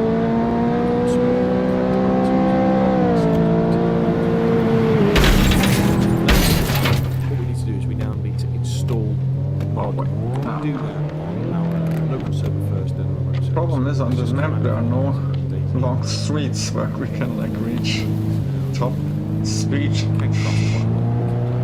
for a long time at least. What if we follow this? No, the gas station will come. Below this video, I'll show you how to install local servers. So local servers I think are very important to. Oh shit! And there's the gas station already.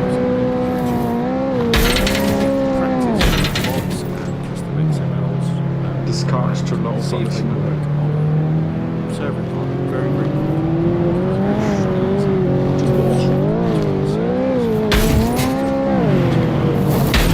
when you're working remote server. So we need to install relevant mods. It's not very responsive. So every time you open up the Dayz launcher PC, download the Oh, come on, man.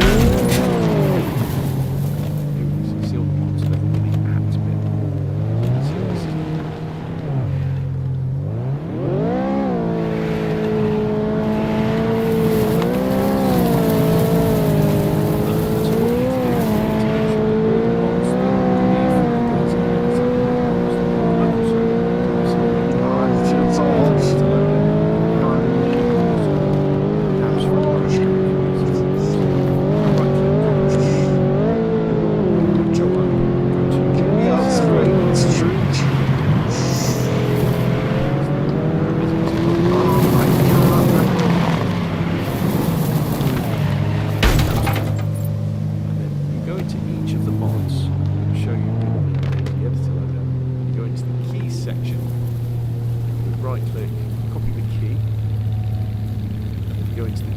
Folder for the server, which is down here. Right click and paste that into there. That's right. So what you're right place, but now we need to make sure the server starts with this.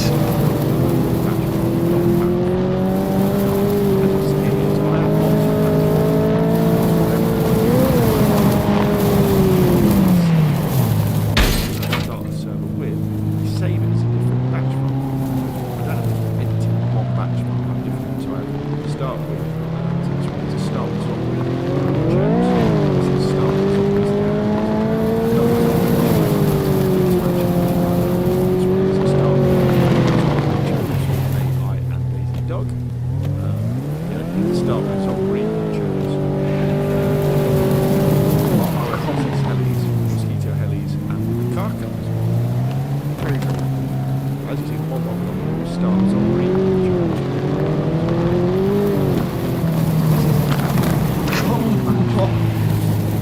Stop back to start. It's impossible to drive in Dayz this time.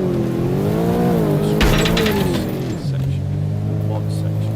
So you need to make sure you add it to the mod section. That's right. The way that it works is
where you'll find editor files is in your documents from your computer. Dayz editor. The easiest way to find them is to sort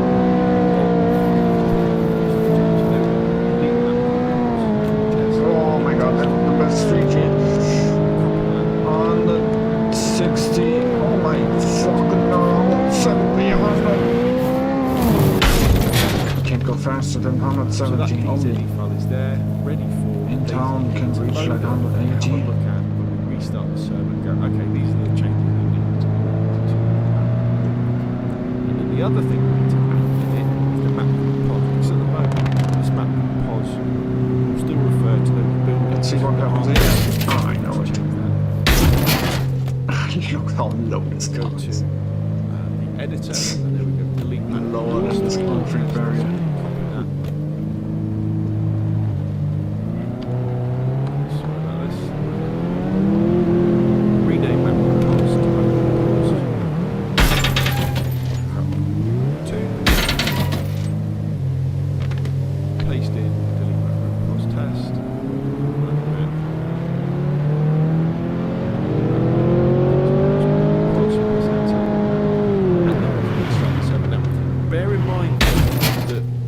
server has been running previously, items probably will have spawned where those buildings now aren't. So in order, if you want to get rid of those, you have to delete _1 file. Bear in mind that will delete everyone's progress and their buildings and everything like that on their link server as well. If you don't do it, don't worry too much. You have edited the map group pods, so what happens over time, those things will disappear. So if you're in a live server environment where you don't want to get rid of everyone's progress server, so you'll find the mods in DayZ. So every time you open up the DayZ launcher, angle and coordinates it at altitude as well. So then map group proto will then spawn ones for your additions, and that's to do with how the map group pos works. Because what I think could happen is over time on your server, you could be adding more structures in, couldn't you? And when you add a structure in, often you'll want to add in loot that spawns in with those structures automatically using the central loot economy. And so you create a custom map group pos snippet, which you then add into your map group pos. And I think it's easier to add those into an edited map group pos than it would be to try and keep track of everything and have everything in one big .dze and with one custom map group pos file. It's kind of more obvious when I actually have a go of it. So anyway, so once we've done our deletions or additions, you go File, Save As, scroll down, Delete Test 3. So save that. That saves that now. So we've created the .dze file that we're going to be using on our local server and our remote server. However, if we just left it as that and used that, what would happen is your server would refer to your map what the pos, hell? and it would still spawn things in mid-air where these buildings used to be. Crazy. So what you need to do as well is you file. I can't delete. I export, can't delete. I can come down into mapgrouppos.xml. Look. And you scroll down, and you can see it says there export entire map. So you click on there, and we call this delete map group pos 3 test. That's crazy. And it's just warning you here. It's saying, look, just so you know, this isn't going to delete anything. This is just for the loot. And so you say OK. Now this takes a couple of minutes to do, because imagine it's going through the entire map, looking at all of the buildings, and then creating a new mapgrouppos.xml. Mapgrouppos.xml is actually quite a large file because it refers to every building in the map. And what mapgrouppos does is it tells the game where every single building is, what type of building it is, and what angle and coordinates it at, or altitude as well. So then mapgroup proto will then spawn in the correct items inside that particular item. So now we've done that, what we need to do is we now need to install the mod, and we're going to do that on our local server first, then our remote server. So let's just come out of here. That's cinematic shit here. DayZ editor I found. But we won't worry too much about that. Look at those. Here is my local server. Let me just scroll up a little bit so you can see. So there we go. The problem is when we switch back, I'll put a link in the description below this video that will show you how to install a local server. Because local servers, I think, are very important to the modding process, whether that be for console or PC, because it enables you to maybe we're lucky. Practice with mods and custom XMLs and see if they work on a server environment very, very quickly, because it's very, very easy to swap between servers and restart them and make changes and all that sort of stuff. Where when you're working on a remote server, it takes time to restart the server and all that sort of stuff. So we need to install the relevant mods on our local server. So you'll find the mods in DayZ. So every time you open up the DayZ launcher on PC, you'll download all the latest mods. They're in the workshop folder just here.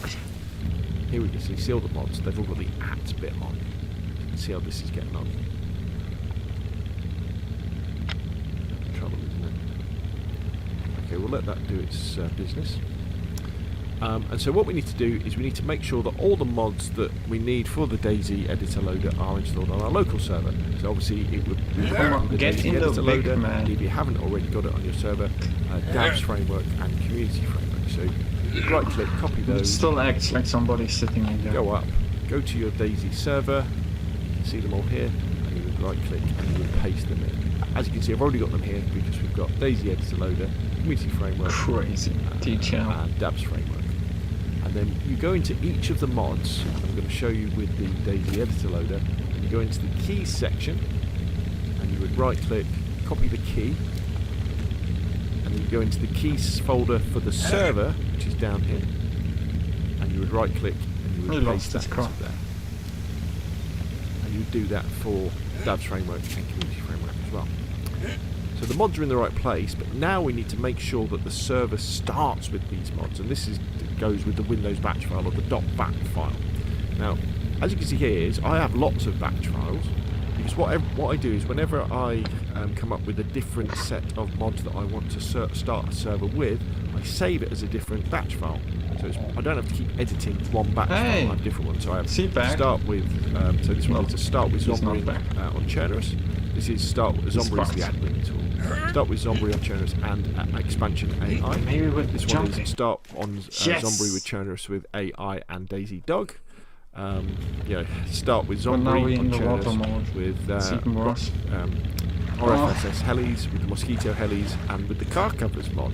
Yeah, very, very easy. Hey, as you see, the one I've got here is start Zombie with Chernarus with the loader. So if I edit to this.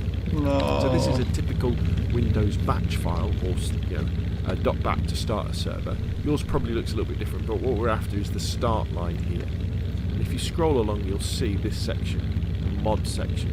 So you need to make sure you add into the mod section Dabs framework, and there we go, Dayz editor loader. So the way that it works is you do, when you add a mod in, you put at the mod, semicolon, then the next mod, semicolon, then the next mod, and you can do it that way. So as you can see with this one, we've got community framework, CF, we've got Zombie admin. You don't have to have that, but that's my admin tool that I use. Dabs framework and Dayz editor loader. So that's kind of good to go. So the next thing we need to do is you just need to run your server. It's not sorted itself out yet. So you would double click on your, so you'd save your batch file, double click on it, and your server would run through. Once it's run through the first time, you go into missions folder for the particular mission you're running, so Chernarus Plus, you'll find a new folder called editor files. And this will be empty, but this is where you put your .dze file that we created earlier. So if we go to, here we go. Now where you'll find your editor files is in your documents folder on your computer under Dayz, and then you've got editor, and it'll be there. And the easiest way to find them, I find, is to sort by date modified, and it'll put the new one to the top. So there we go, delete map group pos 3 test and delete test3.dze. So we would copy that, and we would go to editor files, and we would paste that in. Let's get rid of that one because that's the old one. So that DZE file is there, ready for Dayz editor loader to have a look at when we restart the server and go, okay, these are the changes that needed to be made to the map. Very, very easy. And then the other thing we need to edit is the map group pos, because at the moment this map group pos will still refer to those buildings that aren't there anymore. So we need to change that. So again, we'll go to the editor, and there we go, delete map group pos 3.test. So we would copy that. Ooh, sorry about this. And then we would rename map group pos to map group pos backup 2. Paste in delete map group pos test. Get rid of that bit. Get rid of that bit. So it's now just map group pos. Press enter. And then we can restart the server. Now, bear in mind though that if the server has been running previously, items probably will have spawned where those buildings are and now aren't. And so in order, if you want to get rid of those, you have to delete your storage _1 folder. Just bear in mind that that will delete everyone's progress and all their buildings and everything like that, and all their loot on the server as well.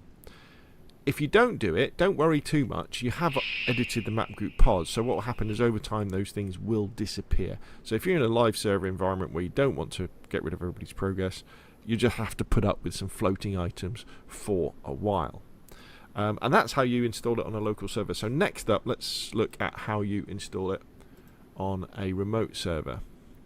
Okay, so let's close Dayz because it's not responding. Okay, so Dayz is closed. Close that. So Dayz's back. If you're ever not sure about where to find your workshop folder on your computer, if you go to the mod section in the Dayz launcher, click on the little arrow, click on the 3 little dots, open folders in Windows Explorer, and this will take you exactly there. So this is where your mods are within the Dayz game, and then if you go up a couple, you'll then be in the Steam Apps common folder, and that's where you can find the Dayz server. So in effect now what we're going to be doing is we're just going to be copying what we've done from our Dayz server up onto our remote server, or we can copy it from our workshop folder. So this is my FTP program. Because I had a missing key here. This is Dayz standalone on the right hand side. This is my remote community server. Let's open up so you can see everything. And on the left, this is my local hard drive. So what you want to do is, if you've got a local server set up, you can copy stuff from the Dayz server. If not, you can copy it from your Dayz workshop folder. And very similarly, we need just to make sure that the Dayz editor loader, community framework, and dabs framework are all uploaded. So we come down and we go Dayz editor loader, and you would upload that, and that would upload that to that. Then you need to make sure that the keys are uploaded as well. So go into the keys folder on the left, scroll down, go to the keys folder on the server, and you'll see they're down here. So the bottom left, this is the local server. This is the local PC. On the right, this is the remote one. So you go right click, upload, and that will upload the keys. So once you've done that for Dayz editor loader and community framework and dabs framework, your mods are there, but again we need to make sure that the server starts with those mods, and this is done on the normally done on the browser settings for your particular server provider. So this is a Nitrado PC server, and so we don't actually get access to the .batch file directly. You have to go to the settings, and then you find this line that says additional mods, and this is where you simply add them in a very similar way that we've done on the local server, but we just don't see the batch file. So we've got at community framework, at dabs framework, at Dayz editor loader, at Zombie admin tools. Again, you don't have to have Zombie admin, but that's my admin tools. You've probably got your own one. If you're working on a dedicated server, you probably have access to the batch file, but if you're working on the dedicated server, you probably know what you're doing anyway. You don't need me to tell you. So once we've added those into there, again, make sure your spelling is correct, make sure you've got the semicolons in the correct place. Then we want to save, and we want to restart the server. And once you've restarted the server, what will happen is when you go to the file browser, you'll see when you go to Dayz standalone and you go to the mission files and you go inside your Chernarus mission, or whichever mission it is, you'll see an editor files folder has appeared, and this is where you can now upload your .dz file. So we could upload delete test3, open, and that will put that up.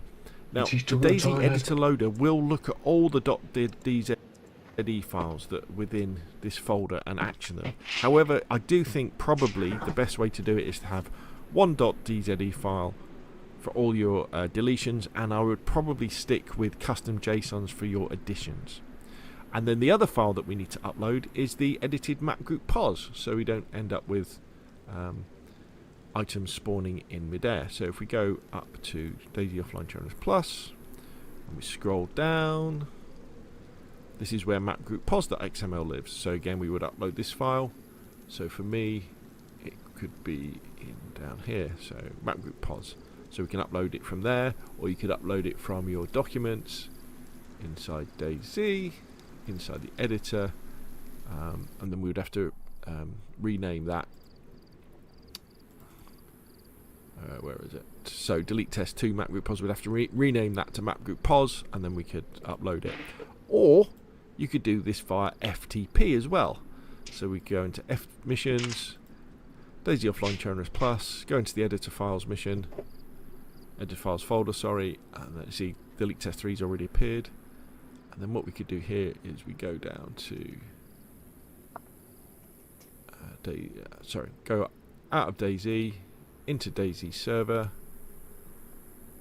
down to the missions, and if we in the bottom left hand corner and we scroll down, we've got map group pos.xml.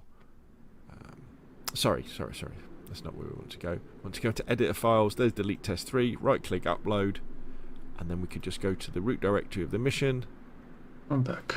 And then we could find map group pos, and then we could right click and we could upload that and restart the server. Again, just bear in mind that unless you delete the storage_1 folder, stuff that's already spawned will still be just gunshots there, and but footsteps. if you do delete the storage.1 So I'll folder, spin what everybody's if you're hearing this, you're progress still on that alive. server. No music out there, just gunshots and footsteps. So I'll spin what's left of the world. Keep your head down.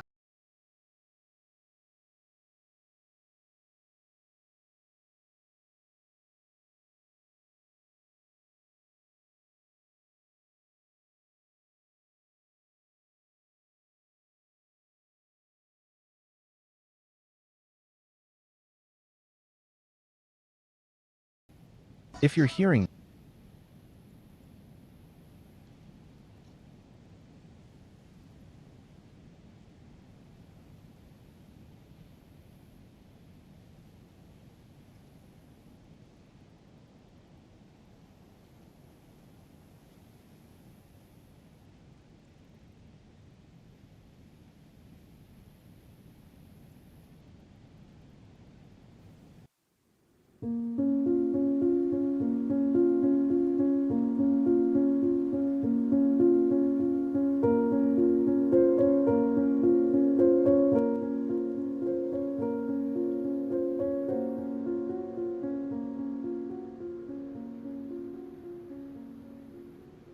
I didn't set out to question train stations, they're just there.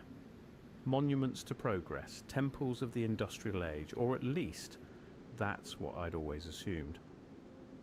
But the deeper I looked into the history of global rail infrastructure, the more certain details refused to make sense.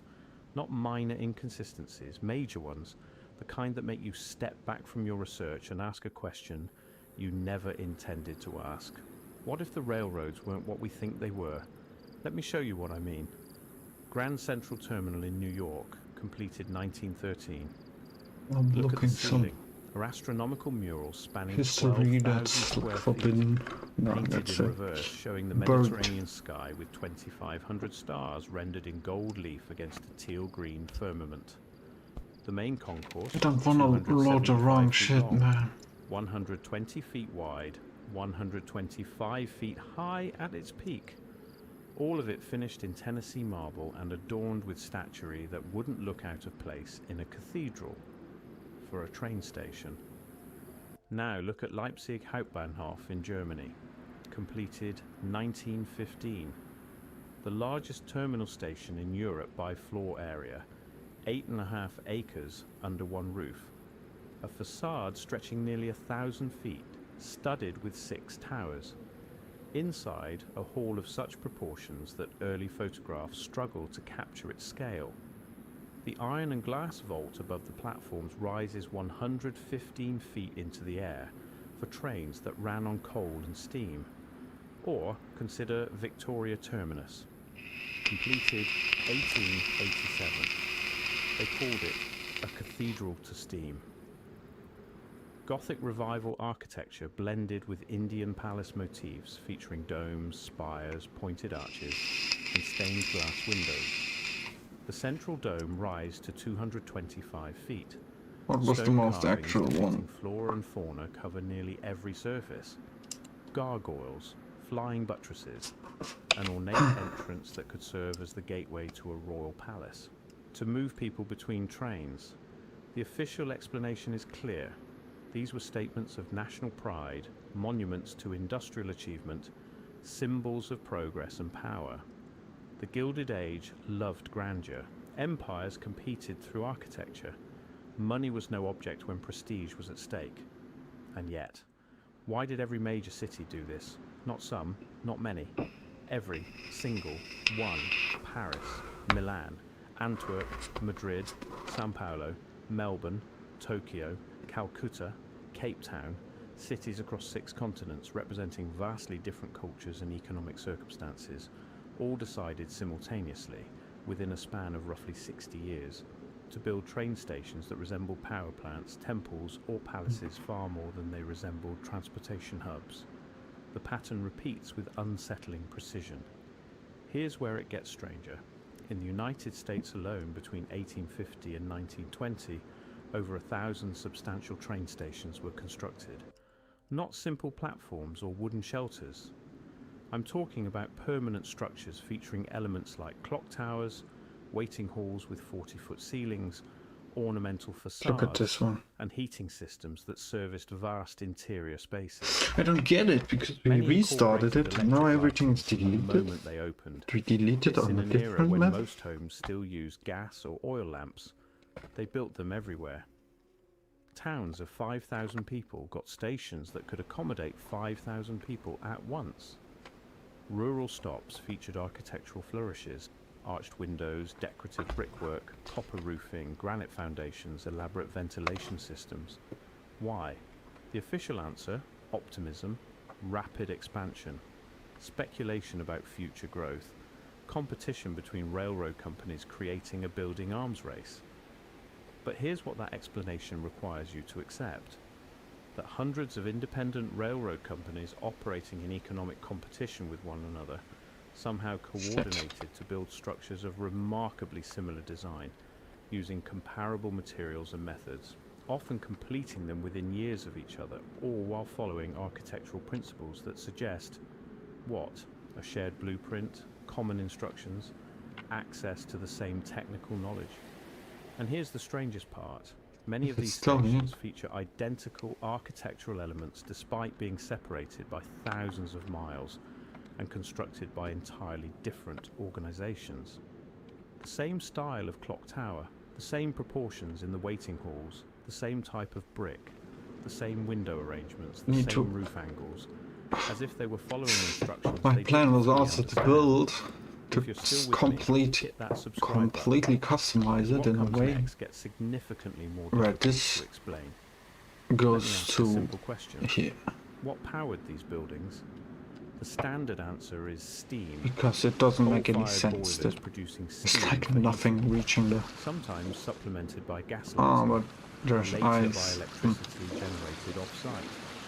Basic industrial age technology. What the Nothing hell? mysterious. Why is this Except when you actually examine the infrastructure, that answer collapses. Consider Okay, the then it heating makes systems sense. alone. Many grand terminals feature I remember it being more far away. comfortable temperatures throughout spaces, measuring hundreds of What thousands the of hell? cubic feet. The Gare du Nord in Paris, Union Station in Washington, D.C., King's Cross in London. These weren't small buildings with a few radiators. We're talking about climate control for cathedral-sized volumes, requiring thousands of BTUs per hour, and somehow accomplishing this efficiently enough that the station There's a dam, continuous but operation no water. year Oh round. The fuel costs alone should have been astronomical. The labour need to required to maintain think about this, coal-fired Richie. boilers of Let's sufficient not forget size it. should have necessitated dozens of workers per shift. The soot and smoke should have blackened these buildings beyond recognition within years. And yet, You know what we just photographs from the did? We erased 1890s, everything. 1900s, 1910s We erased everything. show pristine white marble, Everything. clean glass, Everything. interiors that Look, barely we used erased the despite whole hosting build thousands of that we passengers made. daily. Where's the We coal smoke erased residue? everything. Where are the What? massive boiler rooms these systems That's would why have it required? lagged for 2 Where are the seconds. coal delivery systems, the ash removal operations, the ventilation infrastructure Out here to fast. prevent carbon monoxide poisoning? They're not there. Or rather, they're not there in sufficient scale to match the demands these buildings would have placed on 19th century steam technology. This raises a simple but critical question. When did these stations get electricity? Official records say most major terminals were electrified in phases. Lighting first, then machinery, then entire operational systems. Often this occurred decades after initial construction. Grand Central, for instance, supposedly operated on gas lighting until its major renovation in 1913. But when you look at the original architectural drawings, the ones that survived, many show electrical conduit systems built into the foundations, not added later, built in from the beginning. Channels for wiring running through walls that wouldn't be electrified for another 20 years. Rooms sized and positioned like electrical substations labelled as storage or mechanical spaces in the official documentation. Why would you build electrical infrastructure before electricity was commercially available in that area? Union Station in Los Angeles. Construction began 1914. The building incorporated electrical systems from day one. This in a city where large-scale electrical distribution was still being established, where most residential areas wouldn't get reliable power for another decade. The station had it immediately. Not just lights, full climate control, electrically operated signaling systems, elevators, all functioning from the moment the building opened. How? The deeper I went into electrical records, the more the timeline fractured. Stations supposedly powered by steam showing power consumption records from years before local electrical grids existed. Buildings consuming massive amounts of electricity, megawatts, in eras when generating that kind of power should have required visible, dedicated power plants nearby. But the power plants aren't in the records. Or if they are, they're described in vague terms: municipal supply, private generation, industrial source. Never specifics, never actual facilities you can locate on a map or find architectural documentation for. The silence was deafening. And that's where the temporal aspect becomes impossible to ignore. Before the railroads, time was local, solar time. Each town set its clocks based on the sun's position overhead. Noon in Chicago was several minutes different from noon in Cleveland. This was fine until trains started running between cities on schedules. The solution, we're told, was standardization. Railroad companies established time zones. In the United States, this happened in 1883, not by government mandate, but by private railroad coordination. 4 time zones established simultaneously, adopted by every major railroad company on the same day, November 18th, 1883. Think about that.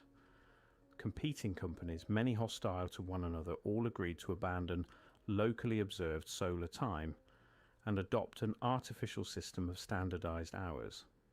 They coordinated this across an entire continent. They implemented it universally, instantly, without government enforcement. And the public just accepted it. By 1918, Congress made it official, but the railroads had already been operating on standardized time for 35 years. 35 years of the entire nation organizing its daily life around railroad time rather than solar time. Work schedules, meal times, business hours, sleep cycles, all realigned to an artificial temporal grid. Why did this work? How did this work? We're talking about fundamentally altering how human beings experience and measure the passage of time, accomplished not through gradual cultural evolution but through corporate decree. Unless the railroads weren't just transportation companies, unless they were something else. Consider the physical layout of railroad networks. Tracks spreading outward from central hubs, the grand terminals like spokes on a wheel, or like distribution lines from a generating station. The rails themselves, parallel metal conductors separated by wooden ties stretching for thousands of miles, connecting every major population centre and countless minor ones. A perfect electrical grid. Now consider what we know about the early electrical system. Edison's DC power could only transmit effectively over short distances. Tesla's AC system could go farther but required substantial infrastructure. The electrical grid as we know it today the one powering your home right now, didn't fully materialize until the 1920s and 30s. But the railroad network was complete by 1890. Every major city connected, most minor ones too. Millions of miles of parallel metal rails with elaborate terminal buildings positioned at regular intervals, all constructed within roughly 60 years. What if the railroads weren't primarily about moving people? What if they were about moving power? Look at the architectural evidence again with this in mind. Those enormous halls aren't just for passengers, they're for housing equipment. Those towers aren't just decorative, they're for transformers or receivers. Those copper roofs aren't ornamental, they're conductive. Those foundations aren't over-engineered, they're grounding systems. The ventilation systems aren't for air, the mechanical rooms aren't for steam, the storage spaces aren't for luggage. Once you see it, you can't unsee it. But here's what breaks the conventional narrative completely. This happened everywhere, all at once. Europe, the Americas, Asia, Africa, Australia. From the 1850s through the 1910s, urban centres across the planet underwent identical transformations. Railroad stations appeared massive and ornate, tracks spread outward, time standardised. Electrical infrastructure manifested often before electricity was supposedly available. There was no internet, no telephones initially, no rapid global communication. Travel between continents took weeks or months, and yet, somehow, cities separated by oceans built nearly identical railroad infrastructure following the same architectural principles during the same narrow historical window. The coordination required for this is impossible. Not improbable. Impossible. Unless everyone was working from the same blueprint, unless they were inheriting or repurposing existing infrastructure, unless someone or something provided the knowledge, the plans, the technology. This is where Tartaria enters the conversation, not as an empire, not as a specific civilization, but as a placeholder term for something we've lost. A previous level of technological achievement that the historical record either doesn't contain or has actively obscured. Because here's what the evidence suggests: these buildings weren't built for steam age railroads. They were too advanced, too sophisticated, too uniform. They were designed for something else, then adapted, perhaps imperfectly, to serve transportation needs once the original purpose was forgotten or could no longer be fulfilled. The mud flood photographs show it. Those images of 19th century cities with buildings buried to their second floors, ground levels that were clearly once first floors, staircases descending into earth. The official explanation is land elevation, urban fill, geological settling. But when you find the same pattern in cities worldwide, when you see railroad stations with lower levels that show signs of previous use, when architectural features only make sense if the building once sat several feet higher, what happened? Not gradual burial, not slow sediment accumulation, not decades of urban development, but something rapid enough that entire cities adjusted their street levels to match, something universal enough that it affected every continent simultaneously, something we've somehow agreed not to discuss in official histories. The railroad stations survived it, or were built immediately after it. And they came online with technological capabilities that supposedly didn't exist yet. Powered by energy systems we're told were still decades away from development, all coordinated across a planet that lacked the communication infrastructure to coordinate anything. And then, suddenly, they stopped. By 1920, the era of grand terminal construction was over. Stations continued to be built, but they were different, functional, modern, utilitarian, Art Deco instead of Beaux-Arts, steel and concrete instead of marble and copper, smaller, simpler, designed explicitly for transportation rather than whatever those earlier buildings were designed for. The old ones were often demolished. Penn Station in New York, destroyed in 1963. a building so magnificent that its loss sparked the historic preservation movement. Chicago's Grand Central Station, demolished 1969. Broad Street Station in Philadelphia, demolished 1952. Dozens of others gone. Not deteriorated beyond repair, not outdated, demolished on purpose. The ones that survived were often converted to other uses or allowed to decay, or they were renovated in ways that gutted their internal infrastructure, replacing original systems with modern equivalents, removing the very elements that might tell us what they actually were, as if someone was erasing evidence. So, what were they? Energy receivers, distribution hubs, resonance chambers, something utilizing the rails themselves as a transmission system, drawing on power we no longer know how to access or acknowledge. Why did railroad time replace natural time? Was it really just scheduling convenience, or was temporal synchronization necessary for the system to function? Why did construction stop so abruptly in the 1920s? What changed? What was lost? What did we forget or choose to forget? And why is there so little documentation? For an era supposedly obsessed with record keeping, for buildings that cost millions to construct and employed thousands, the paper trail is suspiciously thin. Architectural plans missing, construction photographs rare, detailed technical specifications non-existent, financial records vague. The official story requires us to believe that competing companies with no coordination mechanism simultaneously decided to build identical infrastructure across 6 continents using technology they supposedly didn't have, powered by systems that left no physical evidence, all while keeping remarkably poor records of the entire process. That's not history, that's mythology pretending to be history.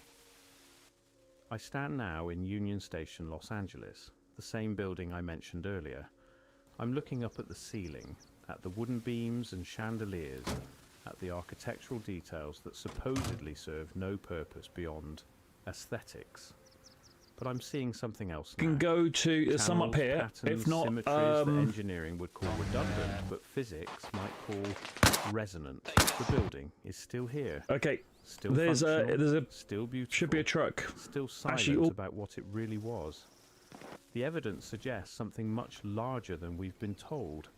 A global network, an energy infrastructure, a level of technological sophistication that vanished or was made to vanish within a single generation. Knowledge lost so completely that we now teach its pale shadow as the pinnacle of achievement, the forbidden energy of the railroad empires. Maybe it's still here. Maybe it never left. Maybe we're standing in the middle of it right now, using 5% of its capability, calling it progress, and wondering why the buildings our great-grandparents casually constructed still dwarf anything we make today. The stations remain, the rails remain, the towers still stand, but the power, the real While most of us are all looking at our post-holiday credit card bills, preparing our tax returns, getting back to work, back into the swing of things, because once you see the pattern, once you recognize and speculating the what this of the new year official has in store for us, the small can't group of return elites to who comfortable actually certainty. pull the levers of the global You're left economy, with the puppet something masters far of more this wild unsettling. world, are The packing their knowledge that we bags, might be living fueling in the their ruins private of a planes world we don't en remember, route to using Switzerland. tools we don't On January understand, 19th, the World following Economic maps to a Forum destination begins we've its forgotten. annual meeting in The Davos, forbidden Switzerland. energy of And their Tartaria, PR slogan if you for want this to call year it that, is a or call it spirit something of else. dialogue, Name which couldn't it be however farther you from the want. truth. It's The going to mystery be remains more the like a same. doctrine of What do they know dialogue, that we don't? featuring the And why don't we imposition know of it? top-down, non-negotiable, bureaucratic, authoritarian. Okay, I'm gonna quit. Thanks for watching. Otherwise it will go on like this with nothing. Maybe later I will start another one.